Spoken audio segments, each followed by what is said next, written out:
party, party. We gon' party, party, party. Shorty dancing on my body. Tonight we gon' chill, tonight we gon' chill. Ain't nobody getting killed, ain't nobody getting killed. Cause we just came to party. Smash that like button, smash that like button. Shout out Savage Black, man. Happy Friday to everybody. Make sure you are aware of your surroundings, man, this weekend, man. Hey, it ain't about making it through the year and it's the summer and shit like Gotti said. It's about making it from Friday to Monday morning, goddammit, on everything. So make sure you're aware of your surroundings. Hey, shout out Savage Black. Shout out to all my wrenches, man. Make sure you go and follow Dro and all the rest of my mods with wrenches, man. Shout out to everybody on here. Shout out Savage Black. The affiliates. Tonight we gon' party, tonight we gon' party, tonight we gon' flex, tonight we gon' flex. We ain't worried about no bullshit, we ain't worried about no stress, we ain't worried about no stress. Tonight we gon' party, party, party, party, party, party. We gon' party, party, party. Shorty dancing on my body. Tonight we gon' chill, tonight we gon' chill. Ain't nobody getting killed, ain't nobody getting killed. Cause we just came to party, Hey, you young YNs, y'all niggas need to listen to Savage Black, man. Ain't nobody need to get killed, man. Every place y'all go, somebody die, man.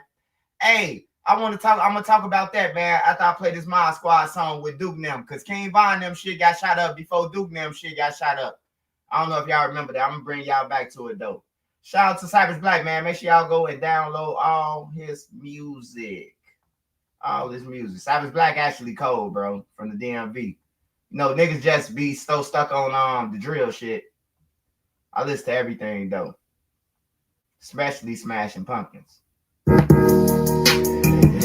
my nigga Glock made this shit. Real Mod Squad shit. Whole lot of Mod Squad shit. Shout out Trenches News, nigga.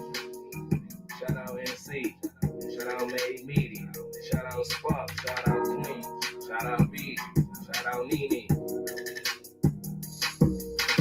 See, hit my phone like Black make us a song. I hit YouTube, found the beat, now a song. And see, you can go to her for the latest news. Like who told on who and who gave who the blues. Can't forget Queen Lotus, that's 126. Shorty smart as hell, gon' have you thinking about shit. Now let's get on the BZ on the down south shit.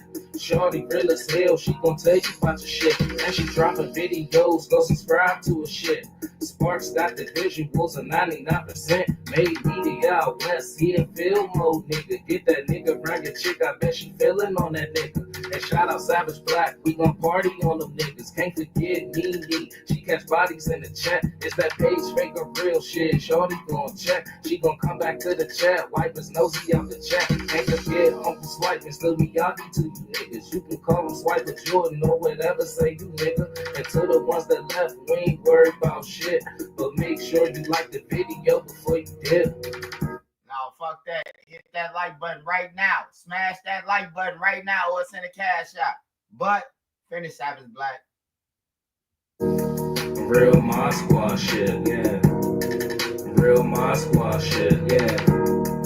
Real Mod Squad shit, yeah. Make sure you like the video before you dip. Real Mod Squad shit, yeah. Real Mod Squad shit, yeah. Real Mod Squad shit, yeah. Make sure you like the video before you dip.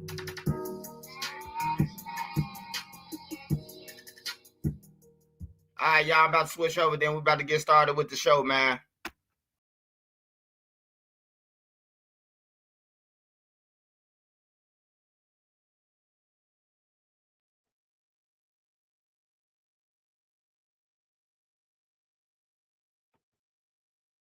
Happy Friday to all. What's up, y'all? What's up? Once again, this Swipe Don't Miss. Hey, shout out to all y'all.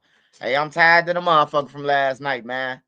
Hey, I got off live, goddammit, and went to the door, goddammit. Somebody was throwing a newspaper at the door. I said, goddamn, I just stayed up so late that the goddamn newspaper hit the door. It's all good. Y'all was worth it though, man. Y'all worth kicking it with, man. Some of y'all players on here. A lot of y'all real players in real life, I could tell. Shout out Dustin Turtle, man. E Baby. Sparks Visual on this thing. Make sure y'all go and follow my renters. Follow Sparks, man. He on Instagram. He ain't nowhere else. You ain't gonna find him on YouTube. He on Instagram. I think he got a YouTube, but he on Instagram. You can follow him on Instagram. Dro the Mob, Savage Black, NC, Queen Lotus, Beezy, Baby Made Media, Dro the Mob. Go and follow all of them.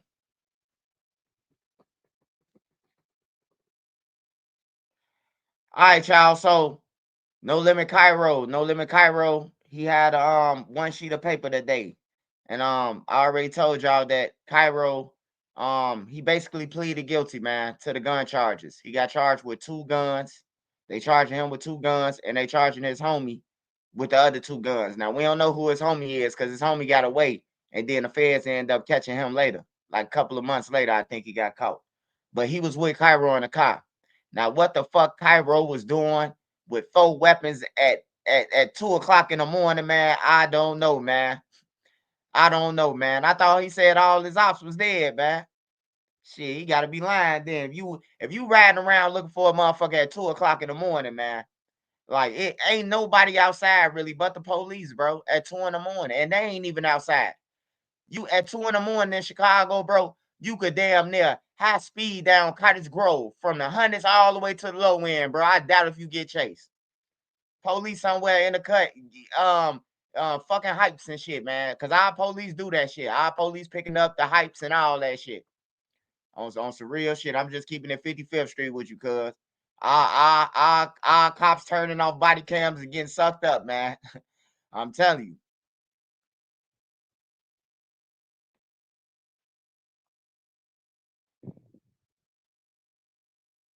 So Kyro, he had to plead guilty to it. And it looked like they said he had to turn over some weapons, man. I still don't understand that, Nene. Like, we need a lawyer to break that shit down. Because in the paperwork, it's saying that, part of him pleading guilty, he need to turn over these weapons that they got the serial numbers to. But they ain't got him charged with them weapons that they asked him for. So I'm trying to see, like, do he got to go home? Do he got to send them? Do he got to send them to the spot where the guns at? And not saying that he telling them none. I'm just saying, like, you know how the police in Chicago. I don't know if everywhere, but the police in Chicago used to have some cops, some detectives. You know what I'm talking about? Like, if you get caught with a gun, you're on parole or something. You got another gun, they'll let you go. But they coming back to get you, man. They just gonna let you go because did they deal, but they gonna swoop back on you and get your ass or something. They some dirty motherfuckers. How he look handing over a strap? I don't know, man. That's what it say, man. It say in order to plead guilty, man. The fair is different, man. That paperwork reading that shit is way different, man. Instead of saying what the word mean, they say some shit. I see why everybody cop out. Why everybody got the conviction and shit in the feds. It ain't cause nobody don't go to trial or none of that. Man, they got so many big words in that bitch, man. That'll make a motherfucker who ain't got no money faint, man. You automatically guilty once you start reading that shit. They got words in there that you gotta Google. You gotta go and Google this shit. And then when you Google it, in the lamest terms, you know the word they could have just said, bro, but they make you work for it. Hey, yeah, he said hide the gun by the garbage can. He know what I'm talking about. Lamont Wells, he a real dude. He a real human being on everything. He know I ain't lying about the shit. But yeah, you used to be able to get a gun, but now you can't do that shit. You get a police a gun now, they gonna put that one on you and the one that you got caught for. That's how they did my cousin, bro. My cousin got 25 years right now, armed habitual right now in Illinois Department of Corrections, man. He got caught with a gun. The police told him to get up a gun. He got caught over there by famous Destiny block. They tricked him. Hey, man, you on parole, man, give up a gun. My cousin gave up another gun, bro. They charged him with both of them motherfuckers. Then they went to go and raid the crib and got some more guns. 25 years, man. 25 years, man. He would have been better off just going ahead and take his gun, bro, because then they made them hit his crib when he got another gun. You know, they followed the motherfucker back from where they dropped the gun off at. They followed them back to his crib. The girl who he had, his baby mama.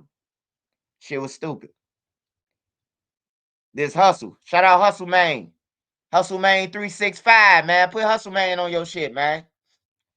Hey, yeah, but Kyro, he pleading guilty to 5 years, man. 5 years. So he'll be up in there for about a year.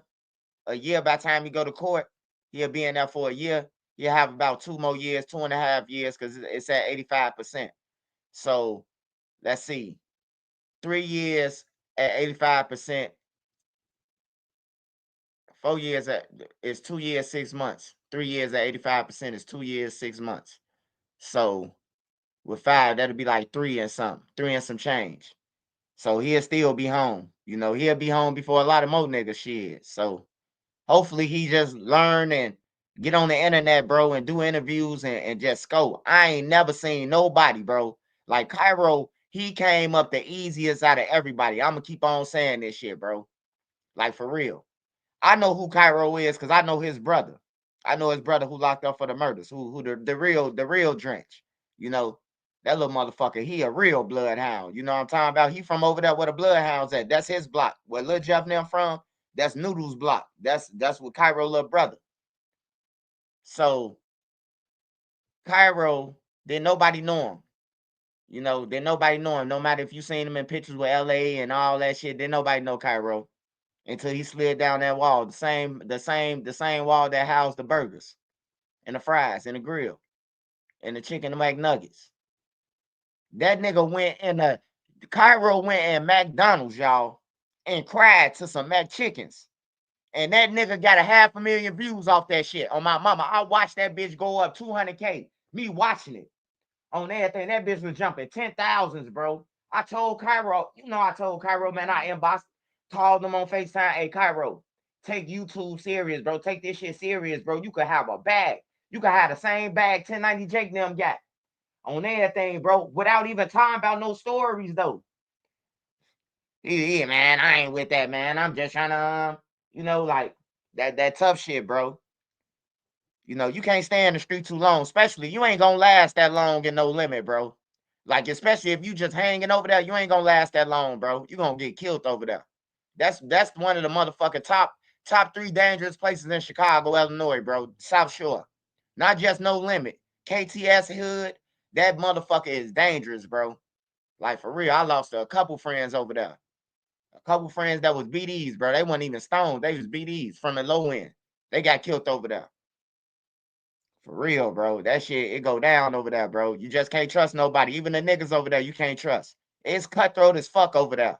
Like when No Limit 40 Cal was talking, he wasn't lying, bro. Like, he wasn't lying, bro. You a nigga know you got some guns or some weed in the crib, they gonna break in your shit. They'll kill you for them on some real shit. They'll do all that shit. They'll do all that shit. And they kill each other. They kill each other more than anything. That's just like Motown. They kill each other. When I used to be in Motown, my granny crib, bro, they into it with each other, bro. I remember it was Bust Down Radio. It was this radio station called Bust Down Radio. The BDs had. The BD twins them on. Marvell them on. And it used to be citywide, just like WGCI, and it used to be like Power 92. But it was better than that shit. They was cursing. They was on that bitch talking about porn. They was on that bitch talking about everything. Hey, shorty, where you at? I'm on 55th. We about to bust down these hoes, bro. Hey, fuck the hoes over there on 54th on everything, bro. Like, it was wild as fuck. Like, we didn't have internet, bro, but that radio station was like the internet, bro. I'm telling you, anybody from Chicago, y'all get on here and say something.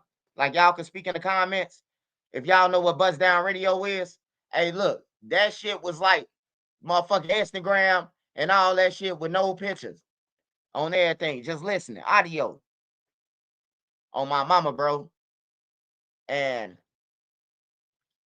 that's how the word used to get out back then. If you had an op, you knew who your ops was. All you had to do was listen to Bust Down Radio. Motherfucker gonna tell. Hey, we in tour with them niggas on 76 and what's the name? We killing y'all last night. I'm like, damn, bro, they playing this shit on a wire. You hear me? Like they playing this shit on the radio stations, bro. I'm like, they just don't give no fuck, bro. Like they just stopped giving a fuck, the BD twins now.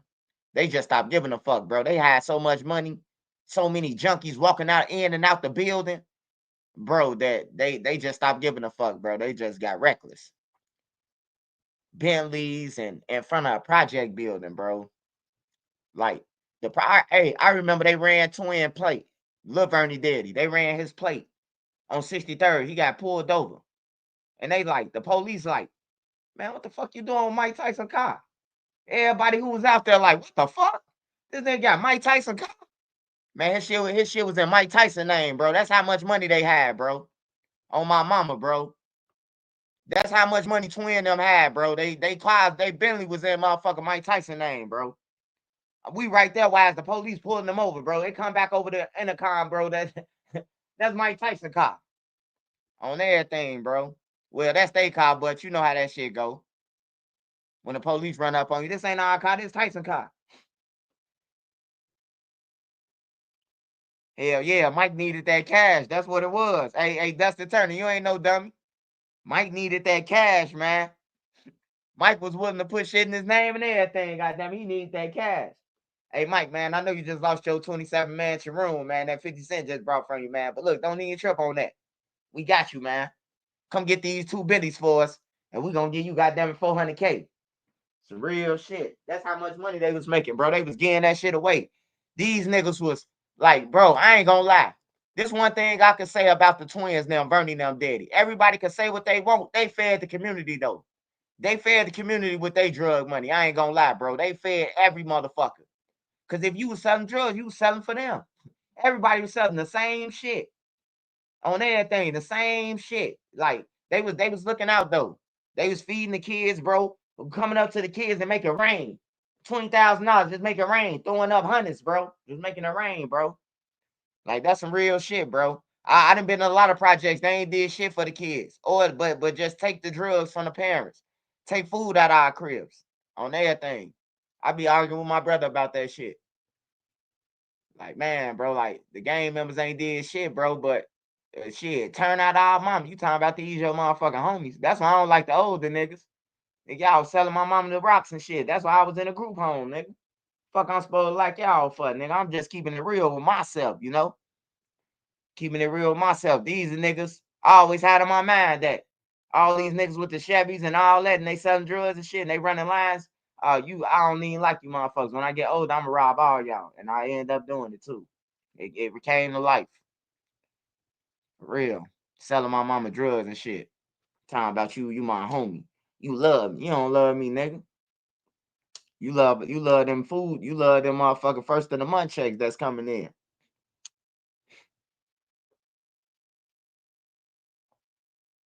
Yeah, you got to give it away. You can't hide no shit like that. So that's what's going on with Kyro though, man.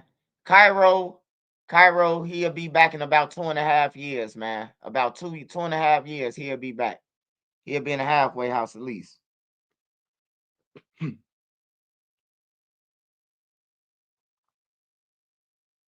NC, NC in the building, y'all.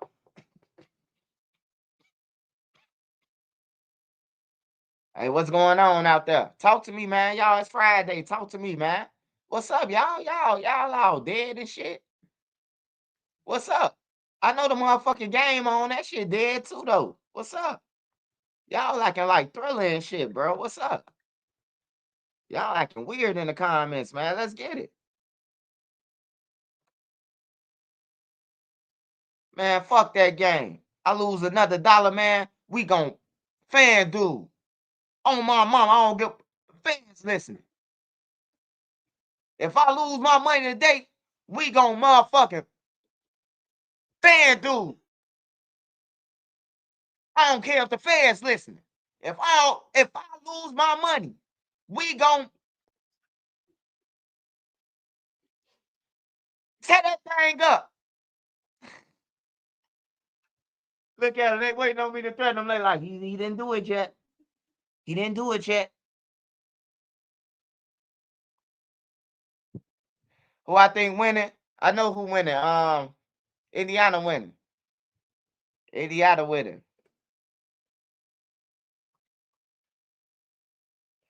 Hey, I done hit them over their head so many times now. I'm just losing and losing and losing. And then my wife, she just keep on making sure I got some money on that motherfucker. I'm trying to wear off the drug and shit. And she just make sure you know, at least you know that's what calmed me though. Losing a few dollars or winning. Steph Curry, a crisis actor. Oh man, hey, when y'all see me on the news when y'all see me with the Sun Times, dude, I'm a crisis actor. I'm getting paid for that interview. So if Sadie Nash can get away with it, hey, I'm a crisis actor. I'm gonna go out there. I'm gonna go out there when somebody get killed, and I'm gonna go out there. What did you see? I seen a boom, boom, boom. You better not say shit to me. Y'all ain't say nothing to that nigga. Don't say nothing to me. We gonna send this bitch up.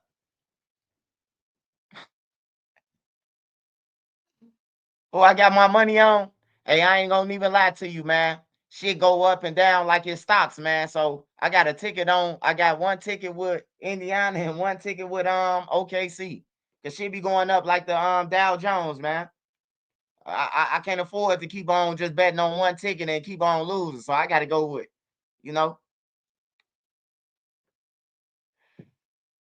Hey, ANC. He just needs to stop talking now. At this point, he need a lawyer. He need to lawyer up. He called no jumper and thought he was going, what's thugging? They say, nah, nigga, what's up with that motherfucking, what's thugging? What's up with that motherfucking news report? What's up with that? What's up with Woody? You know, even though, hey, Woody got the kids, man, the little kids, bro. Man, if you could get some little kids, bro, and they look up to you and you telling them to change, bro. Hey, look, you can't do nothing but respect Woody, bro. I don't give a fuck what nobody say. Woody, I seen Woody in a school where all the kids was going crazy like he was a fucking star, bro. You know what I'm talking about? Fuck what he did. Woody could talk to kids, bro. The kids that's ready to go and slide, bro, Woody could talk to them in Atlanta, bro. He an asset on everything. He a real fucking asset, bro. I seen a whole fucking high school of kids, not no grown motherfuckers. Fuck the grown people. We already grown on everything. We already grown. It don't give a fuck what we say. I'm talking about the 8-year-olds, the 7-year-olds, the 9-year-olds, the 12-year-olds, the 13-year-olds on everything. Yeah. I told on Thug them, and I did this. I shot a lot of people. Y'all shouldn't do that shit. He ain't entitled to say that. He ain't entitled to say that, huh? At least he's saying it to the kids, bro. Huh?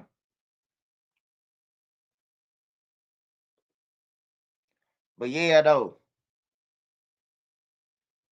Yeah.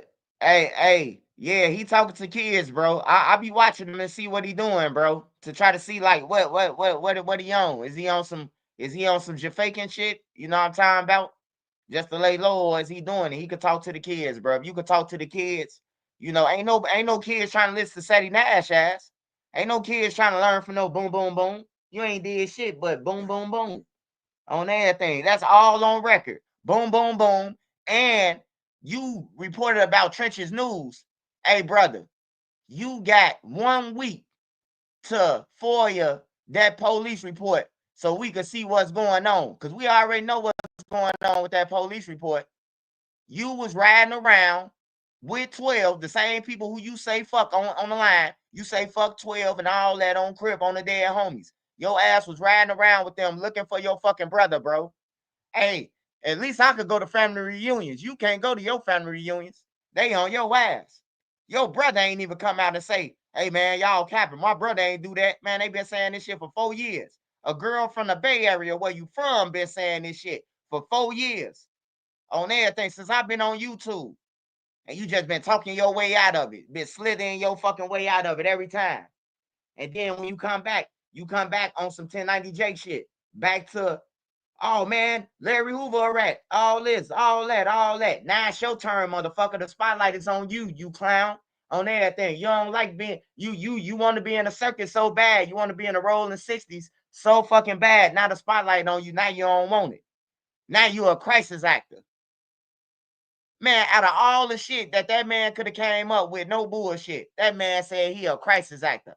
I'm a nigga, and I ain't never seen no crisis actor And I mean, I seen him on TV, but I ain't never seen no crisis actor with the eyewitness up under his name and his real name.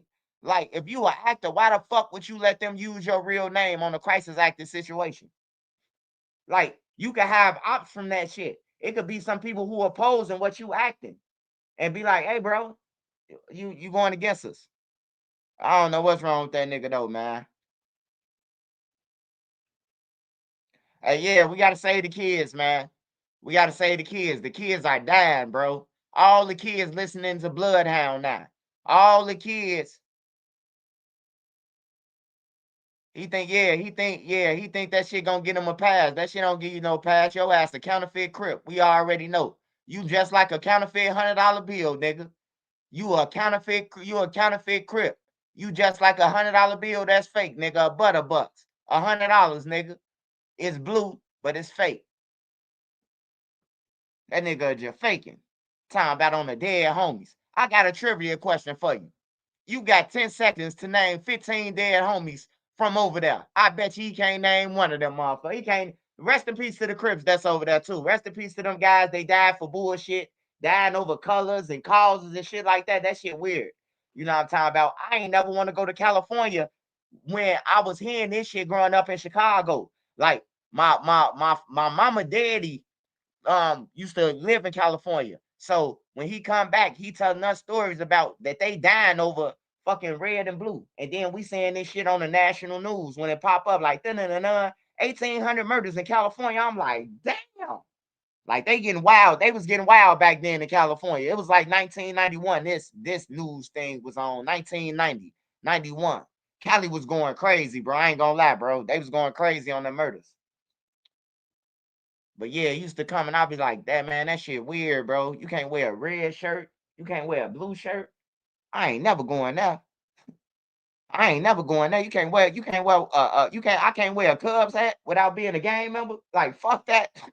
Y'all can hide this shit. Y'all gang banging too hard.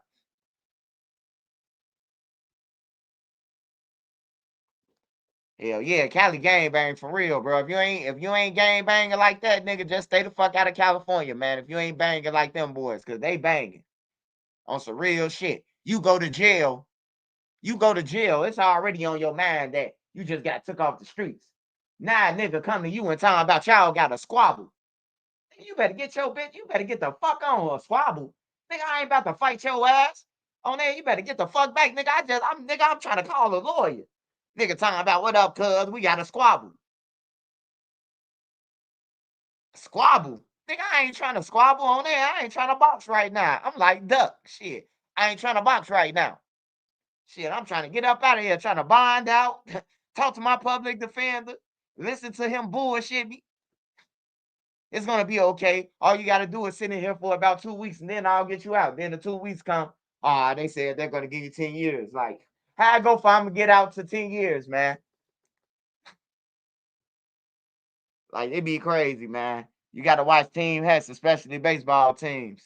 Yeah, man. See, that's why I don't even want to go there, bro. But when I went to Cali, it was love though. I ain't gonna lie. I talked to Made Media Magazine. I was on FaceTime with him, on the phone with him, talking to him and shit while we riding around Beverly Hills and all that shit. Where they made Beverly Hills Cop at. We went to Ice Cube now Friday, all them cribs. We went everywhere.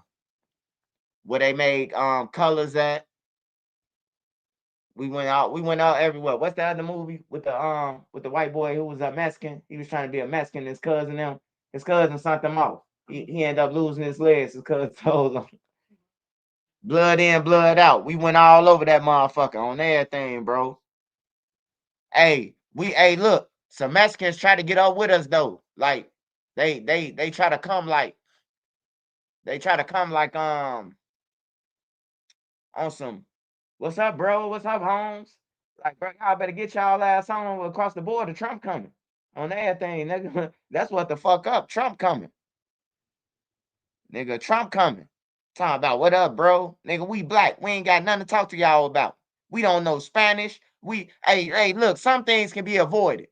You ain't never seen me. I ain't never seen you. Why the fuck would I kill you? Why the fuck would I shoot you? Why the fuck would I try to jump on? I don't know you from a can of paint.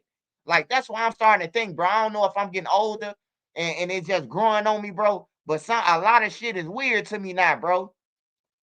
How can you see a girl on a bus stop and she say I don't want to talk to you, and then you get the whooping ass or calling her a bitch or something? Like, I never understood that shit. Motherfucker be like, "What up, shorty? Woo woo woo. I got a man. I'm good. Fuck you, bitch, and your man, your dirty ass." But you was just trying to hit though. Man, when Duck them used to do that shit, bro, I used to get on their ass, man. Lil J them had it bad, man. On everything. If females walk past, first thing they do, it could be some grown women, bro. Like grown. Like grown. Lil J them, what's up, mom? Hey, Lil J, hey, y'all. You got a fat old ass. Quit playing with me. You my son age. Fuck you, bitch. And your son. Like, I'm like, damn. And say fucking son. Like, son ain't had nothing to do with it. You just shot straight over him. Hey, but the backstory of that, right? The son come. Now the son don't follow. Who said that about my mama? Now don't nobody want to talk. Everybody quiet to the motherfucker. You hear me? Dude, cocky to the motherfucker. He don't smoke no weed. He don't do nothing. Who said that about my mama? Ain't nobody saying nothing. You hear me? I'm sitting right there. I ain't got nothing to do with it. He looking at them. He talking to them. They on to the side. Same porch that Fredo on the cut. Same porch we was on everything. Dude came back. He spent back for his OG. Who said that? No, niggas was quiet than a motherfucker. That's why I say don't play with me on this internet. Cause when dude came up to y'all and asked y'all ass who said that about his mama, y'all ain't say that fat ass or none of that. Niggas was quiet. I should. If I would have known they was gonna get on the internet and talk about me, I would have told dude that hey, it was him, and him on everything. Fuck them up and recorded that shit.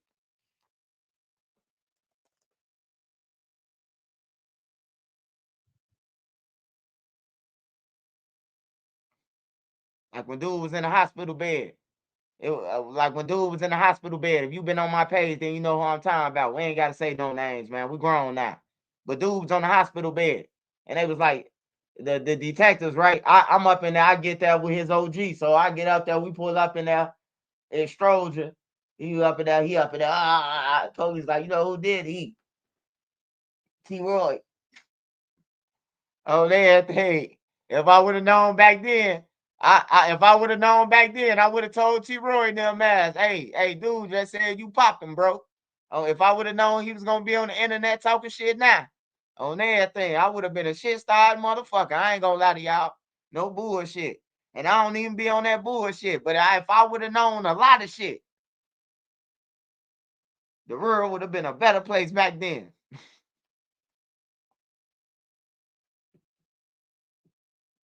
Me and my brothers was some guys for that before. She was in the store. We was waiting in the car. He said keep cutting off. What do you mean, Nene? And that's King Phil saying that. It's cutting off for all y'all.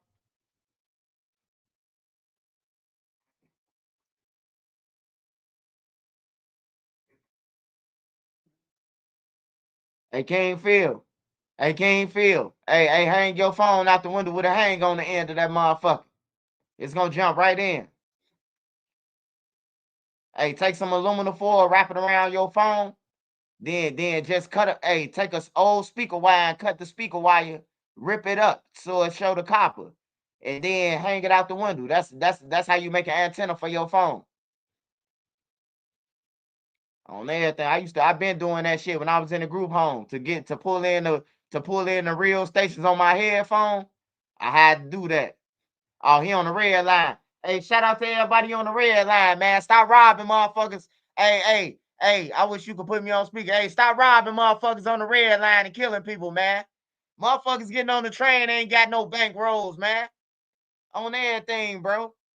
Well, I can't say that because a lot of people take the train because they don't want to take their car downtown. That's expensive shit. But if you got money and you rich like you say you are, you gonna drive your car to where you need to go to the front door because you ain't trying to get involved with no other bullshit. But shout out to the red line, man. Red line, green line, blue line. Shit, I've been on all of them all night. I remember one night I robbed a motherfucker just to avoid him, just to avoid them, because I know they riding the streets looking for me. I rode the red line all the way to 95th. Then I got on the train, took it all the way back to Howard. Then I got back on the train, rode that motherfucker to the blue line, rode that motherfucker all the way to O'Hare Airport, rode it all the way back to the under the tunnel red line. Like I was riding that motherfucker all night, bro. All motherfucking night. That's when it was going all night. You could ride the train all night. Only thing cut off is the buses.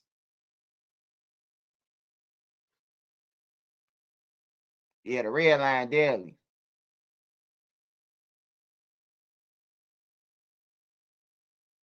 You say you need some money, bro. Shit, I need some money too. Send me a cash app. You send me one, I'm gonna send you one tomorrow. Goddamn it. Hey, let's do each other a favor. Fuck you mean? You need some money. We all need some money, nigga. Shit, this what this world ran off of. The gas going up. Hey, everything finna go up, bro. Like everything finna go up anyway, bro. Like for real, bro. Like I don't know, bro. I don't know what's going on with the Iran thing and all that shit, bro. But y'all just keep y'all ears and eyes glued. Like check on the TV every once in a while. It's good to know, bro. Like it ain't good to just walk around walk around the world and you don't know what the fuck going on, bro. Like just take a look over there sometime, see what's going on, bro.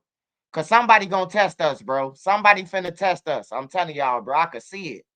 What they've been plotting, bro. Russia, the other country, they've been plotting, bro. They've been plotting. They had 4 years to plot since Biden on everything, bro. And they finna catch Trump off guard, bro. I can see it. China just came with that bullshit. Oh yeah. 50% we pay it. You know that's too easy how they just came. You hear me? They did that so when the shit do happen, they could say that they was on good terms with the United States. You hear me? I'm just thinking like on some war chest shit. Like, yeah, it's some bullshit finna happen, bro. I could just feel it. I ain't going on no planes or none of that for a minute. I ain't going on none of that shit. I ain't going nowhere that it's a tourist attraction. I ain't going nowhere that shit.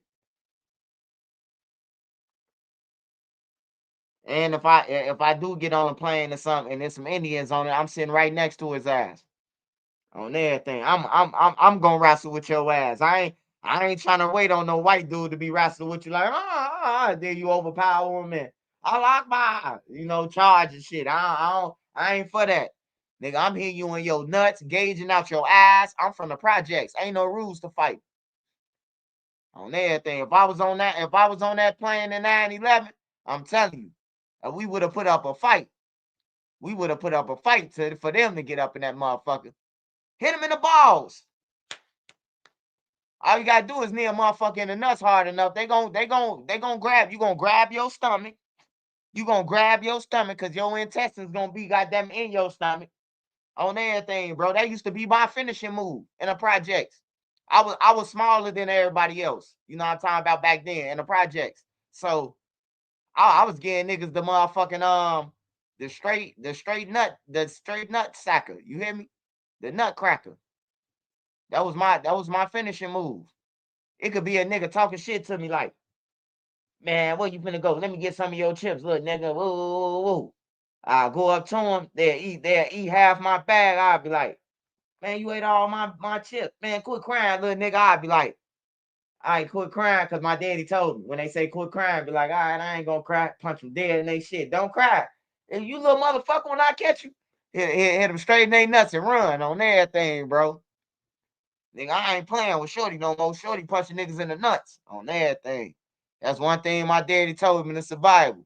Hey, you gonna be little for a little bit, man. So just punch a nigga in his nuts, man. He gonna fold. Gave me the cheat code. I love my daddy for that. That was the cheat code back then. Niggas didn't even want to play with me when we was kids. I ain't playing with that nigga, man. He get mad at these niggas in the nuts.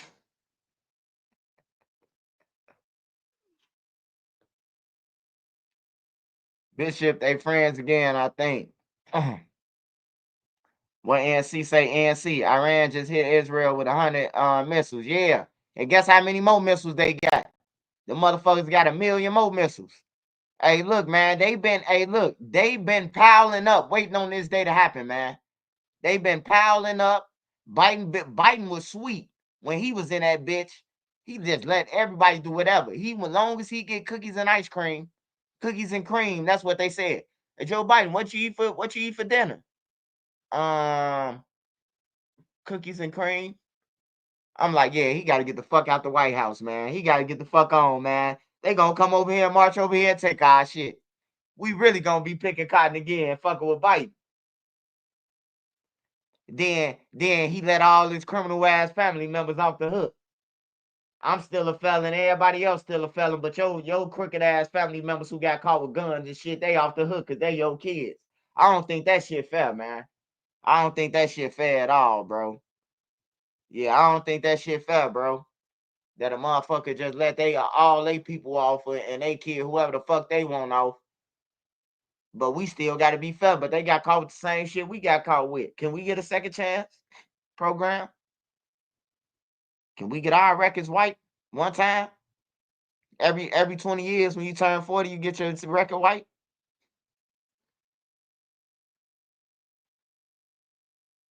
All right, y'all. What we watching on here, man? 1 million, I hope. Hey, y'all, I want to tell y'all a movie, a good movie, y'all. It's called it was decent, man. It was decent. I was getting a little aggravated about the shit because I'm like, this bitch slow. You hear me? But the straw, it's free on Netflix. It's called The Straw with Tyler. It's a Tyler Perry film with Taraji P Henson, and it's decent though. It's decent, but I was getting frustrated. I'm like, this bitch is what the fuck? Get the fuck on, walk out the bank, bitch. I'm thinking she got a bomb in her bag the whole time. It's a motherfucking Edward Scissorhand ass shit. Yeah, she went up there with the gun. I don't want to rob you. I'm like, hey, just watch it, y'all. It's decent though. It's decent for you and your old lady or you and your daughter or something. Just sit back and watch. Hey, I just want to say this, women. Don't feel don't feel like you gonna lose it, like, cause you ain't got nobody or none of that. Always remember this. Always remember this. I heard my grandma say this shit. Like my granddaddy left, she had 10 kids. And my granddaddy just bounced on me. And he was a top exec for the motherfucking Amtrak. Back then. It wasn't even allowed back then. He was the head of Amtrak. And he left my granny. So my granny always say, hey, look, you still gonna have to pay the lights. You still gonna have to pay the gas. You still gonna have to buy shoes. You still gonna have to buy diapers. You still gonna have to buy milk. You still gonna have to buy that shit, whether that nigga with you or not. And it's same thing for males, for the males. Whether you with her or not, if you got your daughter, you still gonna have to take care of whether she kick in or not. So just always look at shit like that. My bill still got to get paid whether your ass here or not. Just look at life like that. Cause the bills ain't gonna stop cause you just caught I'm talking about somebody just jumped through your window and took your rent. The landlord still on his shit. I guarantee you could tell the landlord right now, somebody broke in my house and stole the rent money. Well, I'm gonna need double next month. You ain't getting out of it, you hear me? Now you in a hole. Now you gotta do something strange for that change.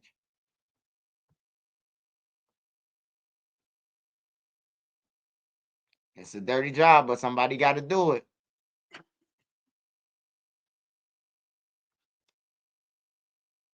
All right, y'all. Michigan man killed his wife after she found out he was sleeping with a man and got away. Wow.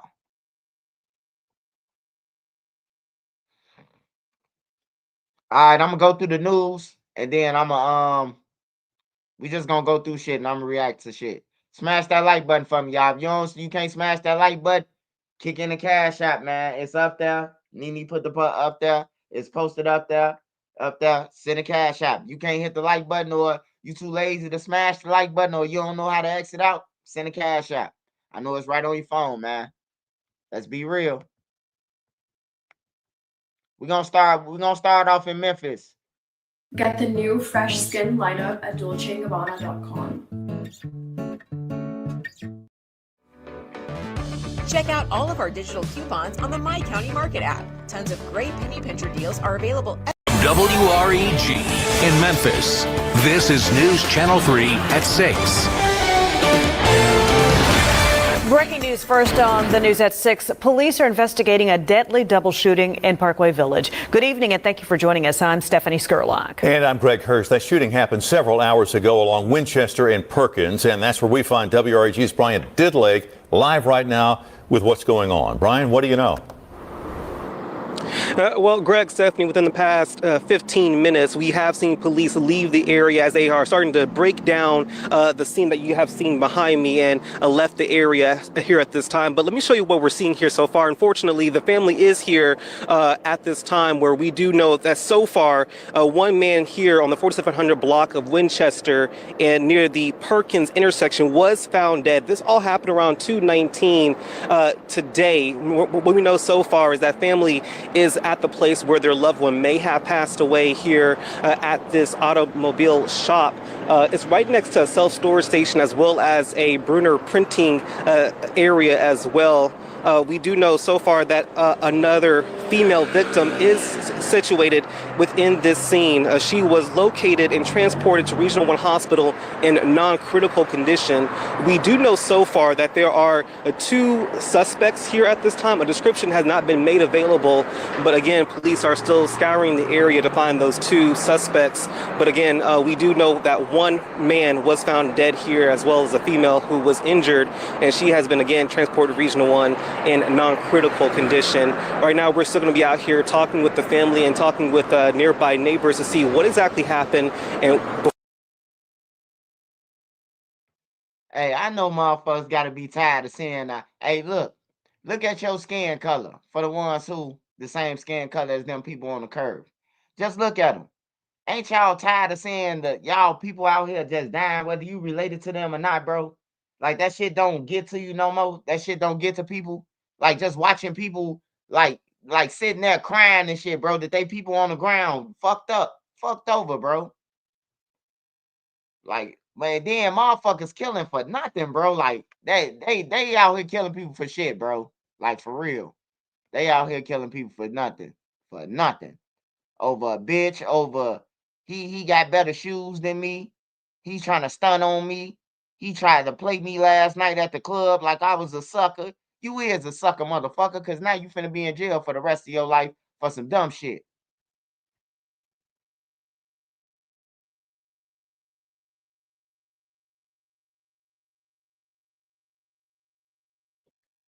All right, so let me go back. Let me go back real quick. Let me see.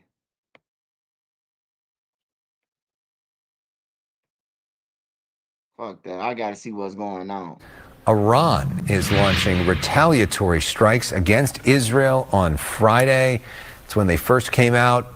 Israeli forces targeting nuclear and military sites in Tehran.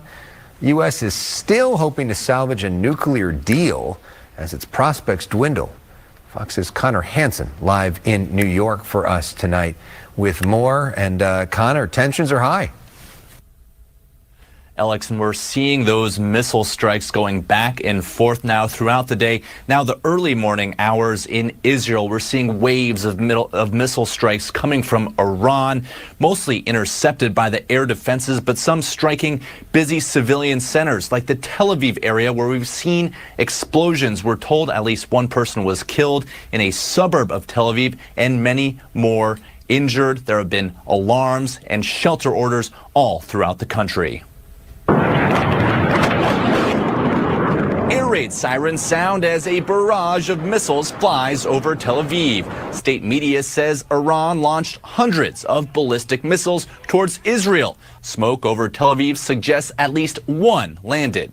Iran's supreme leader vowing revenge. Life will become bitter for them, without a doubt. Iran's retaliation comes as Israeli jets continue to carry out strikes on Iran. The IDF releasing detailed graphics of nuclear sites it says have been destroyed as Iran was stockpiling enriched uranium.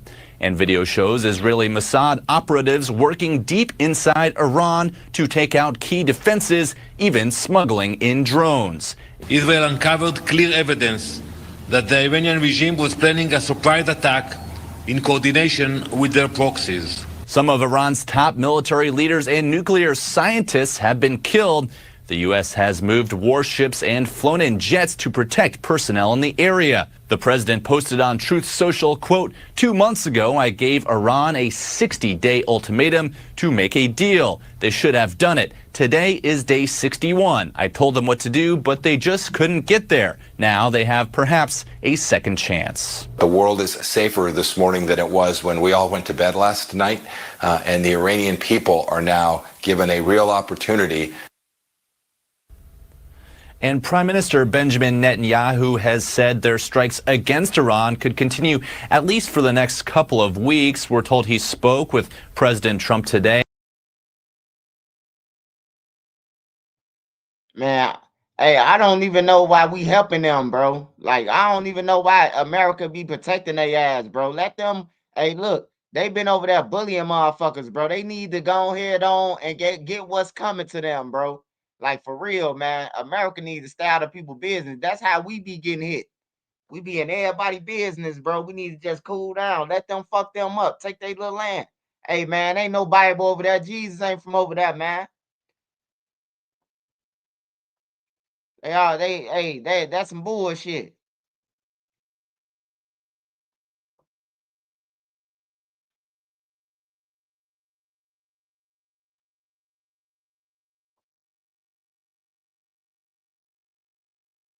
Man, Jesus was a nigga, man. Them ain't no niggas.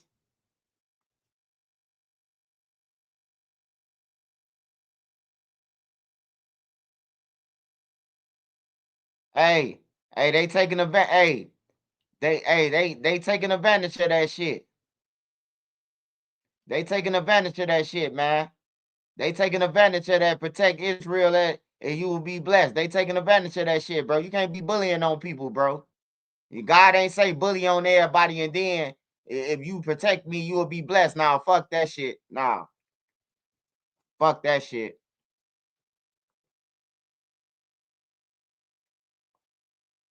And yeah, that's why the United States. I always thought that about the United States. I say they must got something on the United States, bro. Cause Trump the only one talk to do like he don't give a fuck. All the rest of them, they act scared of. They act like they scared of dude when he comes to the White House.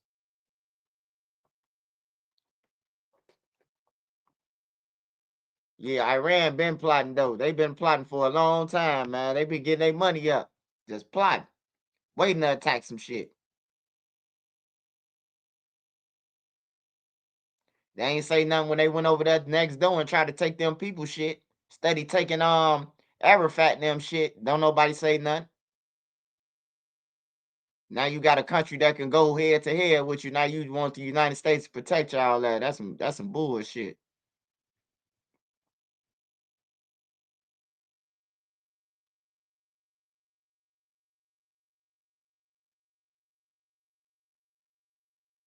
(101 to 97). 3 minutes left.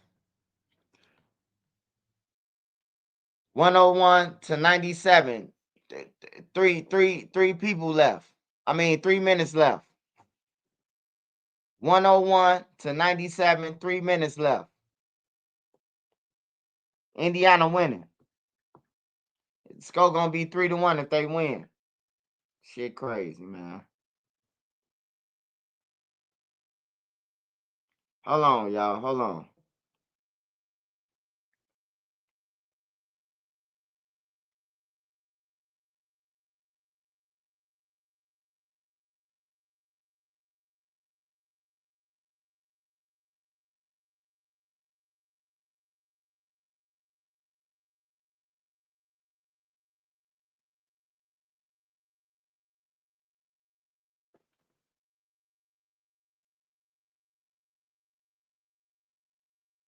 Banking media, they control almost all of it. Yeah, I forgot about the banks. I definitely forgot about the banks. They definitely own them banks. All right, y'all. Let me go ahead and go to my go-to first.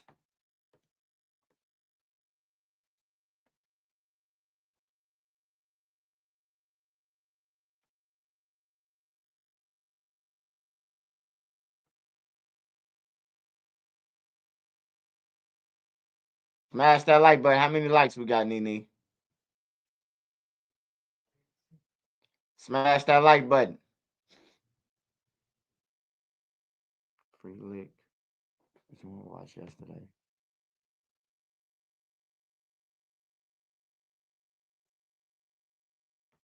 All right, the free lick. Joe Morris. Shout out to Joe Morris, man. Hope you been doing good, Joe Morris.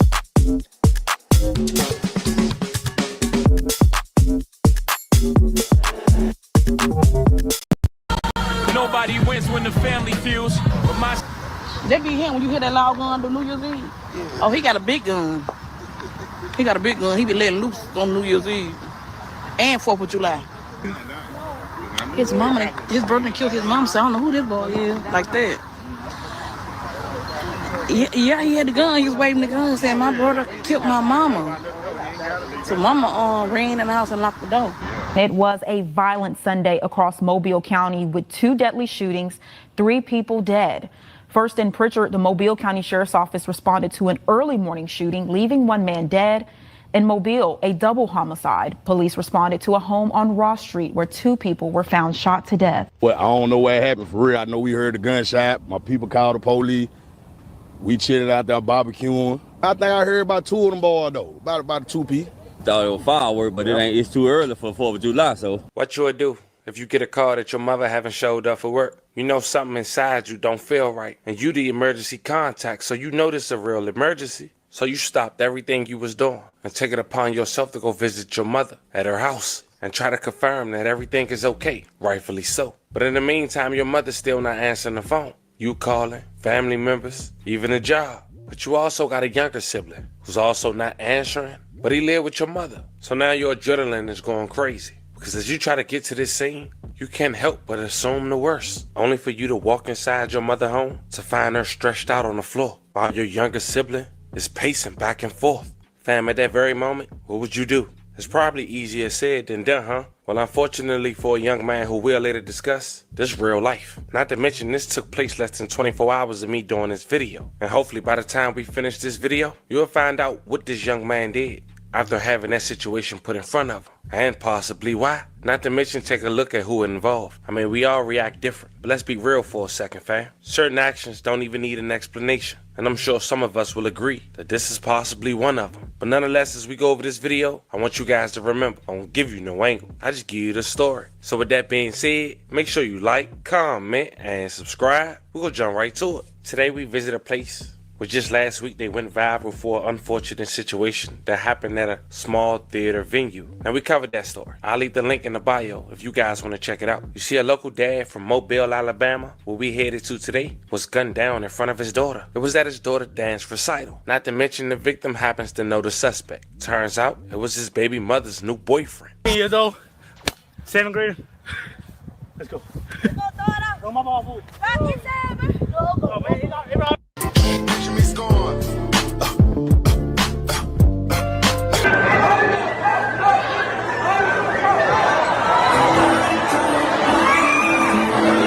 Faulted Marcus Sanders, and that's why he's being charged with capital murder.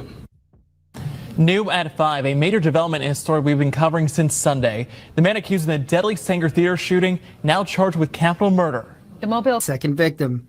DA Blackwood says the newly filed capital murder charge applies because the shooting happened in front of Williams' child.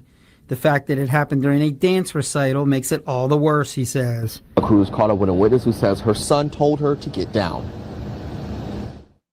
We heard a shoot, and my son said, "Mama, get down on the floor." And that's what I did, because I'm thinking that it was part of the performance. And lo and behold, when my son told me, he said, "Get down on the floor, Mama," and I got down on the floor. Fast forward 6 days later, Sunday, June 8th, 2025, Tracy Laverne McDuffie had drew concerns from her job after not showing up for her shift over the weekend and not calling in. People who knew Miss Tracy knew that wasn't like her. Miss Tracy was a loving mom of 2. Her oldest was a son who went by the name of Brent, 25 years old, and her youngest was a young man who went by the name of Brandon, 21 years old. Miss Tracy loved shoes, and she loved being a mom. Miss Tracy lived on Raw Street in Mobile, Alabama. Her youngest son, Brandon, also lived with her. Now, the oldest was Brent. He loved making music, and it wasn't just rapping. He even liked making instrumental. Brent lived about 20 minutes away from his mom. Sunday, June 8th, 2025, before pulling up to his mom's house, Brent stopped at a local gas station and talked to a childhood friend and discussed their music aspirations. But an hour later, Brent didn't realize that his worst dreams would come true. At around 12:43 p.m., on the 2100 block of Raw Street, Brent would come inside his mom's home that was passed down to his mother by his grandmother by a woman named Miss Anna Mae, who was the neighborhood candy lady. And in that very same house that he grew up in, his mom was laying lifeless while on the floor, when suddenly Brent would get into a shootout with his brother after realizing he was the perpetrator who pulled the trigger on their mother. Now at this moment, it's not clear who allegedly pulled the first shot, but it was clear that shortly after Brent had ran outside and yelled to the neighbors that his brother had killed his mom. The neighbors heard gunshots, some ran inside their homes, some pulled up chairs, and some started to record. The one that did it, they say he ain't the one that did it, say his brother did it, the little one. The one that look all weird. People walk around looking weird with that black, yeah. I have a relationship with Public Safety Director Larry. Now, he tells me when something like this happens to let him know about it. Now, he just put that gun down on that ground. I don't know what's going on.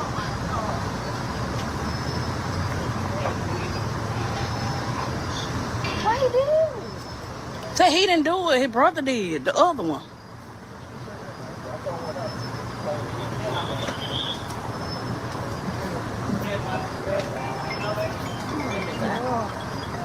It's the weird looking one. It's the weird. He in that house. Say he just shot his mom, killed his mama here in the house. Oh my God.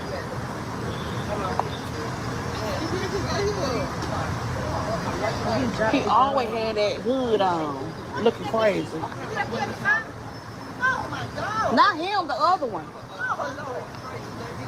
Oh Jesus. He said his brother killed him, not him.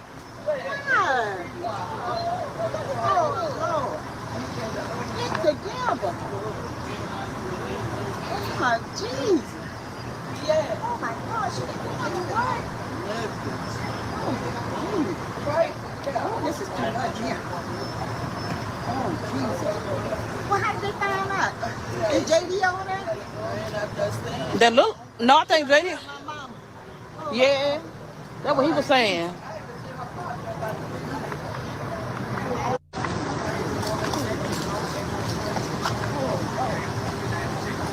He weird. He be shooting that gun like crazy during New Year's Eve. Yeah, look, big gun, that little one. Well, that's the little one there. No, that ain't the little. That's the oldest one. He don't never live over there. Yeah, he don't live there. That one, the oldest one don't live there.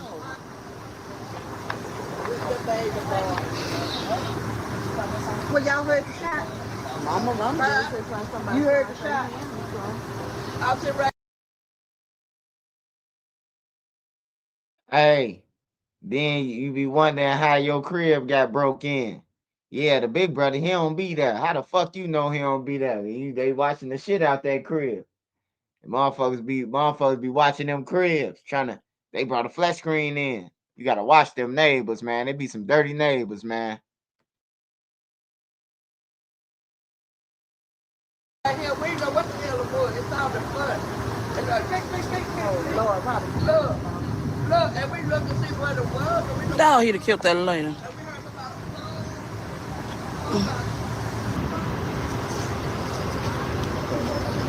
I bet he came home to visit because he don't even live down here.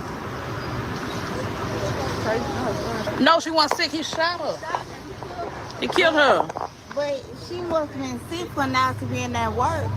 No, he already killed the man. She probably been in the house for 2 days or something. He been killed her. The brother, the one right there, he don't even live there. He don't live there. I know He probably came there to visit and see that his mom was in the house dead. If you're an Illinois homeowner, you need to pay attention. You're about to miss the final chance to put tens of thousands of dollars in your pocket and just...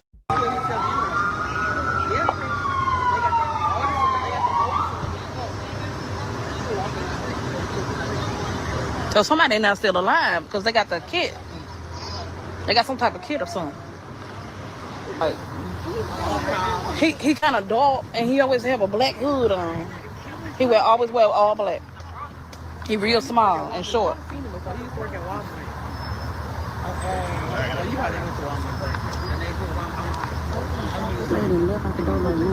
Yeah. No, that was he had the gun. He was running in the street saying, "Oh man, my brother done shot my mama. He done killed my mama." That's the one that they got in the car. I guess the other no. The killer. He down. The killer. I guess he shot at the other brother. That's the good brother right there. He the good one. He don't live there. But the bad one, crazy, kind of weird. Yeah. That must be the son. That must be the son Cardi and that's there. One of them, his car. I don't know which one it is. With the weird one, he don't have a car. Yeah. This motherfucker here get the shooting. Yeah, because he was in the street like that waiting. Oh man, he done killed my mama like that. So, my mama got scared and ran in the house. I hope he ain't in the house dead. Oh, the big dude with the gray truck.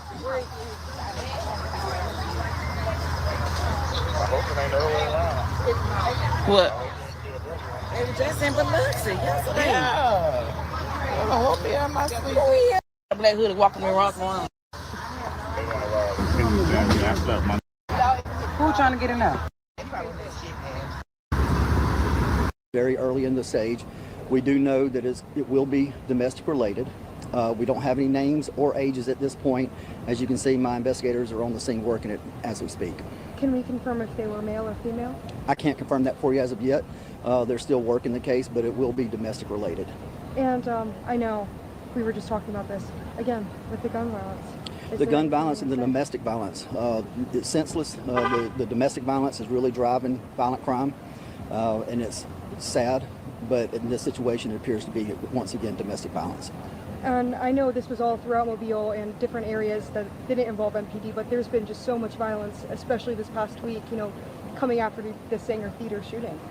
Right, and that's why we continue to preach, please have conflict resolution skills, learn to walk away, live to see tomorrow. Call us to solve your problems if you can't solve them. But oftentimes things like this, such as this, happen inside the home, and it's not preventable, unfortunately, unless you give us a call and let us intervene into your situation. Okay, thank you. Sorry I don't have more for you tonight.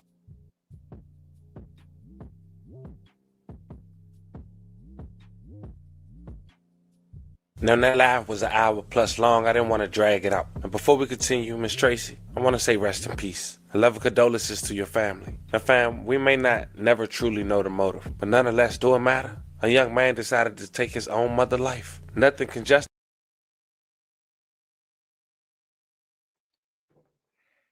This the second time, man, I watched the video, bro, and I ain't get nothing out of the shit, man. On everything, a whole bunch of audio with a whole bunch of bullshit. The second time, the family, this the second time. So when you say get in the comments and let me know what you think, that's a bunch of bullshit, bro. You could have told us what the brother did. You could have showed the court thing or something, goddammit. I just sat here and blew my motherfucking heart watching this bullshit.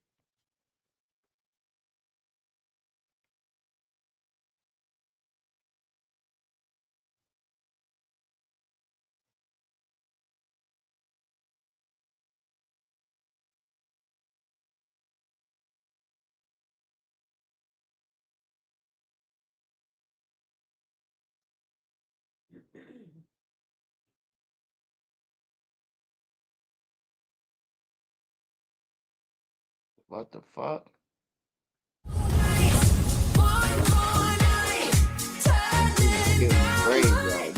Damn. They gotta be clickbait. They ain't tell no people that. Smash that like button. Hey, I heard you about the Andre Whitaker, man. Don't put this shit in my comments no more, man. Well, new warnings this evening from local and state law enforcement ahead of planned weekend protests. Tens of thousands of folks are expected to rally nationwide, including several demonstrations right here in the Bay Area. Tonight, local law enforcement are urging protesters to remain peaceful. I am confident that Citrus County will be an example of peaceful demonstrations, but please know that the great state of Florida is a law and order state.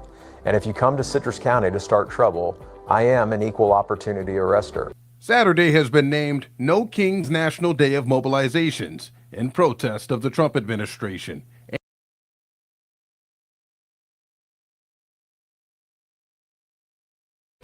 He was the longest-serving legislative leader in American history. And now former Illinois House Speaker Mike Madigan will be going to prison. He was sentenced to 7.5 years in a lengthy corruption trial. Our Sabrina Franza was in the court.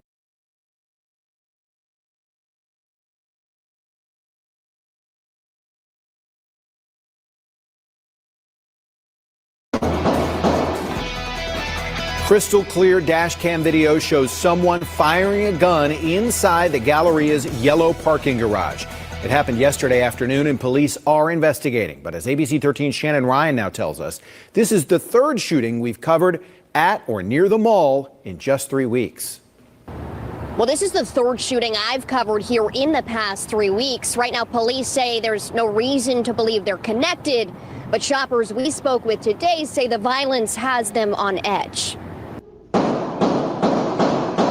Shoppers on a busy Saturday sent running from gunshots inside a Galleria parking garage. Houston police say they're investigating the shooting, the second to happen inside a parking garage at the mall in just as many weeks. I valet park. Shoppers like mother Lucy Castaneda, because I come here with my kids, telling us the violence is front of mind. I have mentioned maybe a friend or two, hey, we're going to the Galleria, and they're like, no, that's too dangerous. It's too dangerous to go there. Last Tuesday, Houston police say a man identified by family as 30-year-old Anthony Sanders was shot and killed during a dispute in the Galleria's orange garage.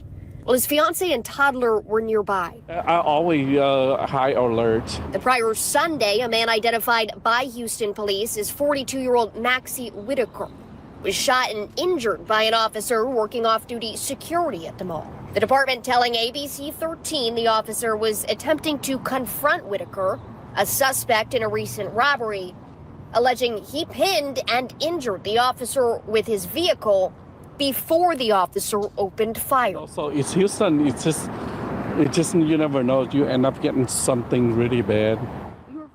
And after last week's fatal shooting, we did receive a statement from the Galleria.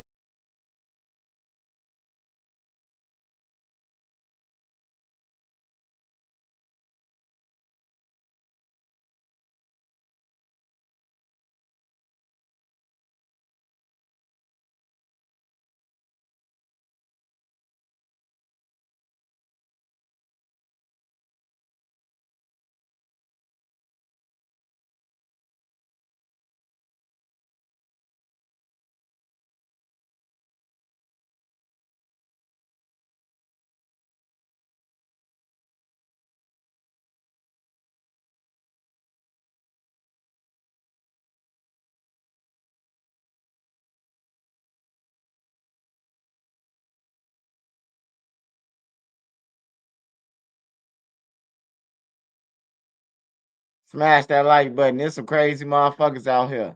Instead of paying a repo man, you gonna shoot him, and now you going to jail for sure. That's crazy.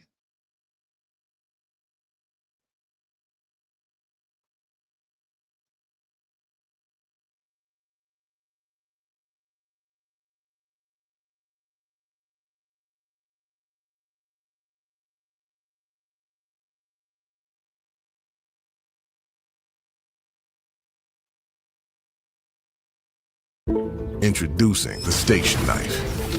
Benchmade performance, made for the grill. Clean, sharp, every time. This Father's Day, bring home a gift that's built to last. An Uber driver is recovering in the hospital after he was shot in the face. Police say the shooting happened after dropping off a passenger. And the suspect is still on the run tonight. KENS 5's Earl Stoudemire has the story. Police say a man was shot in the face in this Kia Soul when he was doing an Uber ride dropping off a passenger. Police say it happened near 6 this morning when the man was on Worshbach Road en route to drop off a passenger. According to police, the victim told them a man in a white truck pulled up beside him asking him to pull over. The Uber driver was confused and didn't do that. Police say that's when the suspect pulled up beside the Uber driver, shot him in the face, and drove off. The man was taken to the hospital and has non-life-threatening injuries. The suspect is still on the run. If you know anything about this, please call SAPD. On the Northwest Side, Earl Stoudemire, KENS 5. Theoretically, there is nothing more benign than a barbecue. But late Wednesday night, gunfire shattered the peace. And once again, we're asking the question, why did it have to end in gunshots? It's just, oh my God. It's so sad. I mean, I wish people would be more commune. You know, this is a great block. Most of the neighbors are very friendly, you know. I can sense that already. Yeah, people share. We share all the time. We have a block club thing that we do with the kids. Every time people hear about more gun violence, it can engender those feelings.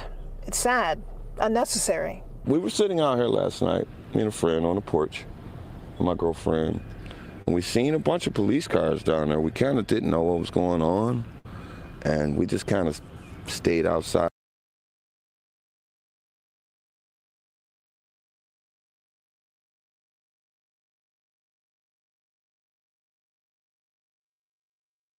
Baby. Kathleen Cedric.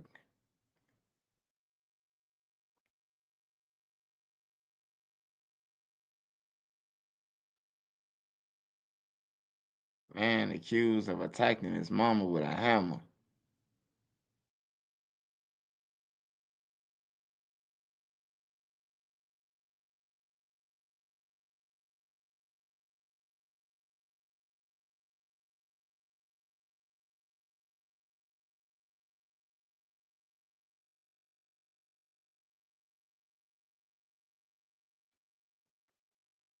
Let's go to New York.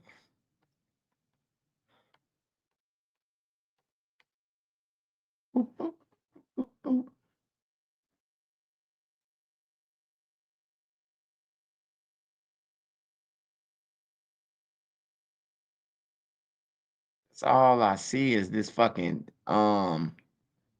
protest shit. I don't know why nobody protesting, bro.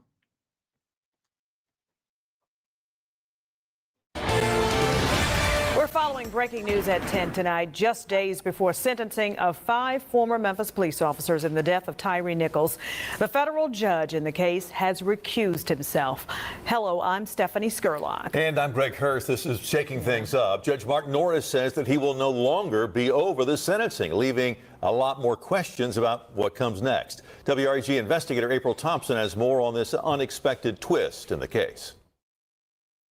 Judge Mark Norris issuing this one-line order Friday evening related to the case of Emmett Martin and other police officers in the beating death of Tyre Nichols, saying his court recuses itself and returns the cases to the clerk for reassignment to another judge.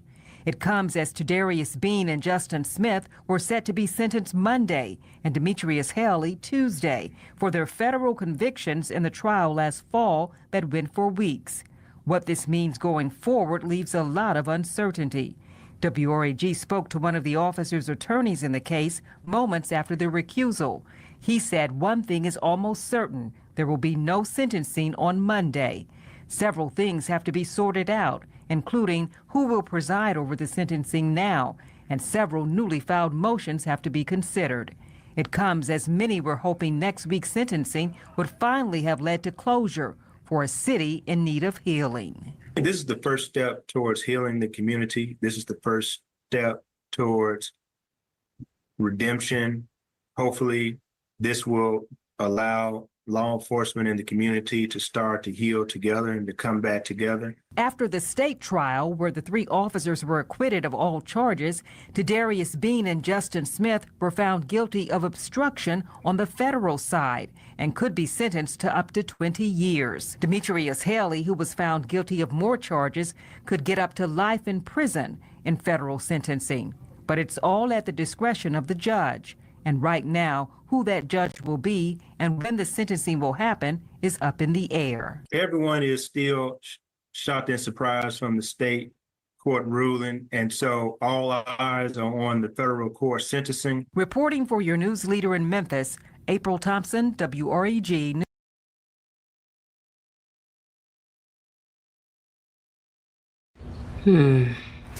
Personally, I'd go with Sparkle. It cleans everyday messes, and it won't clean out your wallet. Add to cart. Amazing. Breaking developments in the disappearance of a 3-year-old girl, her case sparking an Amber Alert out of Delaware last night. The investigation has since led authorities to Maryland. State police there announcing less than an hour ago that they've recovered a body. The child's mother, meanwhile, has been charged with lying to police about the girl's kidnapping. A lot of new developments tonight that we're following here. This is the 5 o'clock news. I'm Sheba Russell. I'm Jason Martinez. Maryland State Police have not yet confirmed if the body they found is that of 3-year-old Nola Dinkins. This investigation all started last night when Newcastle County Police say Nola's mother told them that her daughter was kidnapped by a stranger at gunpoint. Police initially said it was her father who reported the abduction. Then today, the investigation crossed state lines, with Maryland State Police calling it a homicide investigation. Our Kelly Rule is live for us tonight in Cecil County.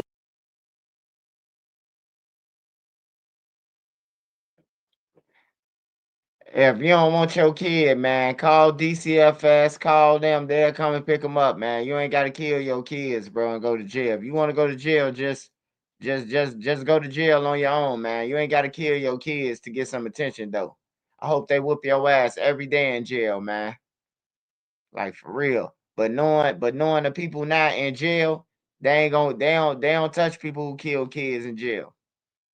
You see, Bando KD, the whole deck was supposed to smack him, not just one person. And then he been in there for a year. So it took you a year to finally smack him. Somebody finally run across him and smack him. Shit crazy, man. Rest in peace, baby girl. This world, the sad ass world, man. No prom, no none of that. Is it true OTF Jam got killed? Is Lil Durk free right now?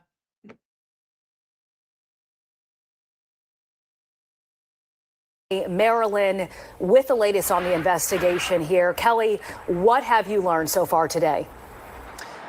Well, Sheba and Jason, I just spoke with a spokesperson for Maryland State Police minutes ago. She did confirm to me that it was a child's body that was found.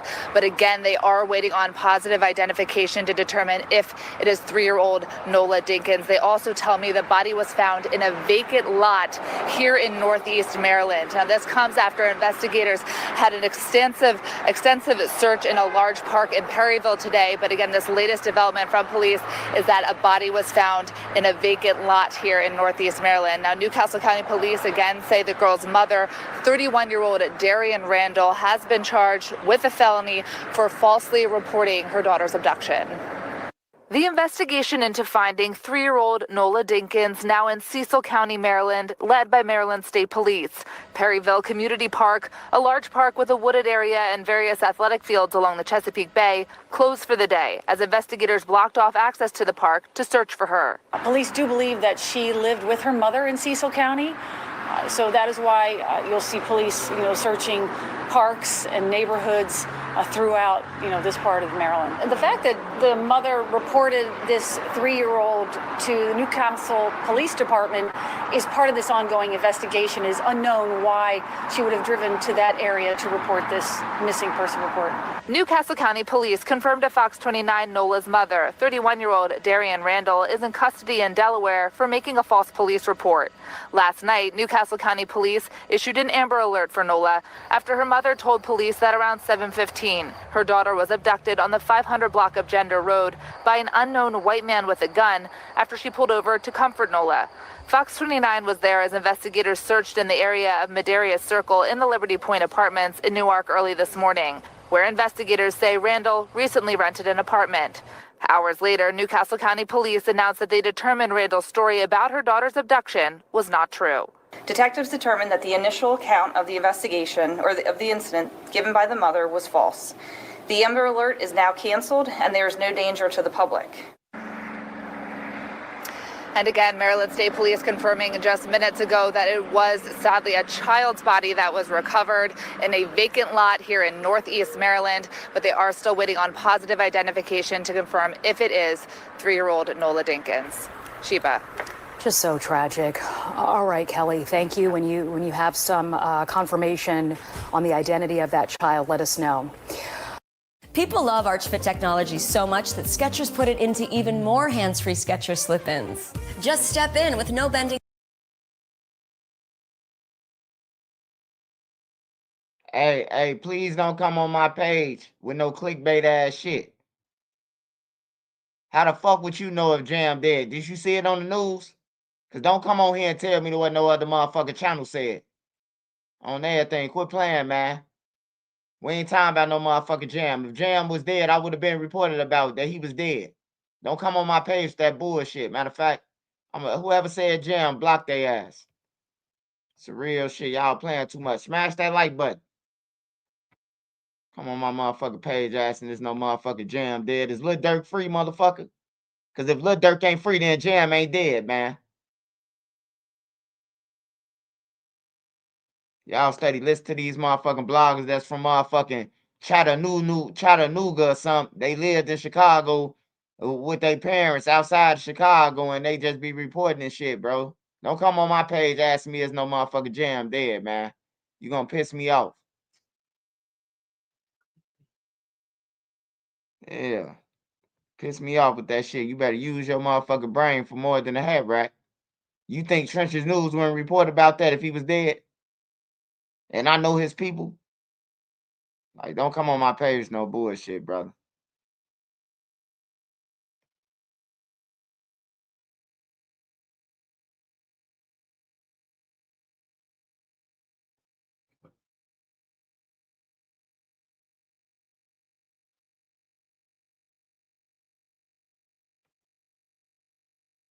What's the Numbers TV, Poro? We back today. Talk about a quick topic. Now, BMF is back on the TV show. It died down a little bit since the 50 Cent and Meech. But I came across this clip of Southwest T basically still pointing the finger at Meech. Basically saying Meech is the one that got him hot. He was a ghost. Even though on the indictment, the 3,000 hours of phone recordings from phone taps was a Southwest T talking to a bunch of different people, family members, other members of the drug crew, right? Females. He was I'm talking all over all these hours of phone tap conversation. But he's saying Meech is the one that basically took him down. The clip that's on the app. Here you go. Check this out. There's nobody. Right. So y'all just watched that clip, right? Now, come to find out, a lot of the snitches, they have snitches on both sides, right? The main witness was a guy who was doing a lot of their paperwork, getting calls for them and this, that, homes and things of that nature.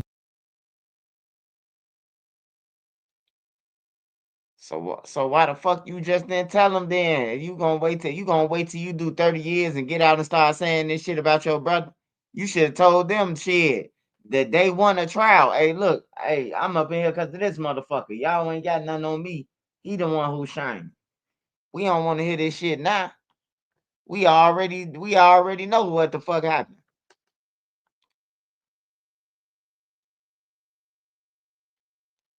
Bobby Smurda getting arrested with GS9. Who is GS9, y'all? That a rapper?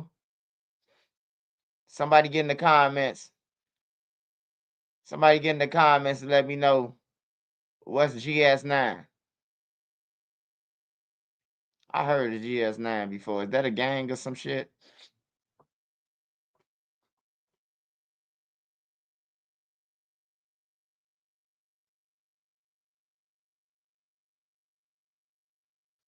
Oh man, they just did Dame Dash dirty, man. They told Dame Dash he gotta he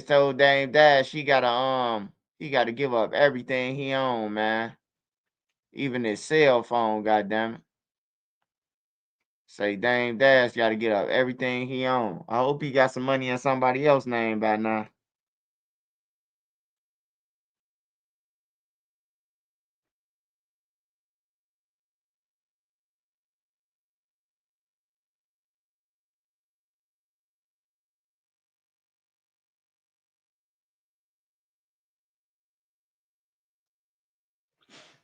Shit. Thank you.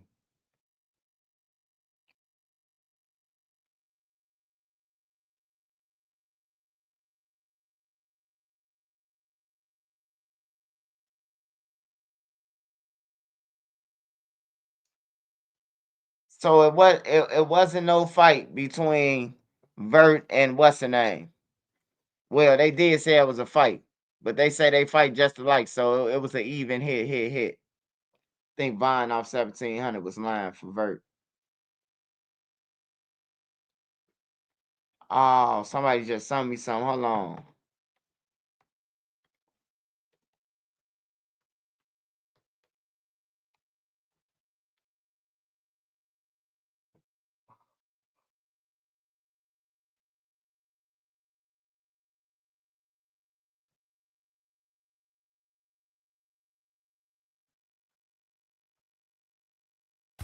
The County Market Weekly ad is here. Baby back ribs just $2.99 a pound. Fresh double breaded 8-piece fried chicken tenders for $10.99 and asparagus for $1. Been trained to eat the blow to get in to deliver the blow. I don't mind that. Good look, you pulled up on WAC 100 in the dress. You know what I'm talking about? That nigga, the 600 nigga thought I was done because I addressed him in the lobby. Bumpy, you know what I did, right? I waited till they was about 8 minutes into the podcast and I bust in the doors. Oh yeah, one thing about WAC, ain't no controlling me, nigga. Ain't no controlling me when I'm in the build on some bullshit. I said, what's up with this lie you told the world? I told you to diss Lil Durk. You know what that nigga said, Brock? What he said? I never said that. You say, what's up with the lie he said with what again? He was telling people that he didn't sign to me because I told him that I wanted him to diss Lil Durk. Oh yeah, that's a lie. You didn't sign him. I said, nigga, I didn't even know the he was. I was doing a favor for Kiddo. Hey, Memo better not let WAC 100 motherfucker did nothing to him. WAC 100 lying, man. Memo 600 going to California. He got 3-4 niggas with him, man. WAC 100 ain't pressed nobody, man. He lying. I know Memo gonna say, on Steve McGee, you ain't do shit. Memo be lying like a motherfucker sometimes on his brother, though. I be just having a feeling he be lying. But if you lying, though, you wouldn't go the extra mile to lie on your brother, man, and he dead, bro, then go on here, brother.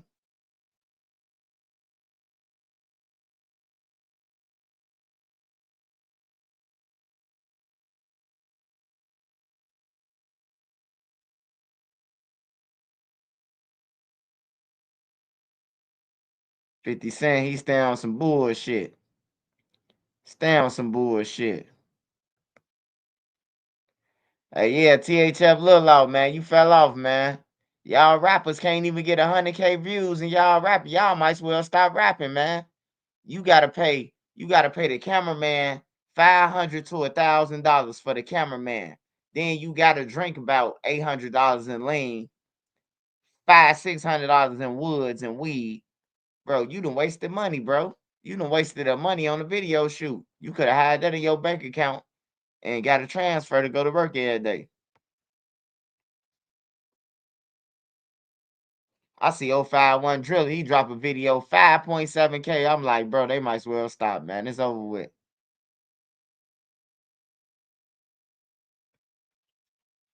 All right, let me see what DJU got going on.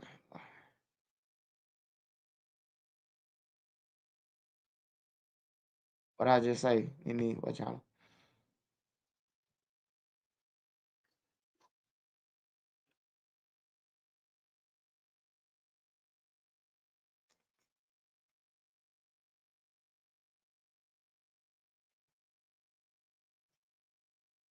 He got 50 virus behind him.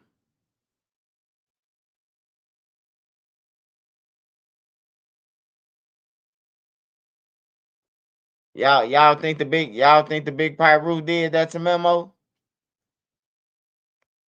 I don't know, man, cause they be clickbaiting a lot. DJ Udin started the clickbait trend now. Everybody linking up. Just like Malaysian down them, they linked up. All that shit was for the internet. They disrespecting each other and everything now. Ain't no use to getting on the internet talking about some. Oh, they say Goofy locked up, man. They need to keep him in rehab, man. Turn this Goofy down, man. We need a break from this red bone Goofy.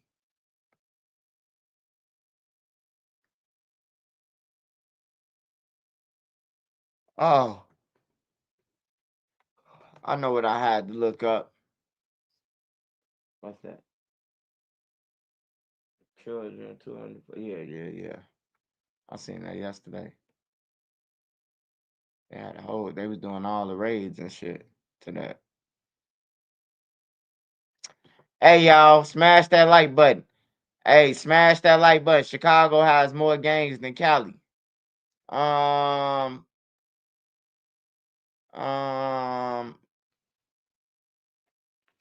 don't know. California is fucking 3-4 times bigger than Chicago, ain't it? Shit, I mean, I don't know. Yeah, I don't know about that, buddy. I can't confirm that. We finna watch Lil Durky, man. Cause Lil Durky blamed the bloggers, man, on this video talking about some we be getting it wrong. We ain't got nothing wrong, brother. We seen you get your shit busted 4K, 8K. We seen you get your shit busted 4K. Your head was busted, wrapped like one of them motherfucking Islamic surgeons. Watch live sports with no hidden fees or long-term contracts. With YouTube TV, try it free. Terms apply. Cancel anytime. Stop identity thieves in their tracks. Shit, misconstrue and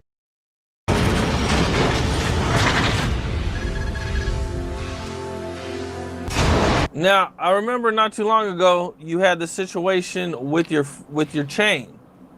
Can you talk about that or what all happened with that? hell yeah. Now with that chain situation, I'm happy you really said that shit. With that chain situation, like the whole internet got that shit misconstrued and mixed up and just saying shit for views. A lot of these bloggers are just saying shit for views and not just really listening for real. Like,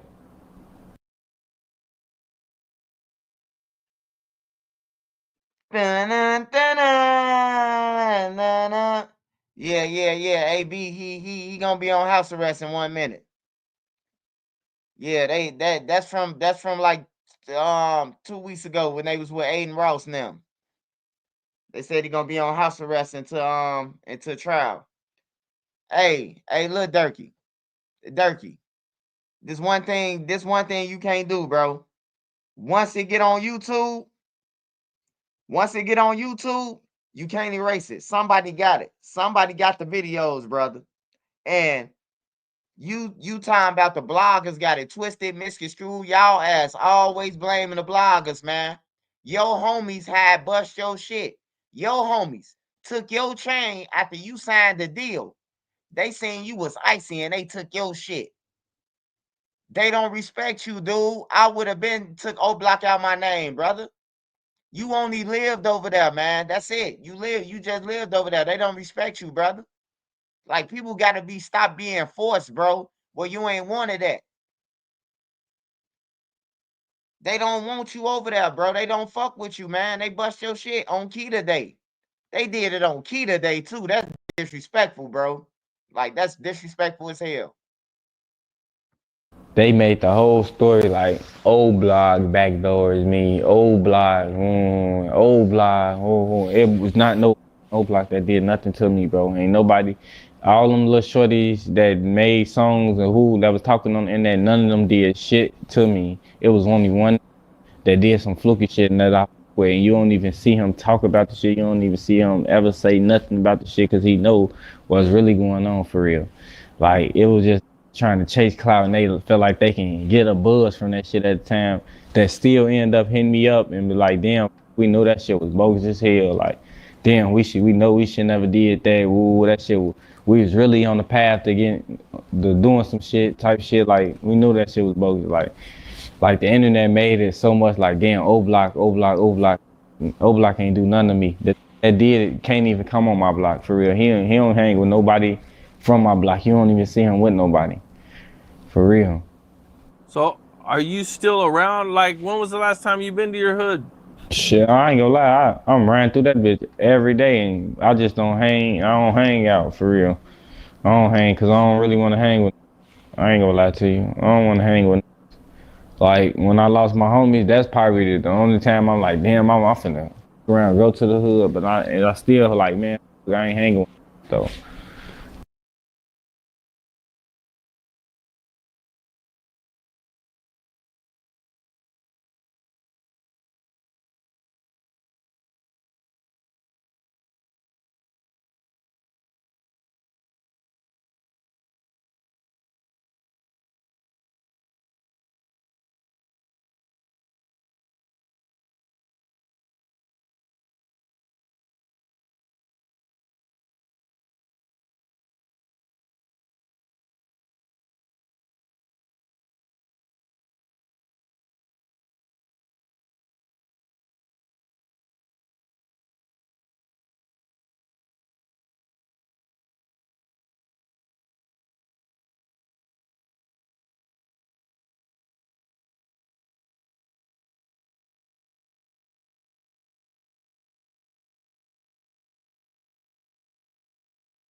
If it be real, if it's Switchy be real, if Switchy be real, merchant though, you showing out on here. That merchant motherfucker, merchant ain't gets your chain from you though. What you say? What thing? What? Gets your chain from you. Merchant just ain't snatch that bitch up on there, walk off, and you walked off saying you gonna do something. I punch you in your shit. What you coming? What? Tell my man that on Big A grade. Tell my man merchant. So he want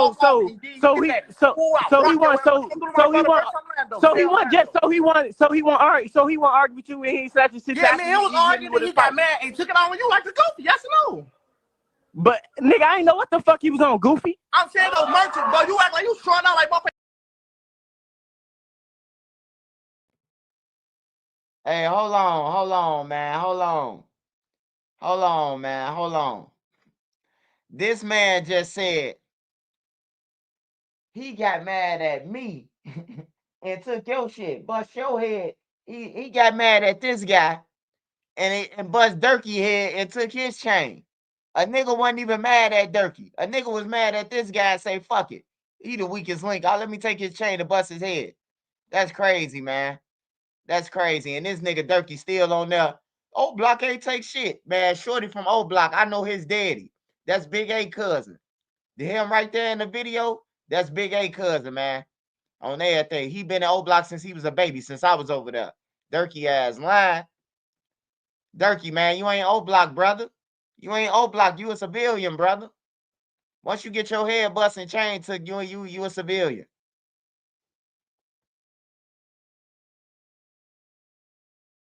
Just went on you, gang. You like you really him, you son, gang. Like we just. He was just nigga. He was just in my DM. How is not no snake shit if you just in my DM kicking it? Merch, you want no so on. Merch, you want DM me and how is it not no snake shit if you just in my DM kicking it? Gang, what you mean? Say Jason from you, gang. You saw him finna do it, gang. You like he. Nigga, I ain't see him finna do shit, nigga. Fuck you. How he was just talking about Durkee, nigga. I'm finna pop out with you. I'm saying, so why you so O Block K now? Fuck you talking about, nigga. I ain't O Block K nothing, nigga. I'm his K. You still O Block? You still O Block? What you talking about? He telling motherfuckers. Huh? Did he kick me off the line? I don't know, but he telling the pastor and shit though, gang. If I'm lying dead, nigga, I could drop dead right now, switching on it. And Miss Man took my chain, gang. He telling everybody I took his chain, gang. His mama calling me all type of police ass shit. Blood. If I'm lying, I'm dying, nigga, on J-Do, nigga. Police. Bro, the police on our ass right now, gang. He telling the police right now, gang. Switching on took my chain, gang. On all my homies' blood. If I could drop dead right now, this nigga is capping, gang. Oh, go Big Chubb. Big Chubb's on that bitch. Look, Big Chubb's was right there when this shit was happening. Look. Oh my God. Hey, they got all our pictures up there.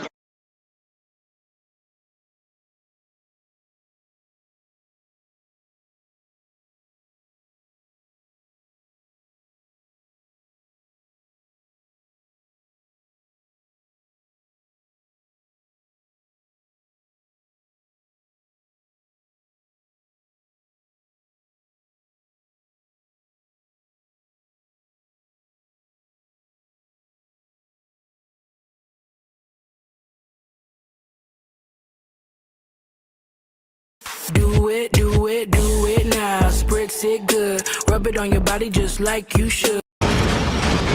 From that shit at the time, that still end up hitting me up, and O Block ain't do nothing to me. That did it can't even come on my block for real. He don't hang with nobody from my block. You don't even see him with nobody, for real. So, are you still around? Like, when was the last time you been to your hood? Shit, I ain't gonna lie. I'm riding through that bitch every day, and I just don't hang. I don't hang out for real. I don't hang because I don't really want to hang with. I ain't gonna lie to you. I don't want to hang with.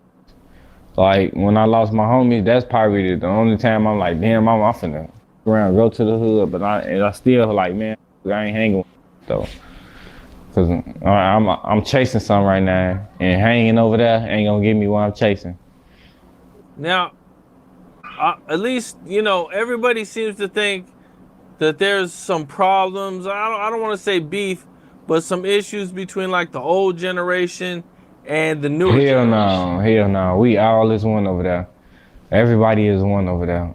Like, the internet probably, because when they played on the internet, they want to, I'm telling you, just chasing clout. They ain't did nothing to me. I swear.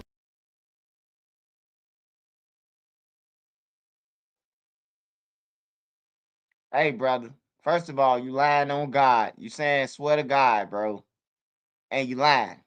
They bust your head, your own guys. Y'all was in a party for Keita. Nigga saying you iced out. You came in a party. I got signed, man. I just got $20,000. Y'all broke. And dude then went right across your motherfucking head and took your chain. I called Money Duke. I remember it was like yesterday. I called Money Duke on IG. Money Duke answer. He say, "What's up?" I say, "Man, what's up with Durkee chain, bro? Like Durkee been over there since he was a baby." Money Duke say, "Hey, Swipe, man. I can't tell these shorties what to do, man. They gonna do whatever they want to do on everything." I was like, "All right, shit, fuck it." Edall, what's up with the chain? Edall say, "Shit, he got to get his chain back. Them ain't your homies." Cause I guarantee, if somebody take T-Roy little cousin chain, if they got a chain right now, one of them take their chain, it's gonna be 5 people coming out each building and parkway to surround your ass to get that chain back. They got 1,000 family members over there, T-Roy now, Zell Money now. I'm talking about every building some can of them. You ain't gonna take their chain and just still be over there. You gotta be a goddamn goofy. I played this video though, y'all, for one reason and one reason only. To tell the kids, stop trying to fit in. If your homies now bust your fucking head, man, it's over with. They ain't your homies no more. Drop the O and O Block out your motherfucking name, period. On everything, bro. Like, for real, bro. If a nigga bust my head or jumped on me, and they ain't my guys no more, bro. My guys ain't gonna jump on me. They ain't gonna put their feet on me. You know, they looking at me as if I'm a goofy. What happened to JP Armani? Who the fuck is that? I don't what you should have asked me what happened to JP Morgan. Shit, I would have known what JP Morgan was than fucking JP Armani. Who the fuck is JP Armani, man? Like, y'all just coming up with names every day. JP Armani. What's their real name? Probably motherfucking Clarence Jackson. Yeah, don't be no victim, man. Don't be no fucking victim out here thinking that the gang love you, bro. They don't love you, bro. A gang is made for manipulation. It's made for the higher ups. The higher ups, like I said yesterday, even if Larry Hoover did tell on that guy and say he shot him, it don't apply to him. He wrote the rules, man.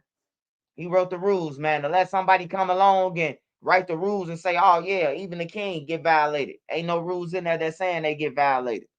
The structure is made for them to escape everything. That's why they got lieutenants and everything. So when the police go, when the investigation come, they grab the motherfuckers who standing outside first. Then they grabbing the motherfuckers who come and get him the packs and collect the money. And then they follow his ass until where he taking the money, which is another lieutenant. Then they follow his ass somewhere until they get to the top. That's how it is, man. That's how it is, man. It's made for motive. Everybody got a motive, bro. Why are they hanging with you in the street? You might got a car, you might got a gun, your mama might let everybody stay in their crib. It's a motive in the streets, bro. I ain't trying to hear nothing else. I'm telling you, it's a motive in the streets. Why is niggas hanging with each other? Some people scared. Some people gonna go and kill. You know, niggas hanging with you because of that. On everything, bro, because of that. I'm hanging with what's the name? I know he gonna shoot if somebody pull up, and then you be the one who get killed when they pull up. I done seen that happen. Just be yourself, man. Be you, man. People will respect you and love you for you. To God, if I'm lying, I'm dead. Ain't none of the niggas that said anything about me or played with me on that did a thing to me, gang. Like, they did nothing to me. None of them did nothing to me. Like, they was trying to get them. They thought they was gonna get some little buzz off, I guess, or whatever. That did it. His ass not even around. Like, and know what happened with the situation. Like that's what I'm saying. Just really chasing clout. Like, ain't O-Block ain't snake me. O-Block ain't did shit. It was a goofy that did that shit. That was hanging around the block type shit. So, you know. Okay. Well, that's a good. Hey, I'm gonna keep it real, man. Like, that's what I don't like about Cam Capone them, bro. Because they just want content and they don't want the truth.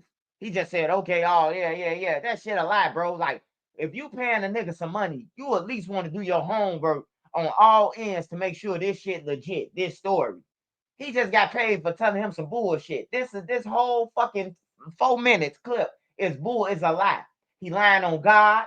He lying on the dead guys. He lying on OD, saying that ain't nobody from O Block did it. And then what make it worse for him? Okay, if nobody from O Block robbed you, right? You telling me some goofy that came in O Block and took your shit that ain't from O Block and he a goofy, or is you a goofy? Hey, motherfuckers need to start reevaluating themselves. This man called the nigga who he claimed, quote unquote, is not from O Block that bust his head in a party and took his chain, but he a goofy. Sound like that motherfucker John Gotti to me. He don't sound like no goofy if he came to O Block and split the Red Sea and split your motherfucking head in the process and then took your chain and walked out of O Block with none of your guys doing shit. It don't sound like he no goofy. It sounds like you a motherfucking goofy on everything. And I'm tired of you motherfucking goofies on the internet. On everything. Just go ahead and get a job. You motherfuckers in the way on the internet. Come on the internet talking this bullshit. Talking about on Jesus. On Jesus, they bust your head, brother. Talking about on Jesus. Don't put that shit on God, man. Y'all be lying on every motherfucker, bro. Like, damn, you done lied on so many of your dead homies. Now you going to God. You working on God. You know, good thing to clear up.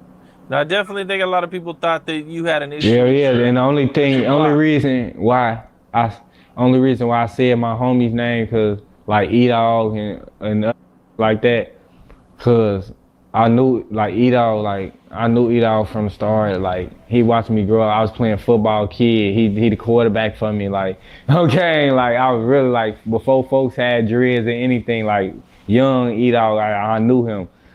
So when the shit happened, for him to be right there around, that's why I felt some type of way for that shit, cause I feel like he could have stood up for me for that. You need E-Dog to stand up for you. I thought ain't nothing happened.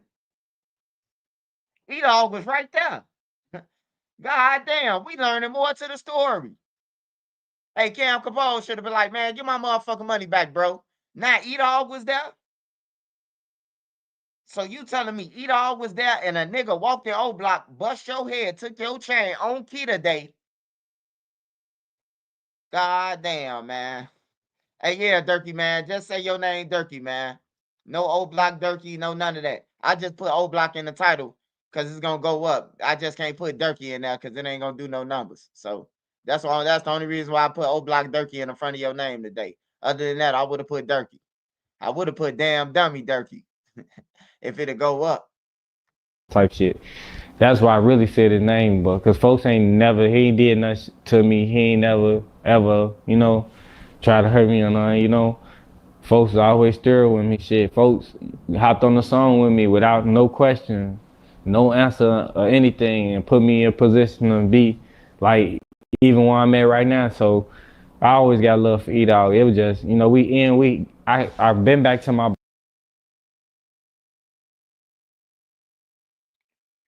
E-Dog jumped on the song with you and put you in position.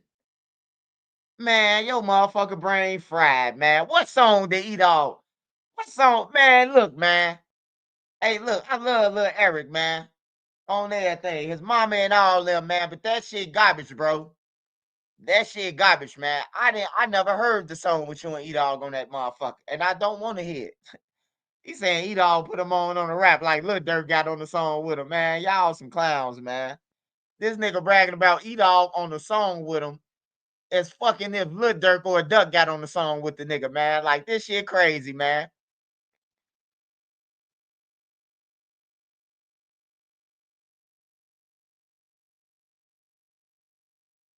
block shot a video and everything. I got to talk to him and Young about why I was feeling type shit, and we squashed that shit. I love them. I love E-Dog and guys. I love Young, RP Young for sure.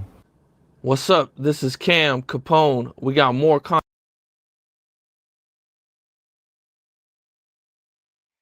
I wish Red Fox was here so he can call your ass a big old dummy. You.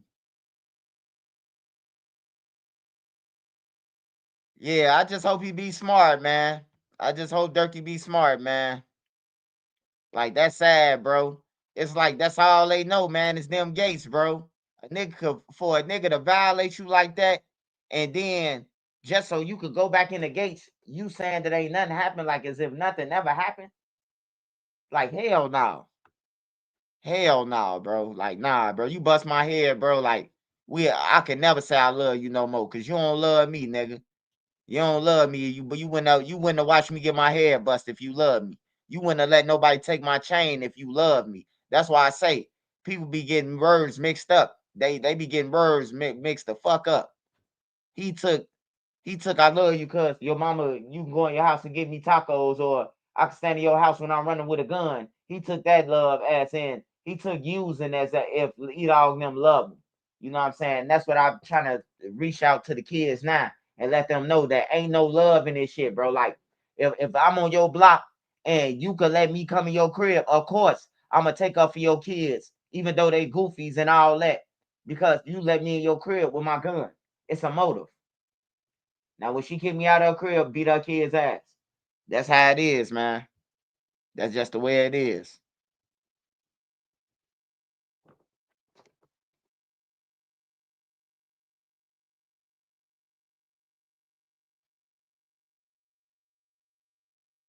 Do grown niggas have their own apartments in O Block?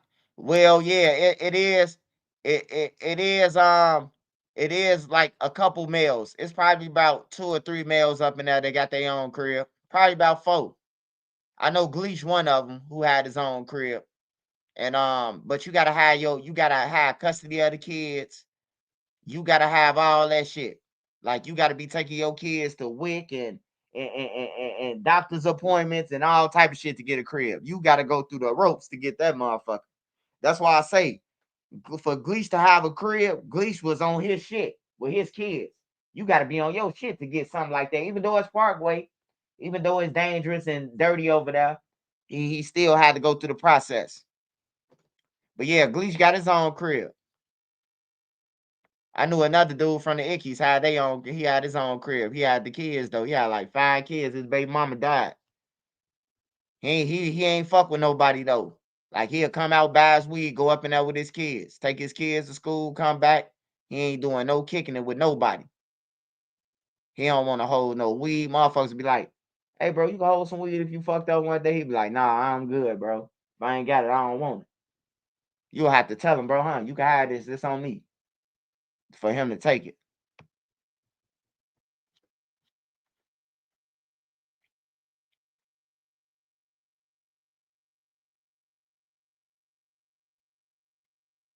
Hell yeah, it's some over there. Gleesh Place is one of my favorites. Oh yeah. When I heard Vaughn mention Gleesh, I was like, how the fuck blind them know Gleesh? And Gleesh is from another BD neighborhood. Like I know Gleesh from another neighborhood. You know, a lot of people don't know who Gleesh is. They just know of him of now that he famous out of O Block. They don't know him that he been from a BD neighborhood. So when I seen him in O Block, I'm like, fuck Gleesh doing over there? He whole time he live over there now. You know? And then they probably made the Gleesh Place because he probably let Vaughn them run their shit. You know? It had to be something why Vaughn made Gleesh Place. You either kill somebody or you let them you let that was the hangout.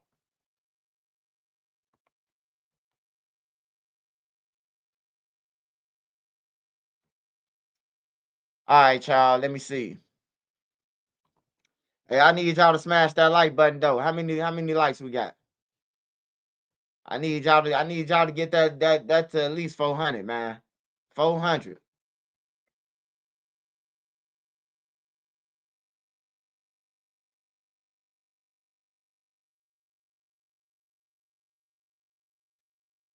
Man, they ain't got shit on here, but they keep on playing this bullshit, bro. Like, we know the immigrants. Take their ass back.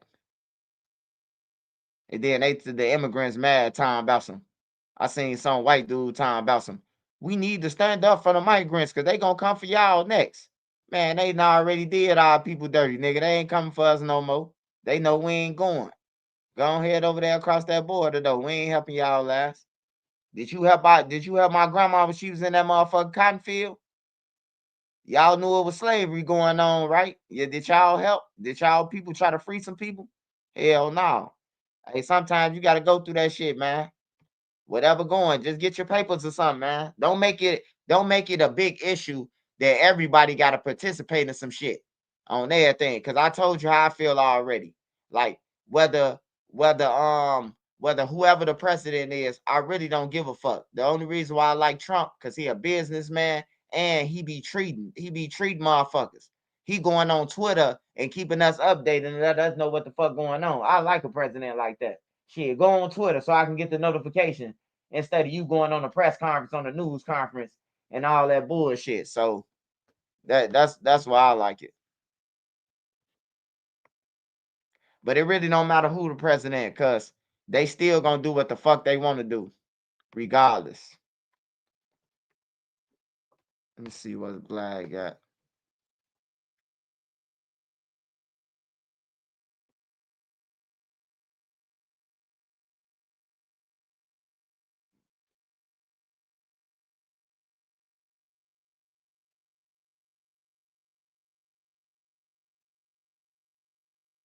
Lil Brazy 30s on being a blood from Utah. What the fuck? Bro, I need you to go undercover. Y'all. This looks like an outbreak of serial murders. No Jumper, coolest podcast in the world, and today we are bringing you a long-awaited sit-down with one of the most iconic rappers emerging from the underground in this day and age. We got Lil Brazy on the podcast. Yep, we here, boy. It's been a long time waiting. Hey. Man, you better get your little goofy ass out of here. Nigga run up on you and take all your shit, homie. I ain't gonna even lie to you, blood. Motherfucker run up on you, smack your cap off your head and take everything, man. Come on now. Come on now. This shit gotta stop, bro. Like, I know a lot of niggas who trying to get out the hood. These motherfuckers trying to jump into shit. Like, I don't understand this. Like, just be yourself. This man got on the motherfucking Mighty Ducks jersey. Come on, man. Like, everybody can't be interviewed, bro. Like, everybody can't be rappers. Everybody can't be bloggers. Everybody can't be plumbers. Everybody can't be the same thing, bro. That's why it's different fields, bro. Like, god damn, everybody, the little 30 brazy blood. Come on, man. Nigga, run up on him right now. He giving up everything. All you got to do, if you want to be rich, sit back and wait on him to get $300,000 and follow his ass. All you got to do is run up on him with no gun. You ain't even got to hide no gun, so it won't be no armed robbery.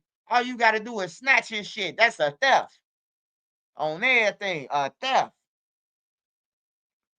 They just let anybody gang bang now and everything, bro. Oh, that's little shorty blood. Come on, man. Get that goof ass shit out of here, man. That nigga ain't no motherfucker.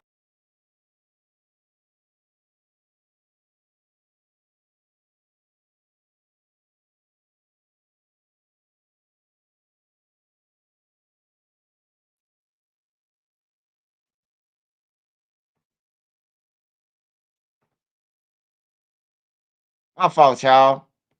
I had to exit off that shit. That shit just got me, man. Shit just got to me, man. I'm scrolling down. I see a motherfucking white boy talking about his name, Lil Brazy 30s, on being a blood from Utah. Come on now. Come on now. Hey, look, NBA young boy been in Utah for at least about 4 years now. Only thing I seen outside young boy crib is a motherfucking coyote, a bear, and a what's the name? What the fuck is in Utah, man? Come on now, be real. The Jazz, Karl Malone, and John Stockton. He say he beefing with the Norteños, whatever the fuck they call, man. Like Adam 22 now, bro. Like they just, it's just anybody now, bro. They don't get no fuck, bro.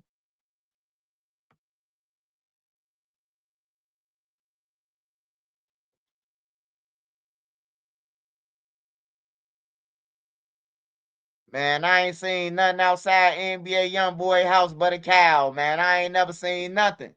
I ain't seen nobody but the Mormons who be with NBA YoungBoy, man. I mean, I ain't seen nobody. That's all I seen. I done seen YoungBoy in traffic. And every time I seen him go to Walmart or anywhere, he running into straight Mormons, man. Yeah, that's who be with YoungBoy, all the Mormons, man. I ain't seen not one gang member from up there. I must gotta look it up, do my homework or something. But if they got him in the gang, then shit, they gang is weak than a motherfucker. Y'all just recruit niggas just for bodies. They recruit niggas just to have a man. Hey, you want to be blood? You can be with us. Like, that's crazy. If we was in war and I seen Fat and little white shorty coming, oh, we finna fuck him up. Like, for real, man. Quit playing, man. Y'all making motherfuckers. That's why people be crashing out and shit. Cause y'all making motherfuckers believe they gangsters and steady telling, come on, man, sit your peon ass down, bro. Like that'll make a nigga go the straight way. Just start rapping. You know, everybody ain't gotta be no gangster if he your homie, bro. Like when I was 15, I ain't had to be no killer. My homie went down. My homie was killing people. He went down for it, juvenile life and everything. I ain't had to kill no motherfucker. He already seen what he went through when they was a teenager. Shit, I ain't want to be in the same place at 15, and I wanted to go to the skate rink on Fridays and Saturdays and hang with the females. Me and the guys, me and my friends. We wanted to go and chill around the females on the weekend. Shit, the movies, whatever. I ain't had no plans of being in no motherfucking jail when I was 15. Shit.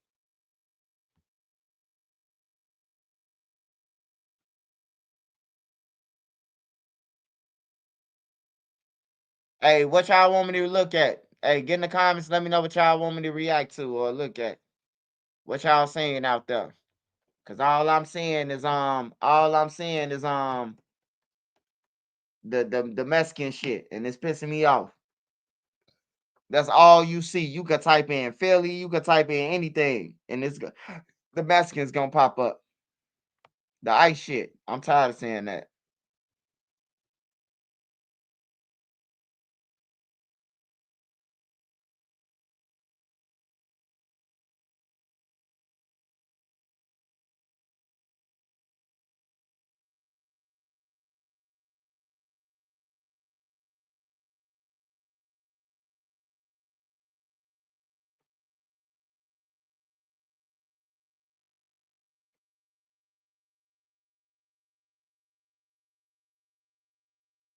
Oh shit.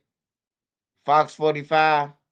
Look at St. Louis Channel 4 News. The dude dies trying to rob another dude for SRT.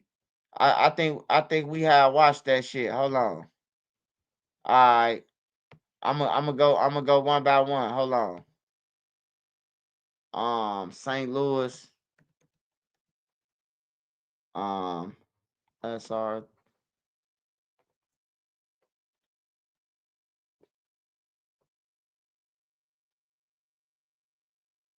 Oh yeah, we watched that yesterday. I was pissed off, man. We ain't get the full story. I was looking for the news report yesterday. We need the full story on that, cause I ain't gonna lie, that was the first time that I was mad at the motherfucker at I was mad at the family, man. I watched that motherfucker long ass video, and we don't know what happened to dude. Did he go to court? Did he get charged with the murder? Like, when I be watching documentaries and shit, that's what I'm looking for. The ending. Don't just cut it off and say, well, people get in the comments and let me know what y'all think. How the fuck we supposed to let you know what you think? What happened to Buddy? What happened to Buddy with who threw the Draco? Like, we need to know all that shit.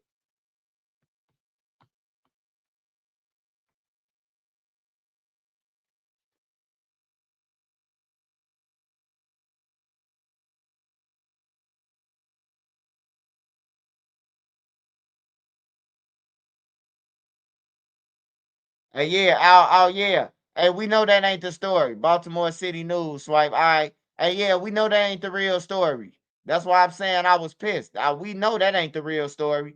Because the lady was lying and we was watching her. The lady was saying the lady twisted the whole fucking story, man. I'm trying to find it. Was it on the news? Whoever from St. Louis, man, tell me if that shit was on the news, man. Because I'm putting in SRT robbery. St. Louis.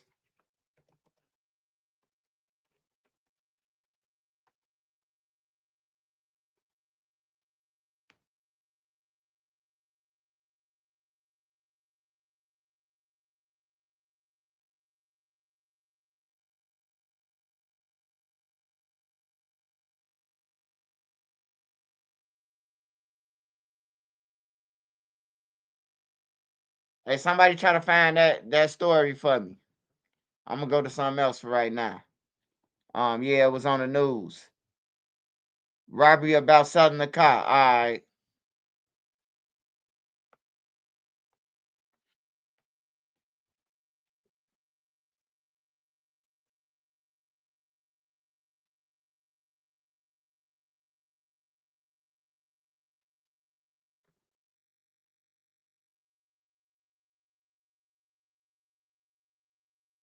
Man, I hate this shit. They showed me shit from 2 years ago, 4 years ago, bro.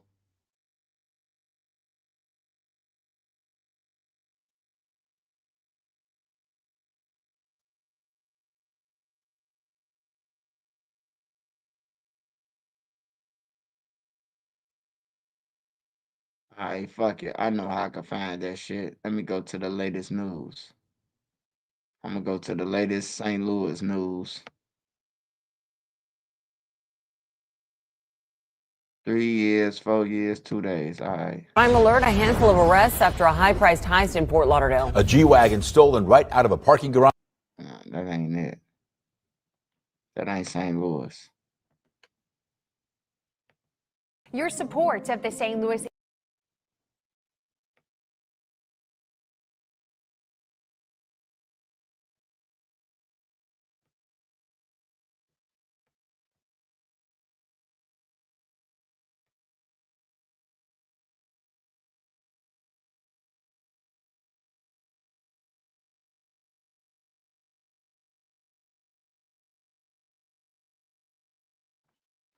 Yeah, I can't find that shit, y'all.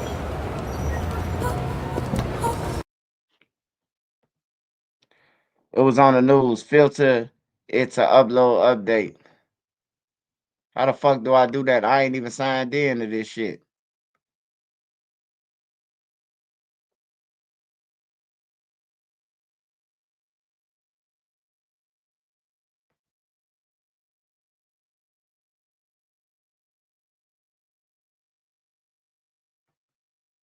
Fuck it. That's why big homie blocked.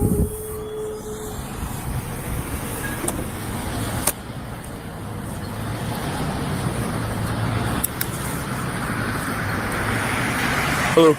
Hey, I'm Sergeant Bubba with Kennesaw PD. Reason I pulled you over, your plates expired? They is? Yeah, man. When'd you buy the car?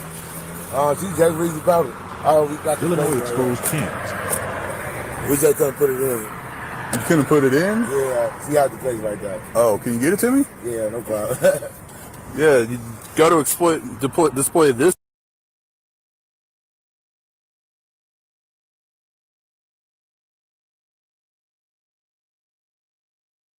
Illinois exposed can. 4-3 on a black sheet. Yeah, fine. I definitely forgot she didn't have it expired.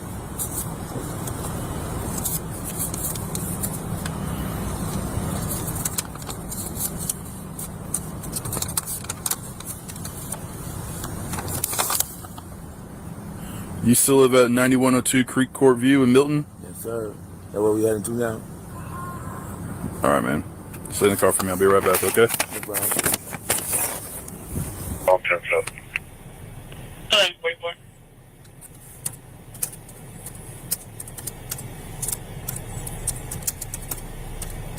Illinois exposed cams.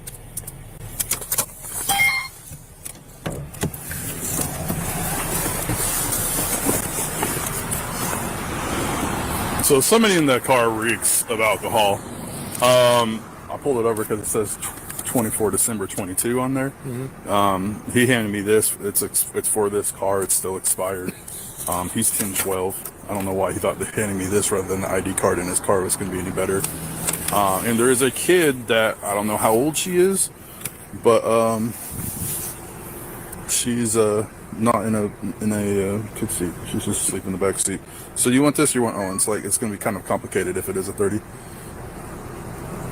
I know she's going to want to leave it. What do you mean? Because she's off tomorrow. Oh, I mean, Is it alcohol or? It's going to be alcohol, I think.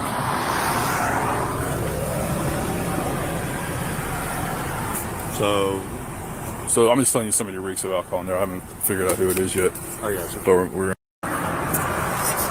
hey, walk out to the front of my car for me real quick. So where you coming from? From his brother's house. Where's that? Literally like 15 minutes away. Where was just on the step there? Stay there for me. I just got to turn my lights off. Where was the party at? It wasn't no party. Oh, what was it? Let's get together. We watching the fight. Watching the fight? Yeah, Who won? Javante. Why'd you fly down? Huh? You flies down. No, my bad. So, whose car is this? This is my wife's. Your wife's car? Yes. All right. So here, let's move over here so we're not on the side of the road. You can sit on the bumper for me. Just sit on the bumper right here. Okay. So where's your wife? She's currently outside. Where? Outside. Outside where? In Atlanta. In Atlanta? Yeah. Doing what? She enjoying herself. Oh, okay. Yeah, I was just here with my friends. Okay, so where's the car seat for? How old is she? She's 6. She's 6. Where's her car seat or booster seat? It's in my car. Where's your car? In Atlanta. She's driving my car. I'm driving hers. So why would you guys swap cars without having like passenger seats and everything? Because we usually have her in her seatbelt. You know what I'm saying? She be safe. All right. We really just focus on our son a lot. You know what I'm saying? So. Okay. How much have you had to drink tonight? No. Not enough? Nah, I didn't drink nothing at all. Like nothing at all? Yeah, I drank like something, but I'm not drunk. When'd you drink? Like when I drink? Yeah. Like 30 to an hour ago. 30, and what you have? A shot of Patron. Shot of Patron? Yeah. And you only had one shot in the entire night? No, I had a couple. A couple of shots of Patron? Yeah. All right. So, by the way, like the license plate you gave me, why didn't you have that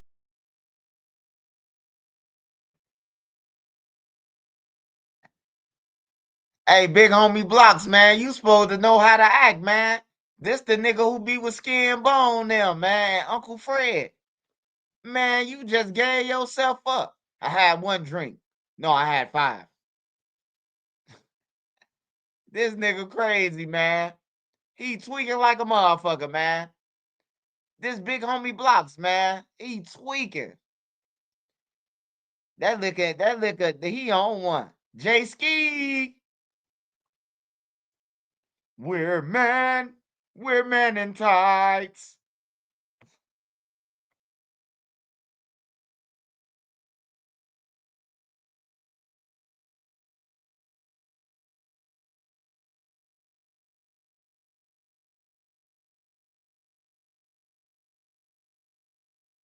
Mounted on the car because like that's like we're coming up on like 4 full months now. All right, so like we just don't got the screws for it. That's it. All right. Yeah. It's the license plate you gave me is still expired though. The license plate? Yeah, like it's still expired. Like I'm good on the stop because I'm just telling you, like I'm good on the stop because maybe they just ain't updated. That's our old place on the last card. What the fuck is you right doing handing them a loose license plate? What the fuck going on, man? Hey, what the fuck going on, man? Why is he handing a loose license plate? He telling him that license plate right there, yeah, that might be the wrong one. The one right there I just gave you. Like this nigga drunk. He hammered, man.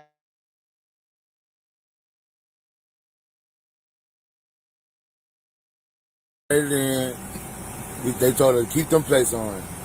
But I see that them plates ain't good. We probably just got them plate number right there. And we got a new place here. All right. So you said you still live at the place in Milton? Yes. Okay. That's where we headed to now.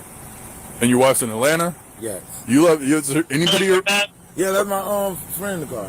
Yeah, but I'm saying like, is there anybody around here that has a car seat? Yeah, his brother probably. Where's his brother? 15 minutes away where you came from? Yeah, like 15. What city was that in? That was in Ackworth. In Ackworth? That's what it is. Yeah. Do you know what road in Ackworth it was on? No, I know it was a lot of turning when it come down to it. I got the address also. All right, I'll get that in a minute. How old is she? He said. She's 6. Okay.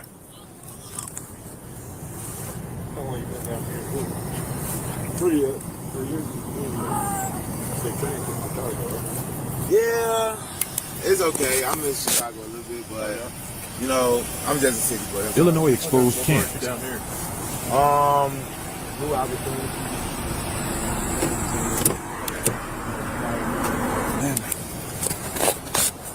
I feel you. I thought this place also was good. No, it's not.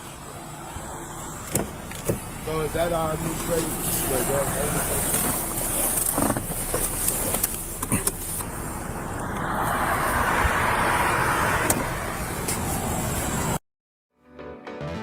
Check out all of our digital coupons on the My County Market app. Tons of great penny pincher deals are available every month. Simply clip, shop, and scan your Max card to see the rewards add up. Download the app today. We're gonna jump to the St. Louis thing. I want to know what happened. Get the new fresh skin lineup at dolcegabbana.com.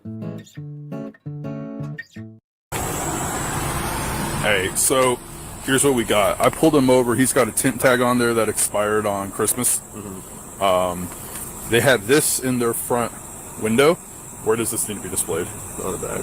Where? It's provided right there on invisible. Does this work? No. Does this work? Yeah. Yes. This is still expired. Yeah. All right. He has identification card only. Okay. He just admitted to me to taking a shot of tequila 30 minutes to an hour prior. I was like, oh, that was your only one? No, I had multiple throughout the night. There is a 6-year-old daughter in there in the back left seat who has no car seat and is not buckled in. And then there's an additional passenger in there and a fucking baby. So this is a cluster. The baby is in a seat. Wife. What is the worst he doing right now? Talking to the guy. He's not doing anything yet. Like he's not feeling well or something like that. I don't know. He's not? No. Okay, so all right, so we're gonna take this. Yep. So,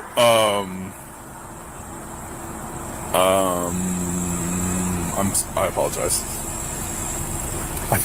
All I saw was expired tag. Yeah. All right, man. So you were going to. So listen. Depending on what happens here, like this is how I look at this. Like, I am not I know body cams are rolling and everything. I am not sold on it. The 10-15 is going to take place if he's 30. If he is just 10-12, probably not going to 10-15 here, because we're going to do a stat 5 on it because there's a lot of other crap going on. Right? Yeah. Well, that and like his wife is in Atlanta getting drunk. She has the car that has the baby seat for the 6-year-old or the booster seat. It's a tiny kid, so it might need to be in like an actual. I haven't figured out why he only has a suspended license. I mean, he obviously knows this is for an identification card only. Go and start running all that stuff and figuring that out. Okay. Let me look at the car, and then I'm gonna come back and talk to you. Yep. What's his name? Javante, I think. I can't remember. Hey man, I'm Officer of the Kennesaw Police Department. Alright. So, Hank, I'm gonna give me a second. I gotta walk up to the car. I'm gonna check on the kids, and I'm gonna come back and talk to you. Okay?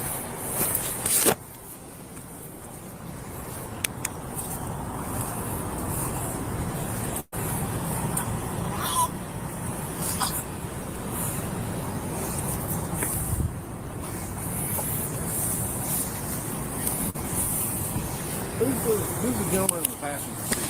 That's my partner that came with me. Okay. So I know you were talking to my sergeant. So the reason you're out of the vehicle right now talking to me is like I smelled odor alcohol coming out. So you admitted like you had security? Yes. How long ago was that? 30 minutes out. 30 minutes to an hour? Yeah, so it was like 45 to an hour. Huh? You just have the one shot? No, it's like a couple shots. Yes. Yeah. 2? Okay. When was it? So it was around the fight. So Javante was fighting. The boxing match? Yeah. Can you just go keep an eye on so you just had the 2 shots? Yeah, appreciate it. They just single shots, double shots? Singles. Okay, so 2 single shots at tequila. Yeah. I knew it was like loud on me. So what? Okay. So two shots. Last one was 45 minutes. All right. Do you mind if I just do some evaluations to make sure you're okay to drive on? Okay. All right. So what I'm gonna do is I'm gonna get you to take a step towards me. You got any issues with your eyes, anything like that? Anything called resting stagnant, so we're gonna diagnose that. If you don't know what it is, you got any recent head injuries? Yeah, I had prior accident. How long ago? 2 years ago. Yeah, but I nothing recent. Nah, they ain't. Okay. Any issues with like your neck, your back, hips, no sir. Ankles, knees? Anything that would like stop you from walking a straight line, staying on 15 miles? Alright. So let me get you loose, stay with your feet together, your hands touching the side. 1118 unit, go for it. Go for it. Hold fast. I will be right back. Light up. Oh. Your wife down in Atlanta partying, you said? Yeah. Okay. Hey man, everybody deserves it every now and then. Yeah. I ain't tripping about it. I wish I would have got on top of these plays though. Yeah? I wish I would have got I bet. I ain't knew this one wasn't it either though, so. I mean, it is. It's the plate to this car, like the VIN numbers match and everything. Okay. But it's still expired. Like her birthday. It never goes fast when you want it to. Never.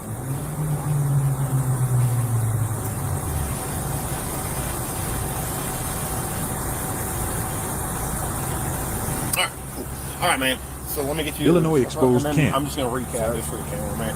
So like, you said you got no medical issues, nothing that's gonna prevent you from walking straight line. So you only had the car wreck 2 years ago, and that doesn't really affect you. Nothing recent. No.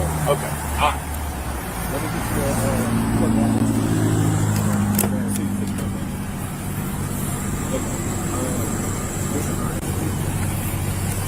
you. then, what do you do for work? I'm in social media. Social media? Okay. Yeah. I don't really know what all that entails. Yeah. Okay. Let me get you to stand your feet together, and then your hands touching your side. So my light's kind of bright, man. I gotta be able to see your eyes, right? You see that tip of my finger? So you're gonna follow the tip of my finger with your eyes and your eyes only while keeping your head perfectly straight. Does that make sense? You understand what I'm asking? Mm-hmm. Okay. All right.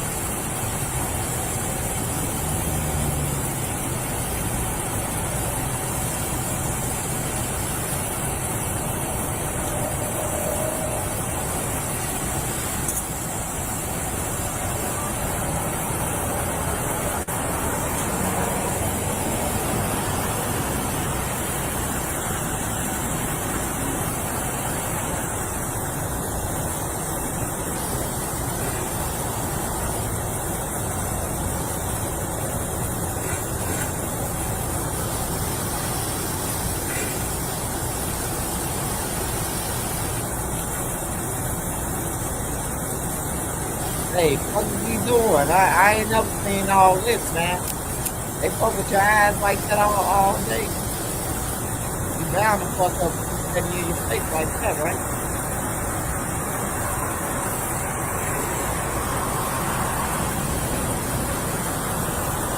Just get homie blocked. We will stand on them.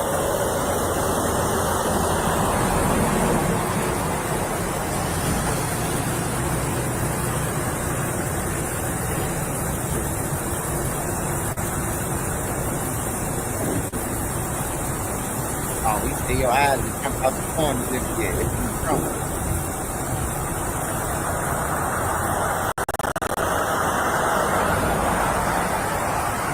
Come down in it, okay?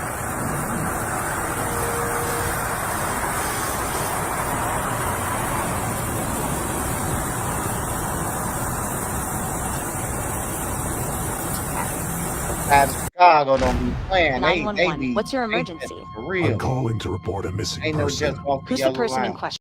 All right, the next thing we're gonna do, man, we're gonna step over here. I'm gonna get you to.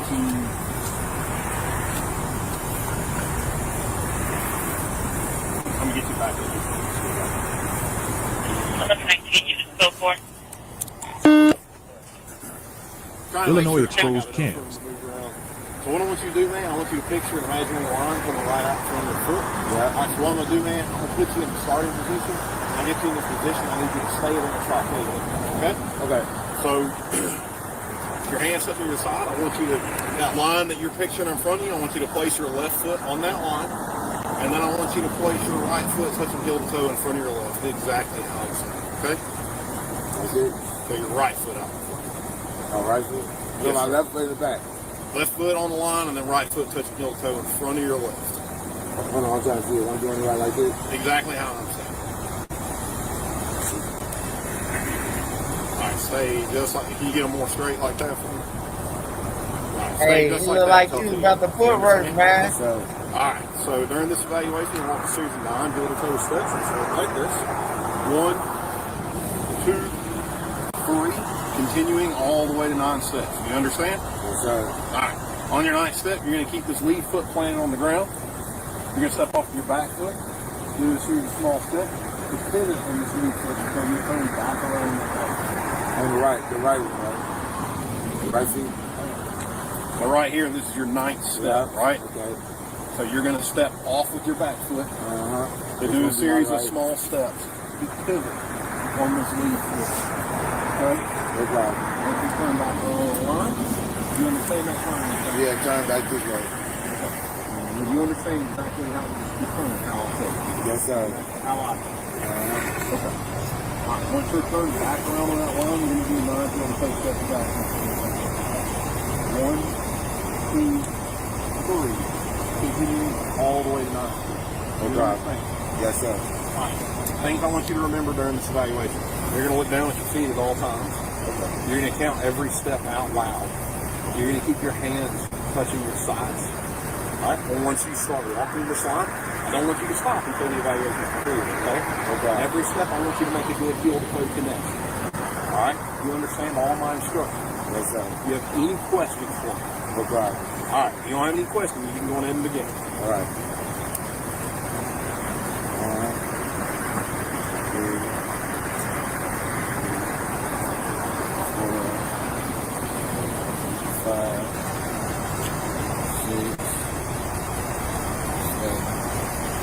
Illinois exposed camps.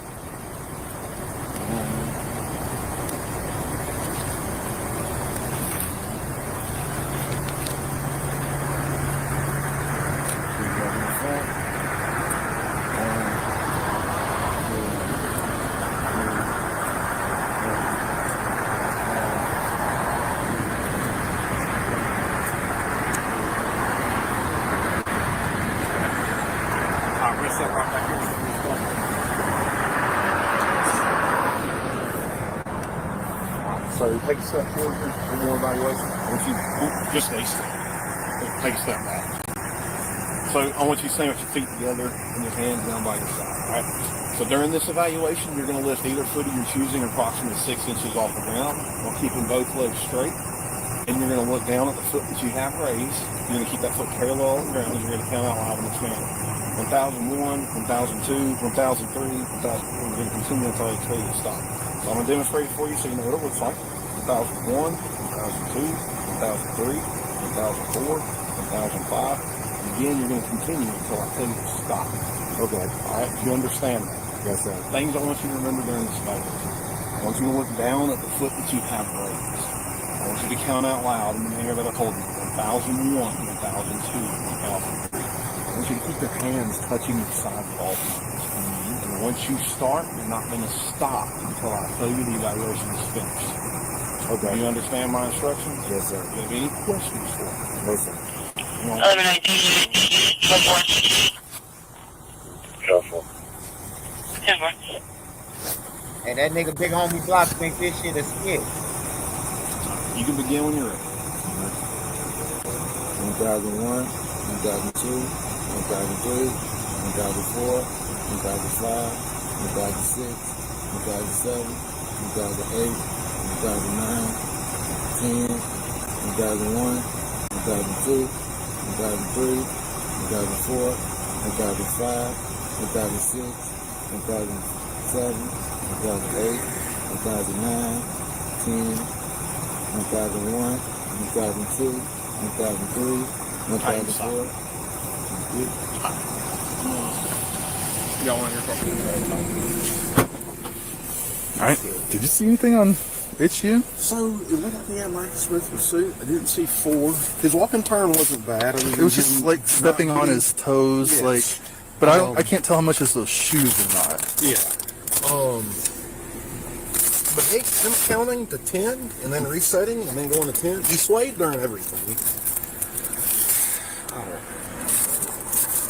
I might do like a convergence and modified romper just to see if there's anything, but yeah.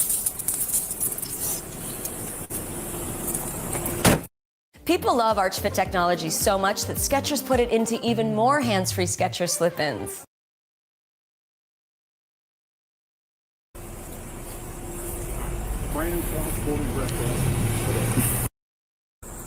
Because he literally just got that issued in March, I believe, whatever paperwork you had. It's sitting back in the car. I can go grab it. Issued in March, suspended in December. I just wanted some sunflower seeds of my own.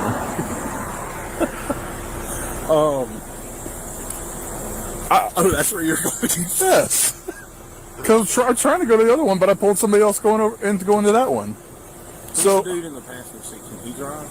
I think he's Hammered. Somebody reeks of alcohol in there. It could have been him. I don't know, dude. Like, regardless, we still have a 6-year-old that has 0. Yeah, well, he's getting 7s crossing the board. I'm clear on that, but like, I'm worried about the liability of letting them drive. Somebody's going to have to come with a child seat. Oh, yeah, no, he can't. But my concern is, so we 10-15. Who's taking possession of the kids? If he's comfortable with his buddy doing it, he's comfortable with his buddy doing it. So he thinks his buddy might have a boost. He's pissing me off. Ask him why if he knows his license is suspended. Ask him what his registration is. Ask him if I'm sorry. Introduce yourself, talk to him, figure out about license being suspended. Like just talk. This investigation's now over to you. It's not a DUI anymore. Yeah, I'll go up there and tell him it's not a DUI. But when you go up, listen, hang on, before you walk, just have a conversation. Okay, like, hey man, tell me about your driver's license. And then if he kind of beats around the bush and doesn't know, then be more specific and say, look, man, your driver's license is coming back suspended. Do you know why? Did you know? Like, just ask. But first, like, just go with, like, tell me about your driver's license. Because most people know and they tell you. And then we need to figure out about the buddy. Is he handled? Does he have a valid driver's license? Is he an option to drive? If he is, and he's okay with the kids, he's got to be continue for the system. Okay, but the issue is, like, we got kids in the car. Like, we need to figure all that. Like, because we got a lot of stuff. Yeah, that's to it. So there's a lot of stuff in this thing. You got frustrated with all that stuff earlier. Like, that shit's gone. Like, we're here right now. You're okay with burning. Like, your kids going to burn. 10-4, can you run that 10.7 by the end of Be up front. Okay, if you know you're not supposed to drive. Last name is Delta Alpha Victor Ninja Sierra. First name is Bravo Romeo. They're trying to make sure my Alpha. Illinois exposed camps. It's not even buckled in, bro. Yeah. She ain't buckled. She's literally just curled up in the seat. Yeah, the one on this side, the baby that's in the seat, it ain't even pulled tight. So think about like the way kids. Hey, hang on, man. Listen to me before you talk an attitude, okay? I'll play around with my kid. I get real frustrated. Yeah, they're my kids too. I love my kids. This is not right. I want you to understand. You don't tighten that seatbelt up. Their seatbelt is not like your seatbelt. Your seatbelt, as soon as you put it on, it pulls tight, right? So when you get into a wreck, it clips and then it doesn't move, right? Their seatbelt's not like that. You lose it, that kid's seatbelt is loose. The other one is not even wearing the seatbelt. So you get in a wreck, she's just going wherever.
Forms it.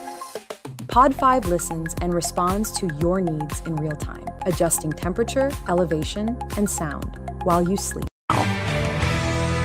First on Fox, a deadly incident at a busy intersection in North County shut down traffic and drew a crowd of onlookers. Fox's Max Deeknight is back from Delwood with an update on that investigation. And Matt, it looked like quite a scene out there with a huge police presence. Yeah, it was, and there were a lot of officers up there. It shut down traffic at West Florissant and Chambers for around 3 hours. Again, a very busy intersection. Here's what we know so far.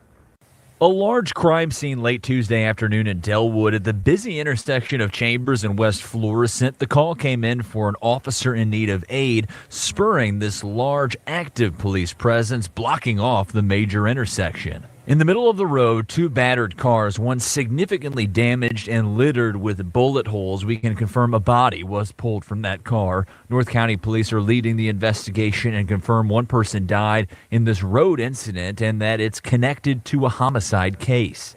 They also confirm one man was arrested. As you can see, the scene drew a large crowd. Bobby Holder lives nearby. I definitely wanted to walk back up here to see what was going on. There was a lot of cameras and everything, so that piques my interest. Holder, a Chicago native who attended SIUE, says this is the final straw for her. I was already looking to move, and this solidifies my decision that I need to move. And why is that? I don't feel safe. This is not a safe area. I hear gunfire day and night. I hear sirens day and night. It's just not an area that I would want to raise a family in. It was an emotional and charged scene Tuesday as that body was pulled and at least one vehicle was hauled off. Onlooker Michael Davenport shared how he felt about what he was seeing. It's devastating, you know, and St. Louis is getting so bad that, you know, I think we need guidance for everybody. Young kids that are barely can drive, have automatic weapons and over simple things. And we're still waiting for police to release the name and age of the person who was killed in that incident today. And we hope to have some updates for you coming up on Fox 2 News at 10. Mandy. Then the last 2 hours, police tell us a man has been arrested after a man was killed in a car crash and shooting in North St. Louis County and happened in a busy intersection in Delwood. 5 News Side's Laura Barcheski's been on this case all afternoon, joins us in the newsroom. Kelly, the North County Police Cooperative says it started around 3 o'clock this afternoon in the area of West Florissant and Chambers Road, shutting down the road for hours. A worker at a nearby business who wanted to remain anonymous for his own safety says he saw a car hit another one, and one person got out and started shooting at the driver through the windshield. North County Police just confirmed a 23-year-old man has been arrested, and a man who they believe is about 20 years old is dead.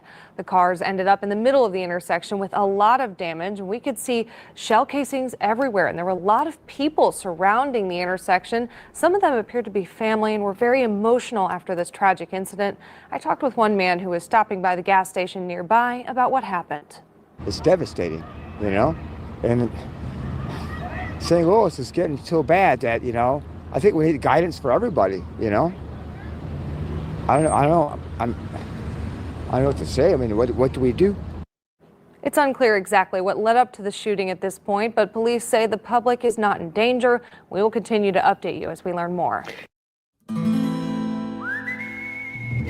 Go ahead, make your day with the Neo QLED 8K.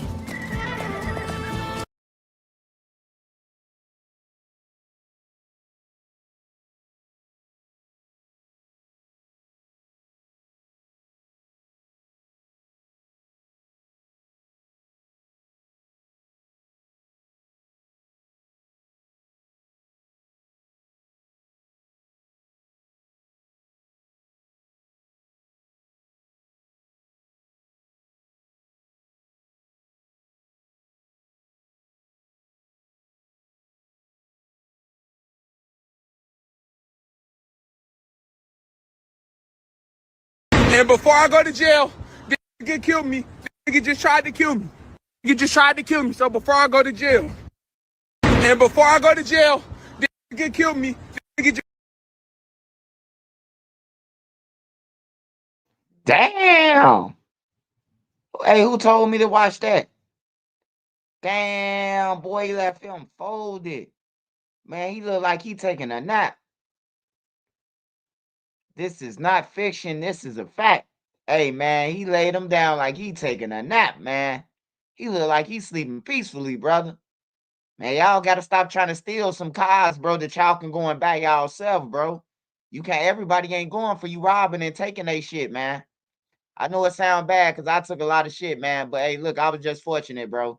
But it came with a lot of bullets, a lot of people, you know what I'm talking about, getting ambushed, coming out your crib and all that. I done had a lot of days where I had to really look out my window and front and back before I left out that crib. I'm telling you, bro.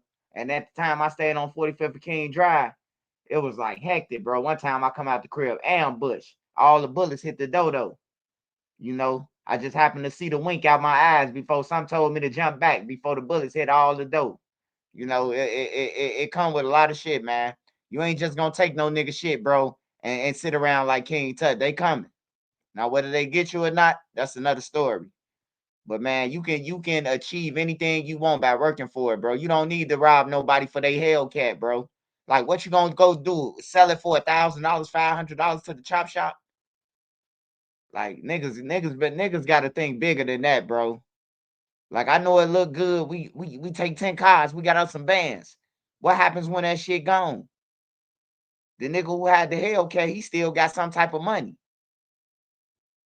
Now he gonna chase your ass down while you broke, man.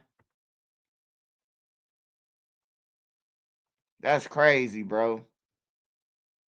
Nene, you seen that one? Man, he folded dude up, man.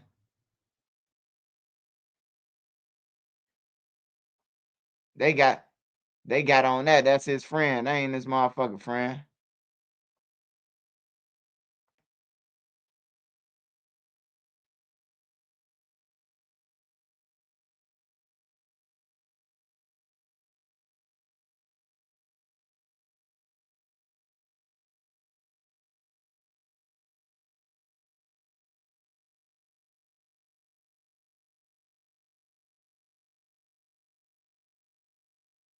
Yeah, everything that I see in St. Louis, it look like goddamn it, some type of car robbery gone wrong or some shit.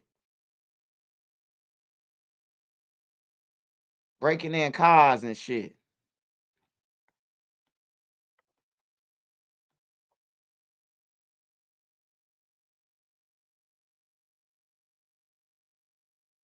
Remember yesterday they was saying he didn't want to give up his phone? Yeah.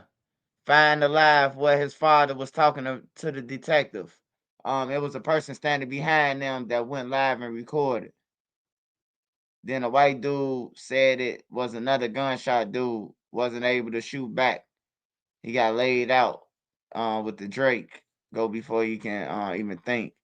Oh yeah. I could see that. I could see that clearly. What happened? Hold on. I wish they had like a 9-minute video explaining all this shit, bro. But we gotta watch 2-minute videos and shit. Is it safe to say? Is it safe to say that they got video footage from the gas station that's showing that Shorty jumped in his car? Do y'all think he gonna beat it from St. Louis? Do you think he gonna beat it? Just catch the gun case, or you think he through? Uh,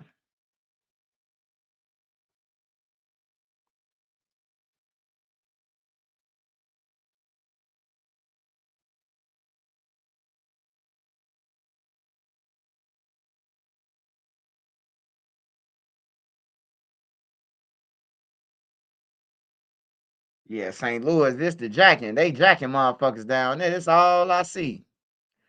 Car robberies, dollar store. Them some thirsty ass bastards down there.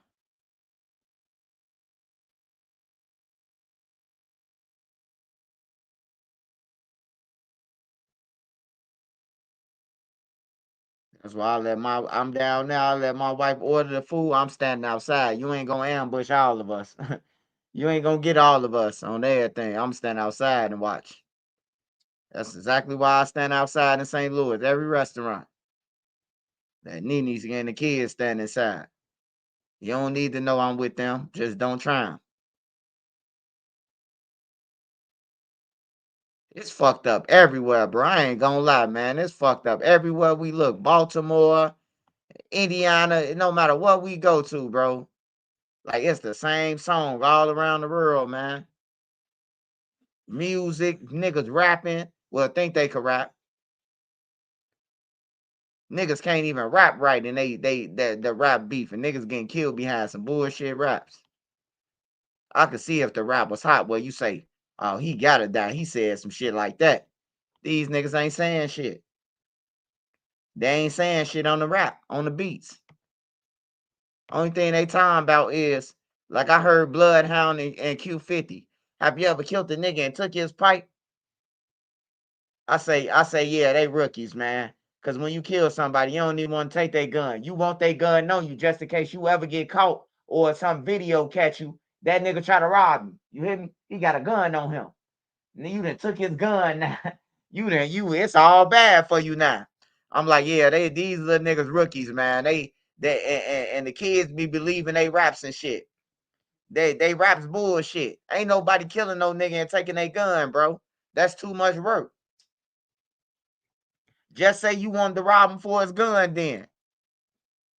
Don't tell me you just killed the nigga, then you ran up on him and took his gun. No, leave his gun there. That way you probably could possibly say self-defense.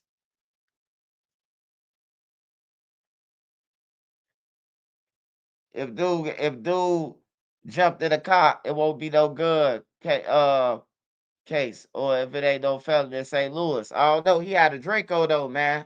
I don't think you could just walk around with no Draco in St. Louis. I don't know they laws though. I don't think you can walk around with no Draco though. Probably in South Carolina or somewhere, but I don't think in St. Louis you can walk around with that bitch. In St. Louis, they got different gun laws, and you can be 16 and own the gun in St. Louis. Can you have a Draco?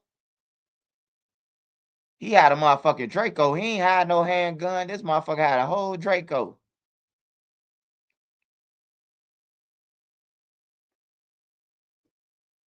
I think the Draco is illegal. Especially if you ain't got no damn gun license. I don't know though. Everywhere got their own rules though. Every state.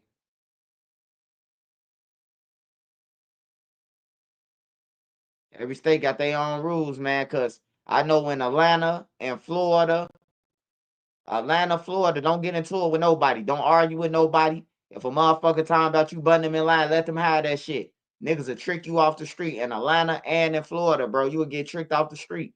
Motherfucker start something with you, you will get hostile, and then they kill you, bro. And everybody saying that we heard the man get hostile. They ain't see everything or heard nothing. They just heard you say, "Get the fuck off, pal," and now you dead. Like that shit be crazy, bro. But Atlanta and what's the name? Atlanta, all them states that stand your ground, all that shit, bro. Like it's dangerous, bro. You can have a motherfucker like George Zimmerman, man. George Zimmerman. You can have a motherfucker like him who got his license to carry, just waiting to kill a motherfucker.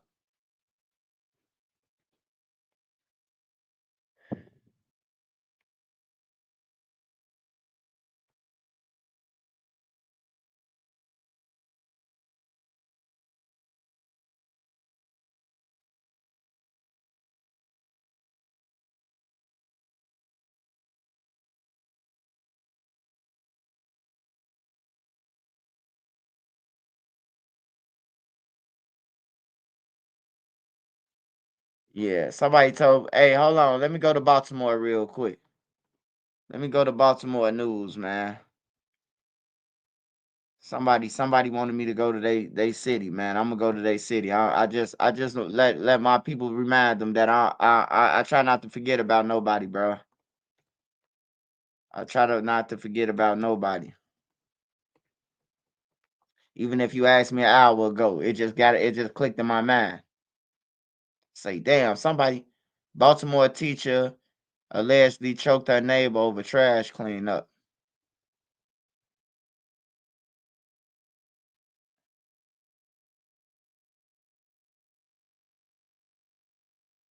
Damn, it's going down in Baltimore. Nearly home. Just need more space. I feel like I'm suffocating.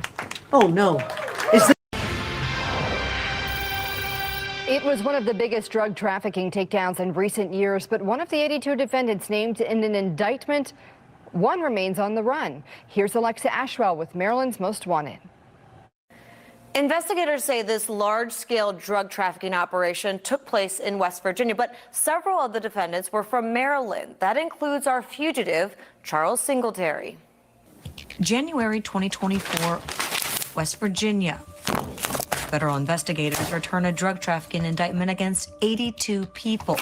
On the list, 45-year-old Charles Delroy Singletary. Singletary is specifically from Baltimore. But the large-scale drug operation investigators say Singletary and 81 others were involved in took place hundreds of miles away in West Virginia.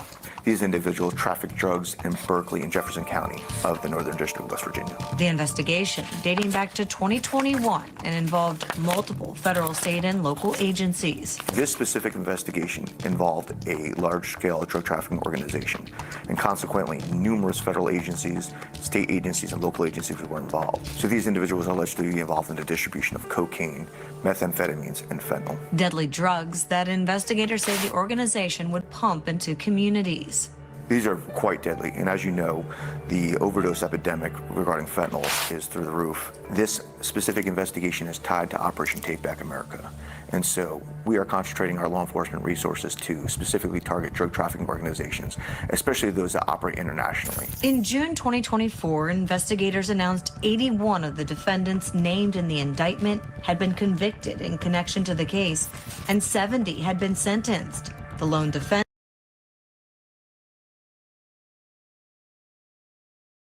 Them motherfucker Swipe was on live so long last night I had to do a membership. I appreciate the poetry. Yeah, sometimes I get in my mode and I started to tell myself, hey, Swipe, you think you can pull the 24 hours? I'm telling myself I can. I'm gonna test myself this summer one day. I'm gonna do it 24 hours. I don't give a fuck if y'all jump off and go to sleep. When you wake up, I'm gonna be on here. 24 hours, I'm gonna do it live. And within that 24 hours of streaming, I'm gonna be doing everything though. Shit, I'm gonna try to hook my game up and every motherfucking thing. I'm gonna try to stream for 24 hours though.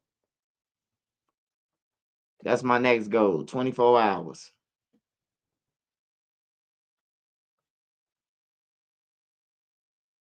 Of course, it's gonna be on the weekend.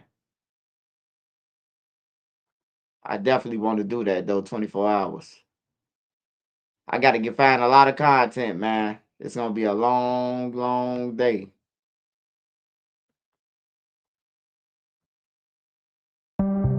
Father's Day in America, a time to honor all fathers. As a Christ-centered leader of your family, your dedication to protecting them and raising strong children is admirable. You model what it means to persevere through discipline to achieve your goals.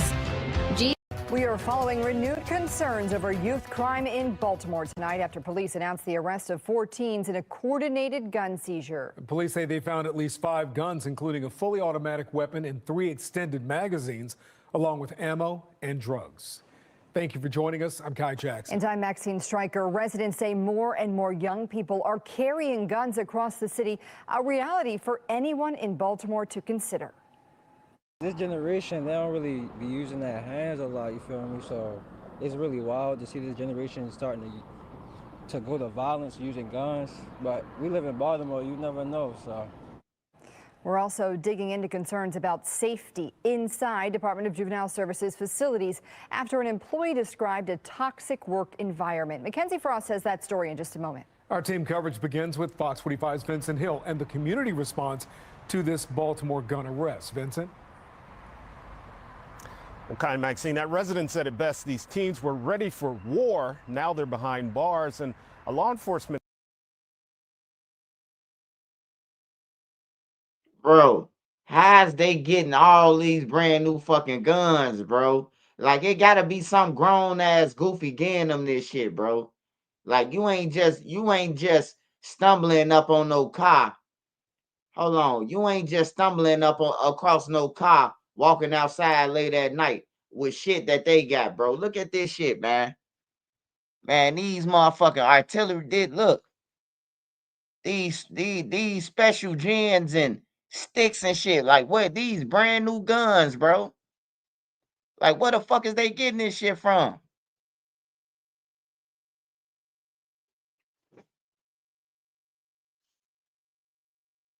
Hey, can you smash the like button? And you say you smash the like button, but you don't? If I don't go live, when I do go live, I do 8 hours. I make it up. I did an 8-hour shift last night, man. Give me some props, bro. On everything. Nigga, it always be your own brother that try to kick you down, man.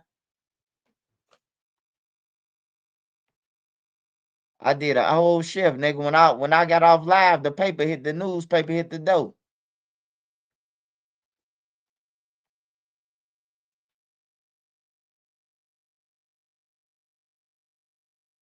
City. To think about, especially young people running around the streets of Baltimore City with that kind of firepower in a neighborhood where there's kids and older people, and it's just unthinkable, and yet that's what Baltimore City residents live with. Last month, Fox 45 reported that 20 juveniles had been charged with gun-related offenses this year. The latest data shows 25 juveniles have been charged, but Smith says the numbers don't represent reality. For every offender caught, there's 20, 30, 100, 500 more doing the same thing. Smith says to prevent that from happening, police need to look at the root cause. One of the first things that the Baltimore City Police Department is going to look at is gang activity. While prosecutors make sure others will think twice. So important that prosecutors take a hard look at this case and make an example of these juvenile offenders. And speaking of making an example, according to Baltimore police, all of these teens have been charged as adults. Here he is now. Hi, I'm just trying to make sense of all this data. Just get Saspaya. Authorities are calling it a successful roundup of alleged child sex offenders, but it also shows how widespread that crime is in North Texas. The Dallas FBI office, along with some of the 70 law enforcement agencies that all participated, announced the results of what they called Operation Soteria Shield. Here's our J.D. Miles. These are the faces of the 244 men and women charged with exploiting children for the purpose of sex trafficking or pornography. It's the end of a month-long investigation by federal and local law enforcement of a crime that authorities say is a year-round problem. The numbers of offenders arrested and the children rescued in this operation are stunning. It's stunning to hear them repeated here. 109 children were rescued by Operation Soteria Shield, which began in April. During this operation, many of the children recognized or rescued were previously unidentified. They'd never been reported missing. They had never had their abuse known to authorities. The operation not only led to arrests and rescues, but also to the seizure of terabytes of child abuse sex material through a collaborative effort that started 10 years ago and now includes 70 Texas law enforcement agencies. What started as a small team with a bold idea has grown into something very powerful. In a lot of these cases, authorities say the sex offenders never actually meet their victims face to face, but instead use technology to coerce them into sending explicit images and videos. The head of the Dallas FBI office says the methods used are not just involving social media, but also online gaming systems. So I think for many of us, I'll speak for my generation, we were raised to be concerned about faceless strangers that might try to contact us or cause us harm on the street. But we've moved past that. Again, predators have access to our children in our home through technology. Authorities urge families to use parental controls on any devices kids use and be aware there are more faces like these still out there. In Dallas, J.D. Miles, CBS.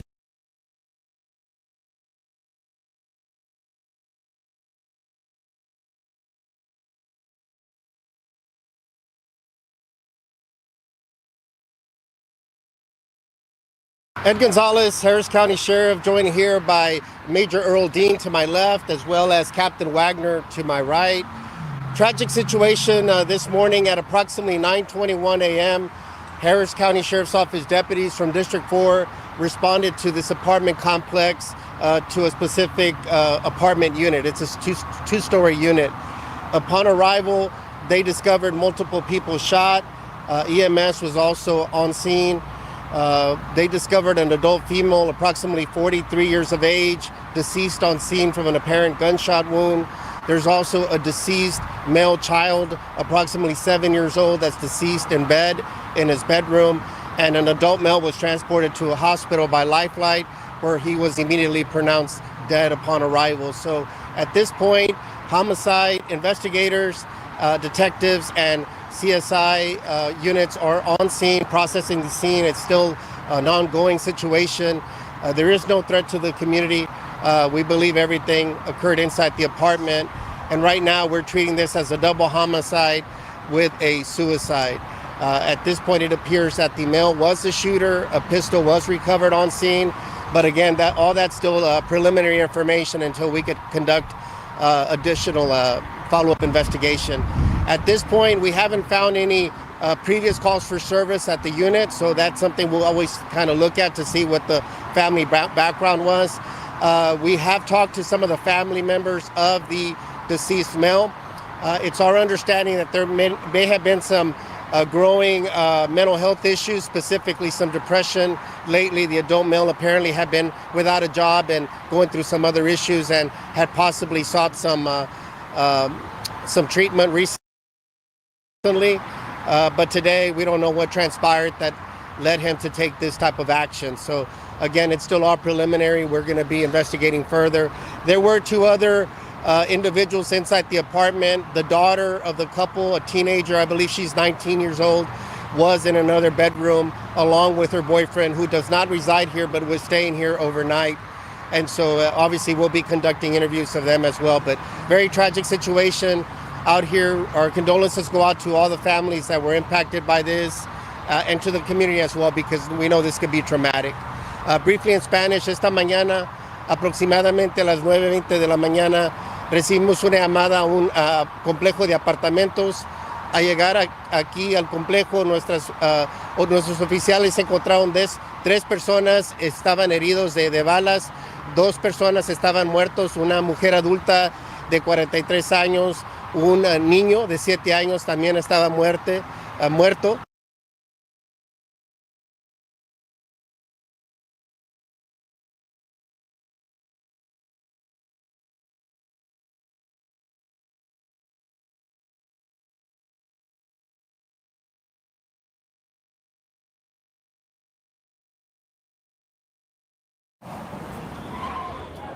Ned's excited for his big date, but he's wondering. What if a flaky plaque throws me off my game?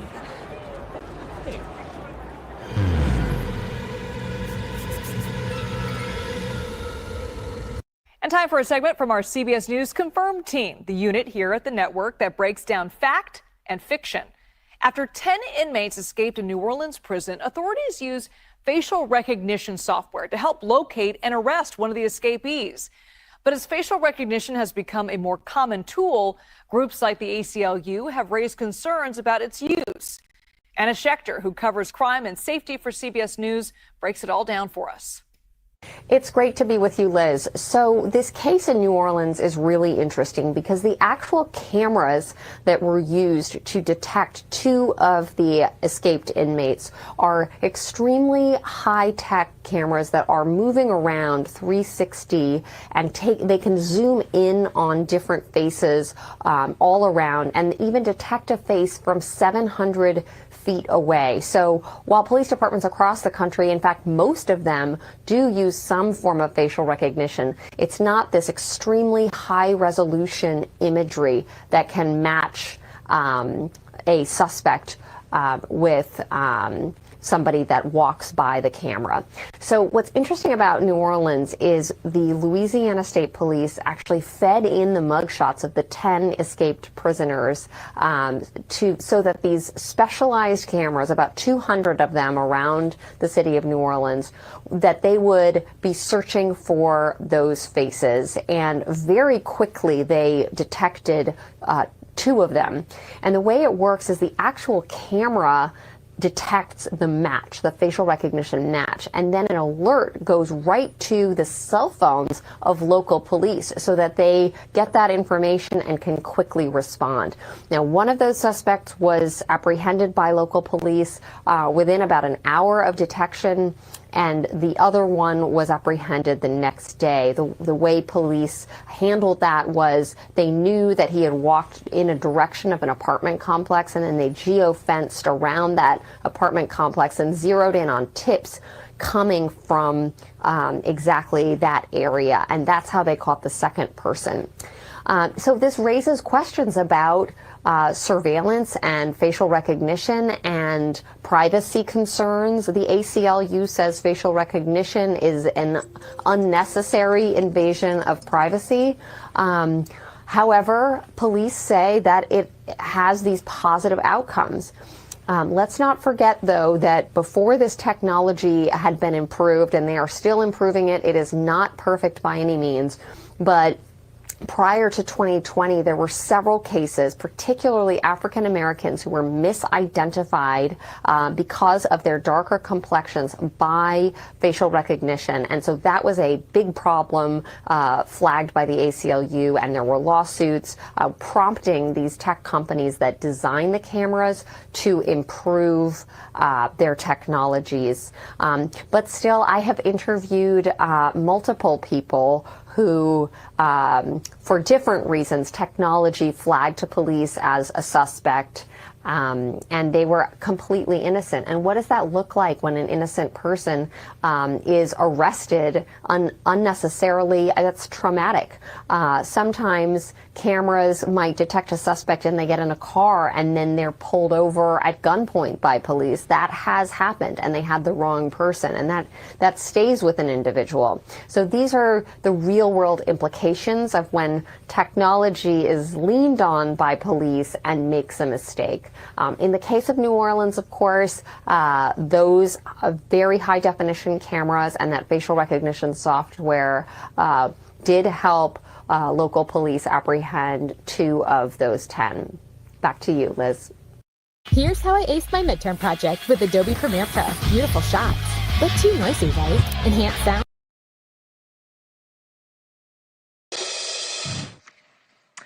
Long before the walls closed in on P. Diddy, another pop music megastar was charged with racketeering and sex trafficking, among other things. And he was convicted 2 times. R. Kelly has spent the last 3 years, almost to the day, in a medium security federal prison in Butner, North Carolina. His 2022 trial in Brooklyn ended with a sentence of 30 years. His 2023 trial in Chicago got him 20 years as well. And they're supposed to run mostly at the same time. But now R. Kelly wants out. And he says his life depends on it. He says that every minute he spends locked up at Butner, he is in danger. And why? The way his lawyers tell it, prison officials want R. Kelly dead. You heard me. The government, they say, has put a target on the singer in prison. And what's more, Kelly's lawyers say the Bureau of Prisons conspired with one of his fellow inmates, a member of the Aryan Brotherhood, to murder him. I'm joined now by Beau Brindley, attorney for R. Kelly. Mr. Brindley, I'm so glad to have you on the show. Thanks so much for being a guest. I mean, what I just read, what I just said, it just all sounds very fantastical. Do you have proof? Well, the answer is we do have proof, and we appreciate the opportunity to be able to come on and talk about it. In terms of proof, the most powerful piece of proof I can provide is the sworn statement of the man who says that he was solicited to kill R. Kelly. Michael Glenn Stein has provided us with a full declaration signed, and he's given his willingness to sit down for a polygraph examination administered by either side to testify in court. He has given us the details of who solicited him and when. And I think that's the key here. These are not R. Kelly's allegations. These are the allegations being made by Michael Glenn Stein, who's the person who says that he was solicited to kill Robert and sent to Butner to do it from another facility. And we took significant time. Well, I don't mean to interrupt. Go ahead. No, that's okay. I'm trying to put a lot of the pieces of the puzzle together as you're answering. And I'm just confused if this inmate allegedly said that the Bureau of Prisons sought him out to murder a fellow inmate.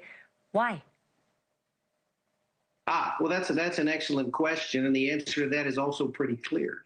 Mr. Stein, in his declaration, has set forth the reason that was given. The reason is that Mr. Kelly was about to expose some facts that would be extremely inflammatory and damaging to the Bureau of Prisons and the Department of Justice.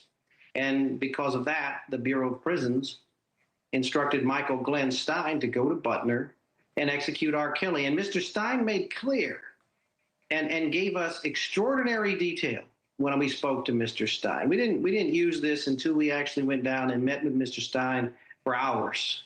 And he told us in extraordinary detail that this is not the first instance, that this happens all the time, that the Aryan Brotherhood has been directed to commit murders and beatings at the behest of prison officials for years. People have been killed who pose problems for officers, for lawsuits, and it happens. According to Mr. Stein, not only will he tell you that it happens, he will explain, when given the opportunity in great detail, all of these murders in which he has participated, which he has directed other Aryan Brotherhood people to do. This being the most recent. Can I ask you to just, yeah, like murder's a big deal, right? I think we can all agree on that. And putting a target on someone's head, kind of a last resort. What kind of information are we talking about that allegedly R. Kelly is in possession of that would be unflattering to the government at a level that would, you know, suggest that a hit was put on his head? Well, let me say it this way. It's not allegedly having evidence. We do have evidence, and one piece of evidence we've already presented in the form of a signed declaration from Keyshawn Mogadamudi, Robert's former cellmate.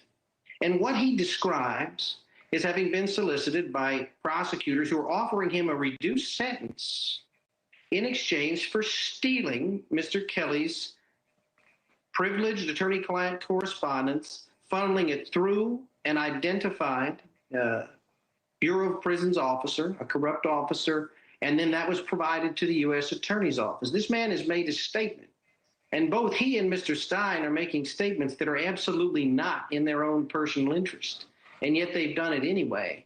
And so we do have that evidence, and what that evidence means is we're talking about prosecutors and Bureau of Prison guards, not just guards, but officials, people that are officers. We're talking about these people committing crimes. The theft of Mr. Kelly's mail was a crime, and it was a violation of his constitutional rights. On top of that, there's another prison guard against which a lawsuit is pending, Tawana Ingram, who also stole other attorney-client correspondence. Let me jump in here. Because I've been around the block as you have as well. And if I had a dime for the number of inmates who lied under oath, on the stand, you name it, I'd be on a yacht in the Med.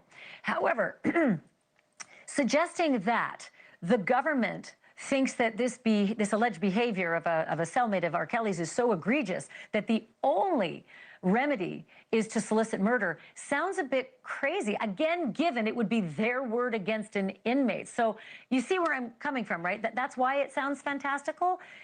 And I guess the other question to add to that is that if the threat is over, meaning the man allegedly solicited to kill R. Kelly has come clean and said, I won't do it, I'm going to sing like a canary instead, where's the threat?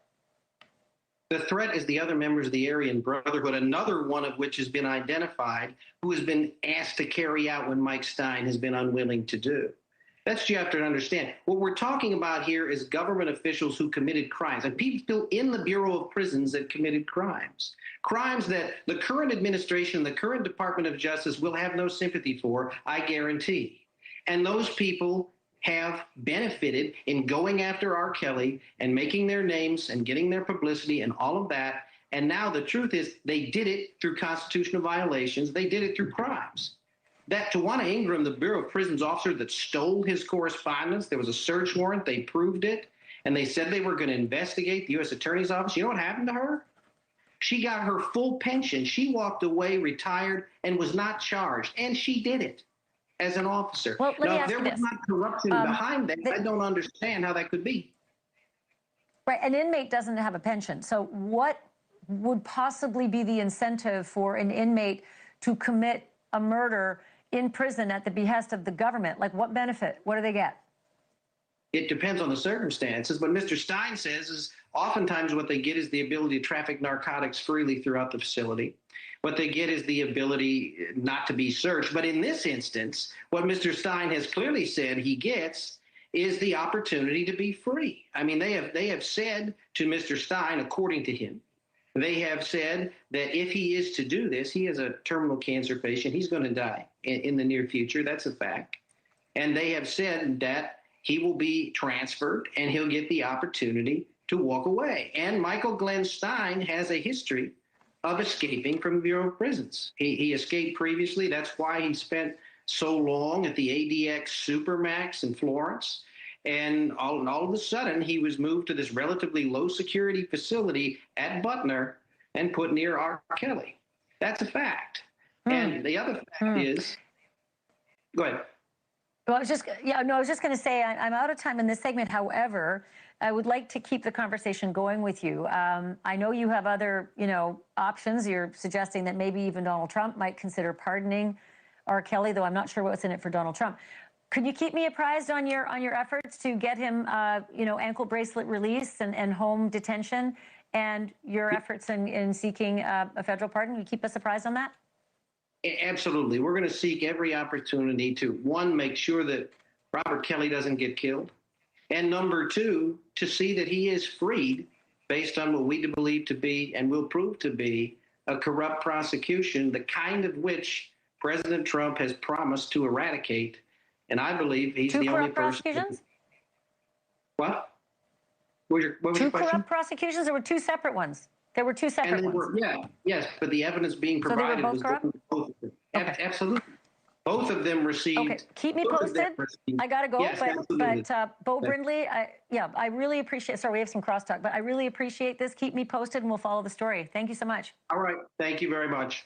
Thank you for watching. Subscribe below and download our News Nation app right now on your phone, and you will get fact-based. Hey, the whole time she was disrespecting him, man. She kept disrespecting him like a motherfucker.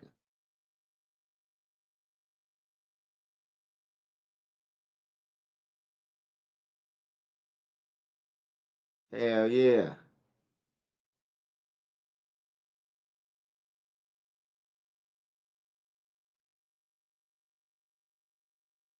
She basically told his ass that shit over with. Yeah, she was treating the fuck out of him, bro. I thought he was gonna check her about it, but he kept on talking about some other shit.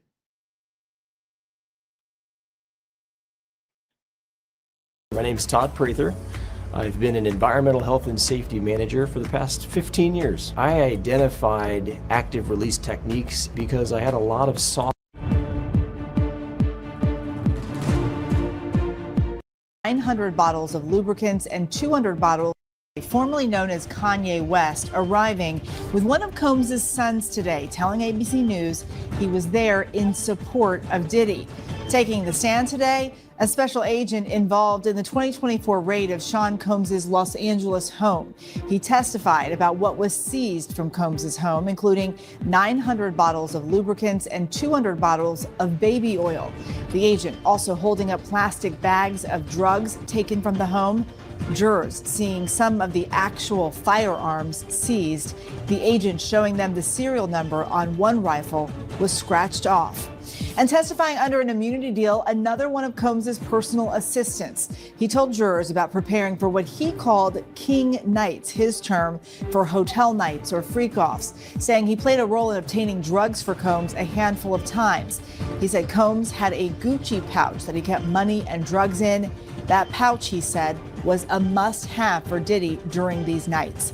55-year-old Combs has pleaded not guilty to 5 felony counts, including racketeering, conspiracy, and sex trafficking. If convicted, he faces the possibility of life in prison. Let's start at the federal courthouse in Manhattan. Chief investigative correspondent Aaron Kotursky is there. And Aaron, we have to talk about this juror first. This juror who was just dismissed, spent 5 weeks listening to all this evidence, but he won't go to the deliberation room with the other jurors. What happened here? It appears that the juror gave what the judge called inconsistent answers to a basic question. Where do you live? And during jury selection, the 41-year-old man said he had lived in the Bronx. In an offhand remark to a court staffer, he said that he had recently moved to New Jersey. And when questioned about it, the judge said he gave changing answers. Said he was spending 4 to 5 nights a week in the Bronx, but actually lived with his girlfriend in New Jersey. And the judge said it raised some real questions for him about the juror's candor and whether he had made a deliberate attempt to try to get himself seated on this jury. He said it may sound trivial, but the judge said for him, this really raised a question of whether he could follow basic instructions when it came time to deliberate the case. So he said he would remove the juror, but that wasn't the end of it.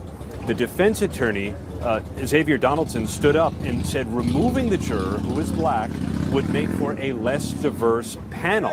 And then another defense attorney, Mark Agnifilo, stood up and said that alternate jurors and the original jurors just aren't the same. And then another defense attorney stood up, Brian Steele, raised a different objection. The judge promised to think about all of it and let the parties know if he changes his mind. Okay, earlier in the day, Aaron, it was, let's call it a scene at the courthouse when Ye showed up. What was the reaction in the building? Oh, it was a scene. Kanye West gets out of this luxury vehicle, the Maybach you see there, walks into court, shakes a hand, and he left after about 20 minutes because he was not allowed into the main courtroom. We caught him in the hallway. He told us that he was there to support Sean Combs. I'm not sure that Combs wanted his support because we had overheard his defense attorney saying to the court security officers to only let in people who are on the list. So he didn't make it into the main courtroom, was brought to an overflow room, and then he left after just a couple of minutes inside and did not return. Okay, so Ye wasn't on the witness stand, but a former personal assistant of Combs was. What did that assistant say? The assistant established a couple of things. Like other assistants, he said he procured drugs for Sean Combs, either bought them himself or got them from a guy that he identified as Guido, a drug dealer that other witnesses have mentioned as well. He also said he set up hotel nights for Sean Combs with the items that we've heard, the Astroglide lubricant, the baby oil, the lights that could cast the room in a red hue. A federal agent also took the stand today. This is someone who was actually on the team involved in searching Combs' home in LA last year. What did he tell the jury about the search? He said they found guns, and he showed the jury one of them with a defaced serial number.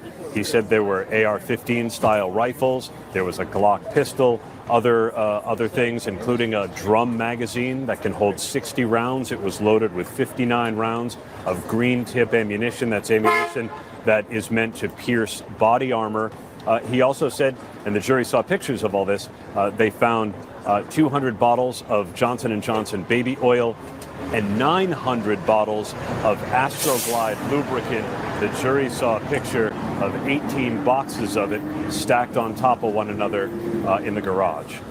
Aaron Kaczorski for us. Thank you so much. We're going to see some of that evidence in these pictures here in just a bit. Let's talk now to ABC News legal contributor Brian Buckmeyer. Before we get into all that evidence, we got to talk about Ye. We're sitting there hanging out outside the court. It's actually pretty quiet, like eerily for Friday the 13th. And all of a sudden this black Maybach just pulls back right in front of the entrance, and a crowd forms. And that's when Ye pulls up and he walks in. And he just walks in the court. Now, this is him walking out, but same look, kind of walking in the court. You can see there on your screen, walking in. He goes into the public entrance. He's only there for 20 minutes. Now, he, as Aaron pointed out, doesn't get into the main courtroom on the 26th floor. Instead, he goes into what's called the overflow. Not the initial overflow on the 24th floor, but almost by himself on the 23rd floor. And that's when some reporters notice that he's down there. He gets in there. He's sitting next to Christian Combs, Sean Combs' son, and some of his security as well. But when about 15, 20 reporters get in there, that's when he exits, only in the building for about 20 minutes. Okay. Let's talk about some of the evidence that Aaron was just talking about that the jury saw photos of today. These are photos, the evidence, this stuff that was seized from his home in LA. Yeah, I mean, big picture, guns, baby oil, lubricant, and drugs. That's what was mainly found. Now, the guns, I think is a bit of a red herring because there were 6 guns that were found, AR-15 style guns, pump action shotguns, a Glock, but all of those were inside of the area where the security guards, where Sean Combs hires, were in. And there's actually a closet or a safe where all those guns could have been found inside, but the agent didn't say whether or not they were inside the storage unit or outside, but we saw baby oil. I think baby oil stacked up as high as you. I think there were like 24 boxes of it just stacked in the garage. It was a lot. Okay, let's also talk about one of the things that we heard from Combs's former assistant about this video that was from one of these alleged hotel nights. What happened with that video? So Jonathan Perez, who did get immunity, talks about inadvertently seeing this hotel night where he sees Jane and another man on this video, and he brings it to Christina Coram, someone who we've heard over and over and over again. That's Sean Combs's chief of staff. And she says, hey, delete it to some effect, or the next time you see something like this, bring it to me. And I think what the governor is attempting to do is to show this net, this inner circle, this criminal enterprise that makes sure that these freak-offs or these hotel nights don't make it out to the public, and they're protecting the image of Sean Combs and others through that. And that's part of the RICO. But what we did hear on cross-examination, though, is something a little bit different, that there might not be a RICO. Okay. That assistant also talked about how sometimes they set up king nights. Was that part of his job? What was that? So that's a little bit of a different thing that I was alluding to. And Brian Steele, who cross-examined Jonathan Perez, got, I think, a very powerful point in his cross-examination, that although these king nights were something that he set up, it was only about 1% of his job. And here's the line of question I think that really Brian Steele brings it home. But he said he had nothing to do with his work. No. That he just did it because he's a nice person. Yes. And so if this idea is that Sean Combs is employing someone and they're doing the setup and take down of these king nights, and it's not part of his job, he's not employing him, he's not part of this criminal enterprise or this RICO, it's just someone doing a nice thing for him, then there's no criminal enterprise. And I think that's what Brian Steele is trying to chip away at. Okay. We also have to talk about this juror situation, the dismissed juror. The judge made a ruling, but now it seems like there's a question. It's weird. And at least in my over a decade of practicing, I've never really heard this before, where the judge makes a decision based on lack of candor. It appears there's some issue as to the residency of this juror, going back and forth, not clear based on what they said. Now, you have to be within the jurisdiction of where you are sitting as a juror. I can't sit in a jury in New Jersey. I reside in New York. So if you're saying that you have a place in the Bronx, within the jurisdiction of the Southern District of New York, but you also live in New Jersey with other people, but you're also in the Bronx, that's kind of wishy-washy, both on a very independent issue, a very important issue, about jurisdiction, but also a lack of candor in terms of giving really detailed information. And the judge said that makes him worry about what he might have said about other things, that he might be like a stealth juror, trying to get into the jury to rule one way or another. Now, the judge made a decision, but said, I'll think about it on Monday, so where are we with that? Like, that's kind of a question mark there. Okay. Brian Buckmeyer, thank you. We always appreciate your help. Prosecutors in this case say that Combs used his sweeping business empire to commit crimes, violating the Racketeer Influence and Corrupt Organizations Act, known as the RICO Act. So what are the RICO charges against Diddy, and how have these kind of charges been used in previous cases throughout history? Our Aaron Kotursky has been bringing us all the details from court every day, and here he is again to break this all down. It's one of the top searches on Google. Why is Diddy being charged with RICO? So the Racketeering Act, also known as RICO, came about in 1970 and was really established to fight organized crime, but it's been morphed into prosecuting people in gangs, in legitimate businesses, etc. So how does this decades-old law apply to Combs's case? Prosecutors allege his business empire was also a criminal enterprise, making him millions and enabling decades of criminal activity. Basically, the government's got to prove that there was an enterprise. They then have to show that there was a pattern of activity. That pattern must include at least 2 predicate acts, related crimes committed by Combs and others within 10 years to prove a racketeering conspiracy. And then they have to show, of course, that the defendant, that is Mr. Combs, that there was a hierarchy, a structure involved, and that Mr. Combs either ran it or participated in it along with other conspirators.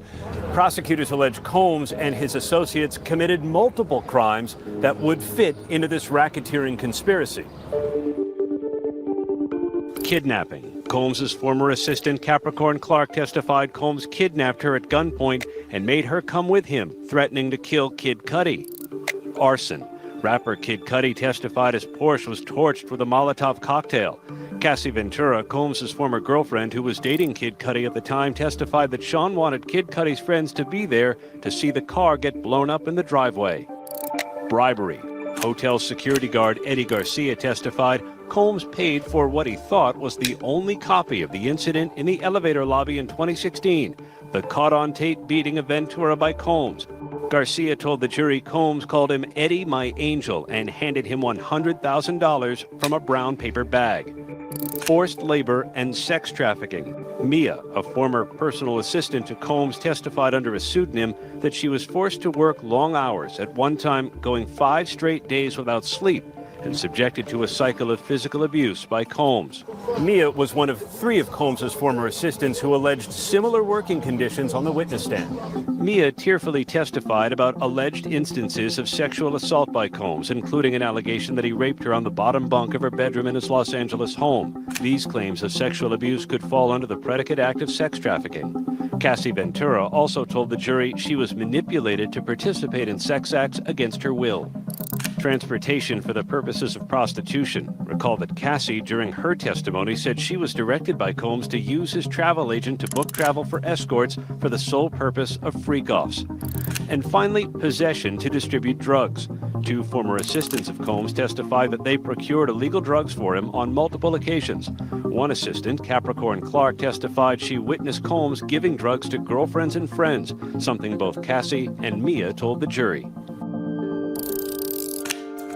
The RICO charge alone carries a maximum sentence of life in prison.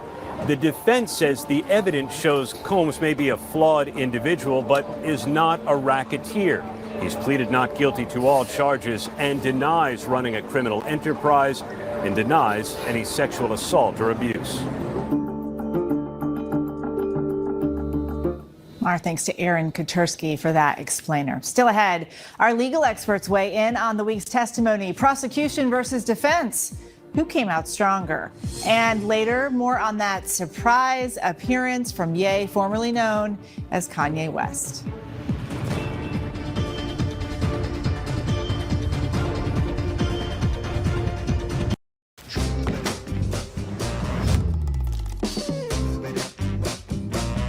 The bespoke AI laundry combo washes and dries in only 68 minutes.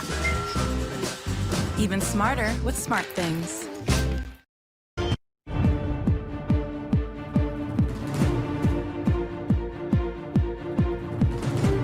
Welcome back. Thanks for streaming with us. With week 5 of the trial coming to a close, let's take a look at the wins and losses for both sides. For that, Brian Buckmeyer is back as the defense, and for the prosecution, Bernardo Villalona. Let's start with today's witnesses. Okay, Bernardo, you go first.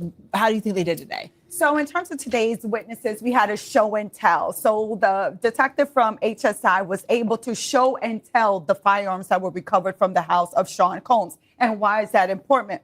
Why he may not have been charged with possession of firearm. It does corroborate some of the testimony. Remember, there was an incident where a witness testified that there were 3 guns on the lap of Sean Combs as they went to try to see if they could get Suge Knight. Corroboration. It also paints Sean Combs as a person that is violent, especially when you're talking about racketeering conspiracy. You're thinking about mobsters. That's the visual you have when that officer showed that long gun in front of the jury like that. You're like taken aback. So jury, in terms of what happened today, I think the prosecution did a great job. In terms of having the personal assistant testify, also win because you got the drugs, you got the setup of the hotel rooms, and you also have that you were using Combs Enterprise money and resources to try to organize these hotel nights and to pay for some of these items that are used in hotel nights and to deliver these drugs. So a number of things. One, the guns were found in the area where the security works, right? And there's also a safety box there where all those guns could have fit in. Now, if a predicate act would have been the possession of a firearm, especially a defaced firearm, I think the defense would be a lot more worried about in this case, but not. In this home, unlike the one in LA, there were no guns in any of the residential parts of the home. No guns in Sean Combs' bedroom. That would have been an issue. But Sean Combs, like every other American, is allowed to employ security to protect them. Am I a little worried about some of these bullets with a green edge that's supposed to penetrate armor? Maybe. But I don't know who's coming after Sean Combs. No one's coming after me. I'm not a celebrity. But Sean Combs sees more security than the average person. The drugs, looks like personal use to me. It's about drug distribution, not about the possession of drugs. That's a state charge. So what's found in the home, I'm not concerned about. Personal assistant delivering the drugs. So now we heard personal assistant, security guards, plus Jane delivering drugs. You have 3 different sets of people delivering from drugs. What we heard of this Jonathan Perez witness, as Brian Steele cross-examined him, he had specific roles as a job and other things that he did because he was a nice person, because he wanted to befriend Sean Combs. Because if you're in Sean Combs' sphere, you want to make sure you're on his good side, because being on the good side of a multi-million mogul and icon, you're going to go a lot further. But that's still not an excuse or a defense. So if I give you drugs, I've done deliver drugs. But that doesn't make you a part of my criminal enterprise. That doesn't make you a part of a RICO. Even if he's on the payroll. Not if I'm not paying him for that. But even if you use him for any bit as your employee, he is answering your call and your direction. There and is no again, call or direction, though. and again. Let's talk about Jane, because she actually took up the majority of the week. Okay, for the prosecution. So in terms of Jane, I think to make the case, you have to go back to her entire demeanor doing while she was on the stand. And this is why I say that. I was in the main courtroom doing her entire testimony. Reading the transcript does not do it justice of how this woman came off on the stand. Why do I say? No disrespect, but she's a weak woman. The stuff that Sean Combs was pulling on her, there's no way that it would have passed with me, with you, Eva, or with the average woman, right? He preyed upon her weakness. She was much weaker, 100% much weaker than Cassie. And I think because he preyed upon her weakness, that's where you get the coercion. Explain that. How is Jane much weaker? She was so gullible. She was so gullible. But let me tell you, Cassie was much more gangster than Jane. When you look at her and how she refers to Sean Combs and how she was at his beck and call, and she believed everything, that she was willing to do anything he said. Are they victims or are they gangsters? I'm confused. She was more gangster than her. I thought they was victims. The fuck is she talking about? I don't know, man. Let's continue.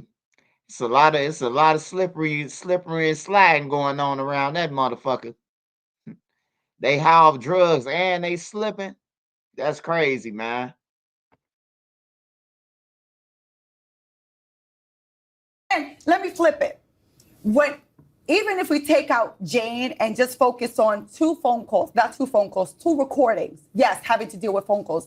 In December of 2023, once that lawsuit dropped, Sean Combs wanted to cover his butt. When he recorded those 2 calls, KK recorded those 2 calls with Jane, where he was trying to change her mind as to what her reality was for 3 years, that is consciousness of guilt. And I will focus on that if I was a prosecutor. Brian, as the defense. Jane, so you go back to the charges. Jane is an alleged victim in the superseding indictment to sex trafficking. You require force, fraud, or coercion. The only force that we saw here was started by Jane when she smashed Sean Combs' head into a counter. And that force was not used to effectuate a freak off or a hotel night, even though something happened after that night. That was about jealousy. So let's put force to the side. Coercion. What's the coercion? That she entered into a love contract where he would pay $10,000 for her rent, that she said that she wanted to have a big home for her family. Where is the fraud? There is none. Those elements don't make it here The for this fraud case. in terms of the times that he tricked her to get on a plane, to get her to come to a location. We are So we know sadly that. out of time, because I know the 2 of you could talk for many, many more hours about this. Thank you both for being here, Brian, Bernardo. Coming up, the celebrity appearance that has everyone talking. Ye, formerly known as Kanye West, is the biggest celebrity to show support for Combs so far. So what's the relationship between the 2 rap icons?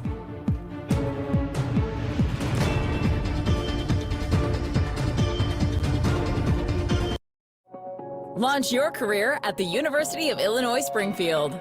Start as a student and stay as an employee in a thriving medical community. Apply today to earn a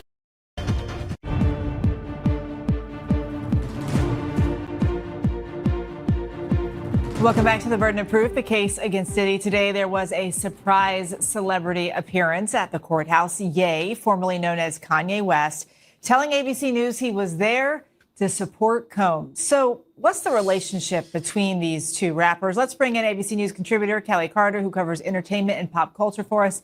Okay, Kelly, we haven't seen much of any celebrity support for Combs. Ye turning up like that today. Is that a big deal?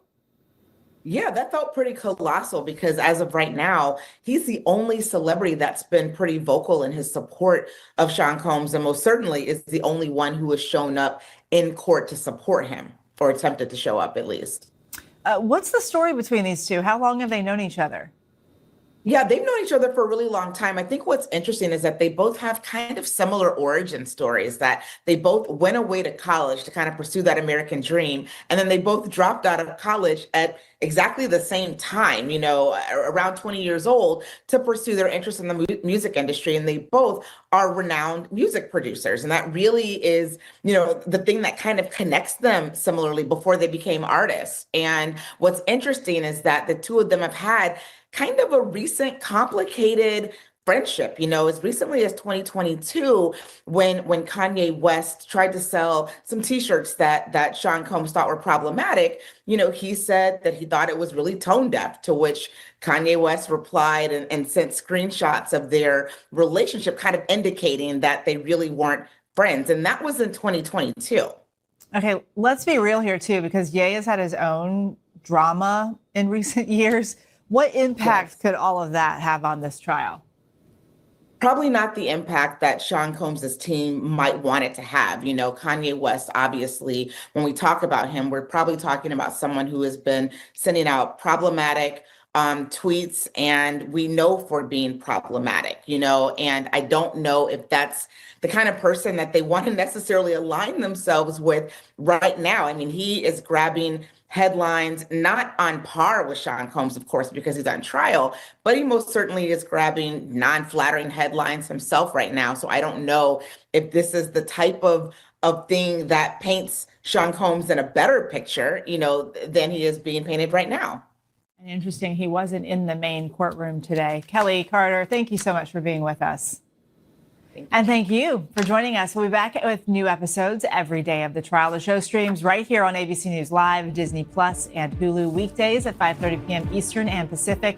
For even more on the Diddy trial, make sure to follow our podcast, Bad Rap, The Case Against Diddy, hosted by our very own Brian Buckmeyer on Apple Podcasts, Spotify, or wherever you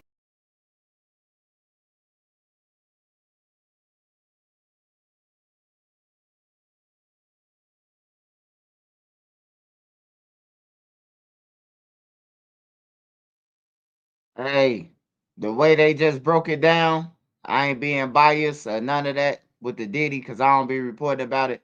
But the way that the black dude just broke it down in a light skinned girl argument, I heard both of their arguments. I don't think it's a RICO case. It ain't no RICO case. Motherfucker delivering you drugs. Ain't no running no criminal enterprise. They delete you getting high. You can't go and get high. You a celebrity. You can't go and get no drugs. You gotta have a motherfucker to get you some drugs. Ain't no motherfucker RICO for buying for buying drugs for your use. Now, if you buying them to sell, then that's a different thing. That's a whole different situation. I think that he beat the women. Though that's domestic. And the drugs, the guns that he got caught with there in his home. I don't think he's gonna get charged with no RICO, but I think he's gonna get 30 years for what them women saying that he did. I think he's gonna still get like 30 years. He gonna get the same shit R. Kelly got. He ain't getting out of that shit, but I don't think he gonna get no RICO, like, life in prison, no shit like that. But yeah, he a freaky motherfucker. He a freaky motherfucker. 1,000 bottles of baby oil, drugs, the heat on. Like, what the fuck type shit he on? You got on baby oil. He got on the heat on 100 degrees in the house. Like, he a freaky motherfucker. And then I'm gonna say this. Man, because I see all the females jumping on the bandwagon, suing motherfuckers, man. Hey, a wise man once told me, man, you can't rape the willing. When I say that, I'm saying that as in you can't rape the willing, man. If you fly from California to New York, get high, you get beat, whatever, and then fly back out, and then you come back to New York after I did this shit to you. Like, nah, bro. That you can't rape the willing, man. You was willing to fly all the way across them state lines to come and see him, bro. Like, nah, bro. Like a lot of them hoes, man, they just lying, man. They skipped the police station. First of all, that's what we gotta take into consideration. Why didn't you go to police? If something really happened to you as a female or whatever, if something happened to you, the first thing you should do is go to law enforcement, hospital, all that type of shit. Not wait 20 years, 30 years, and then go to a lawyer and say, oh, I was there. It's me. You know what I'm talking about? Like, nah, bro. Ain't no motherfucker honor in that shit, bro. Like, nah. Try again, man. Go and get you a motherfucking job, bro. Like, you got to go and get you a job. We ain't going for that. And I see it. I'm starting to see that it's happening a lot. It's happening a lot. Like I seen some more cases with some more people, not Sean Diddy Cone shit. I just seen Zion Williams, basketball player, New Orleans Pelicans. I don't know if he's still on there, but I know a girl suing him for $250 million. She looked like she on some bullshit, but to the judge, they see people every day, so it don't matter to them. But a person like us, we can see through the bullshit, but the judge can't. But yeah, man, watch you lay down with, sleep with, be around, all that type shit, bro. For real. All that type shit. Yep. Cody Armelis. Shout out everybody. Shout out all y'all, man. Shout out all my mods, my wrenches. Make sure y'all follow all my wrenches. They got content. Whatever they got going on, man, make sure you support them big time, man. Shout out to everybody who sent the super chat, man. Stephen Edwards, man. Edwards. Hey, appreciate your love support, brother. Always supporting me, man. Appreciate you, my brother. Joe Morden. Mr. Morden. Appreciate you, Joe.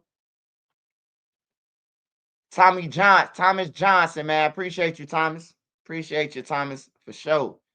Cuzzo 3D, man, always support me. Come through, drop the memberships off, and then he slide off into the sunset, man. He a real player, man. I appreciate you. Me and my family, bottom of my heart, man. I appreciate you, brother, for the memberships and giving it to other people. That's called sharing, brother. Kendra Malice, man. Shout out to Kendra Malice. It's still F Lucky Strikes downtown. And he said, rest in peace, Field Marshal William Monk. Field Marshal is like the Breeds, right? The Breeds the only gang that got field marshals. I don't know. Or is an army? I don't know. But I know the Breeds got field marshals. But shout out to everybody who sent that sent them super chats and everything. Thomas Johnson, Trap God Leroy, Carlos Contrell. Shout out to Pretty Polish, NC, Beezy Baby, Dro the Mob for sure. Monero Perro, Trap God the Lord, King's Code. Shout out Art Lynn. Shout out Poetry LaShawn TV. Shout out Six Shooter Nation Gaming. You better score Tay. Yvonne Fall.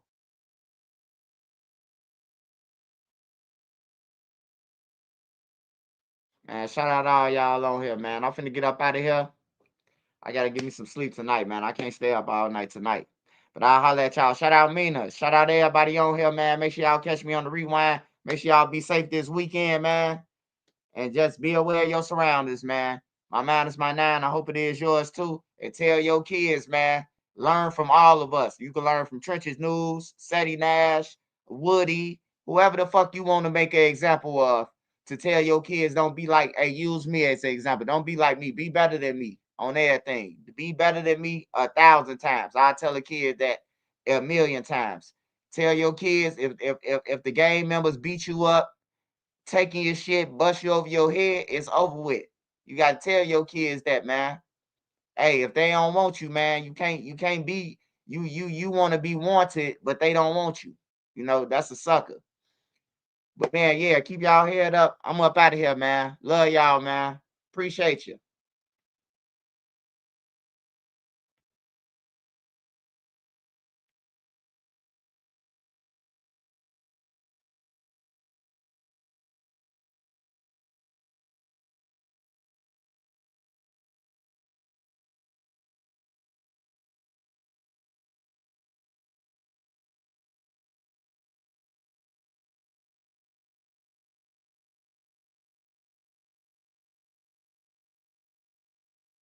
Nene said, ain't no 24 hours, goddamn it. 24 hours, Nene. Hey, I'm up out of here, man. Y'all stay blessed. Be safe and all that good shit, man.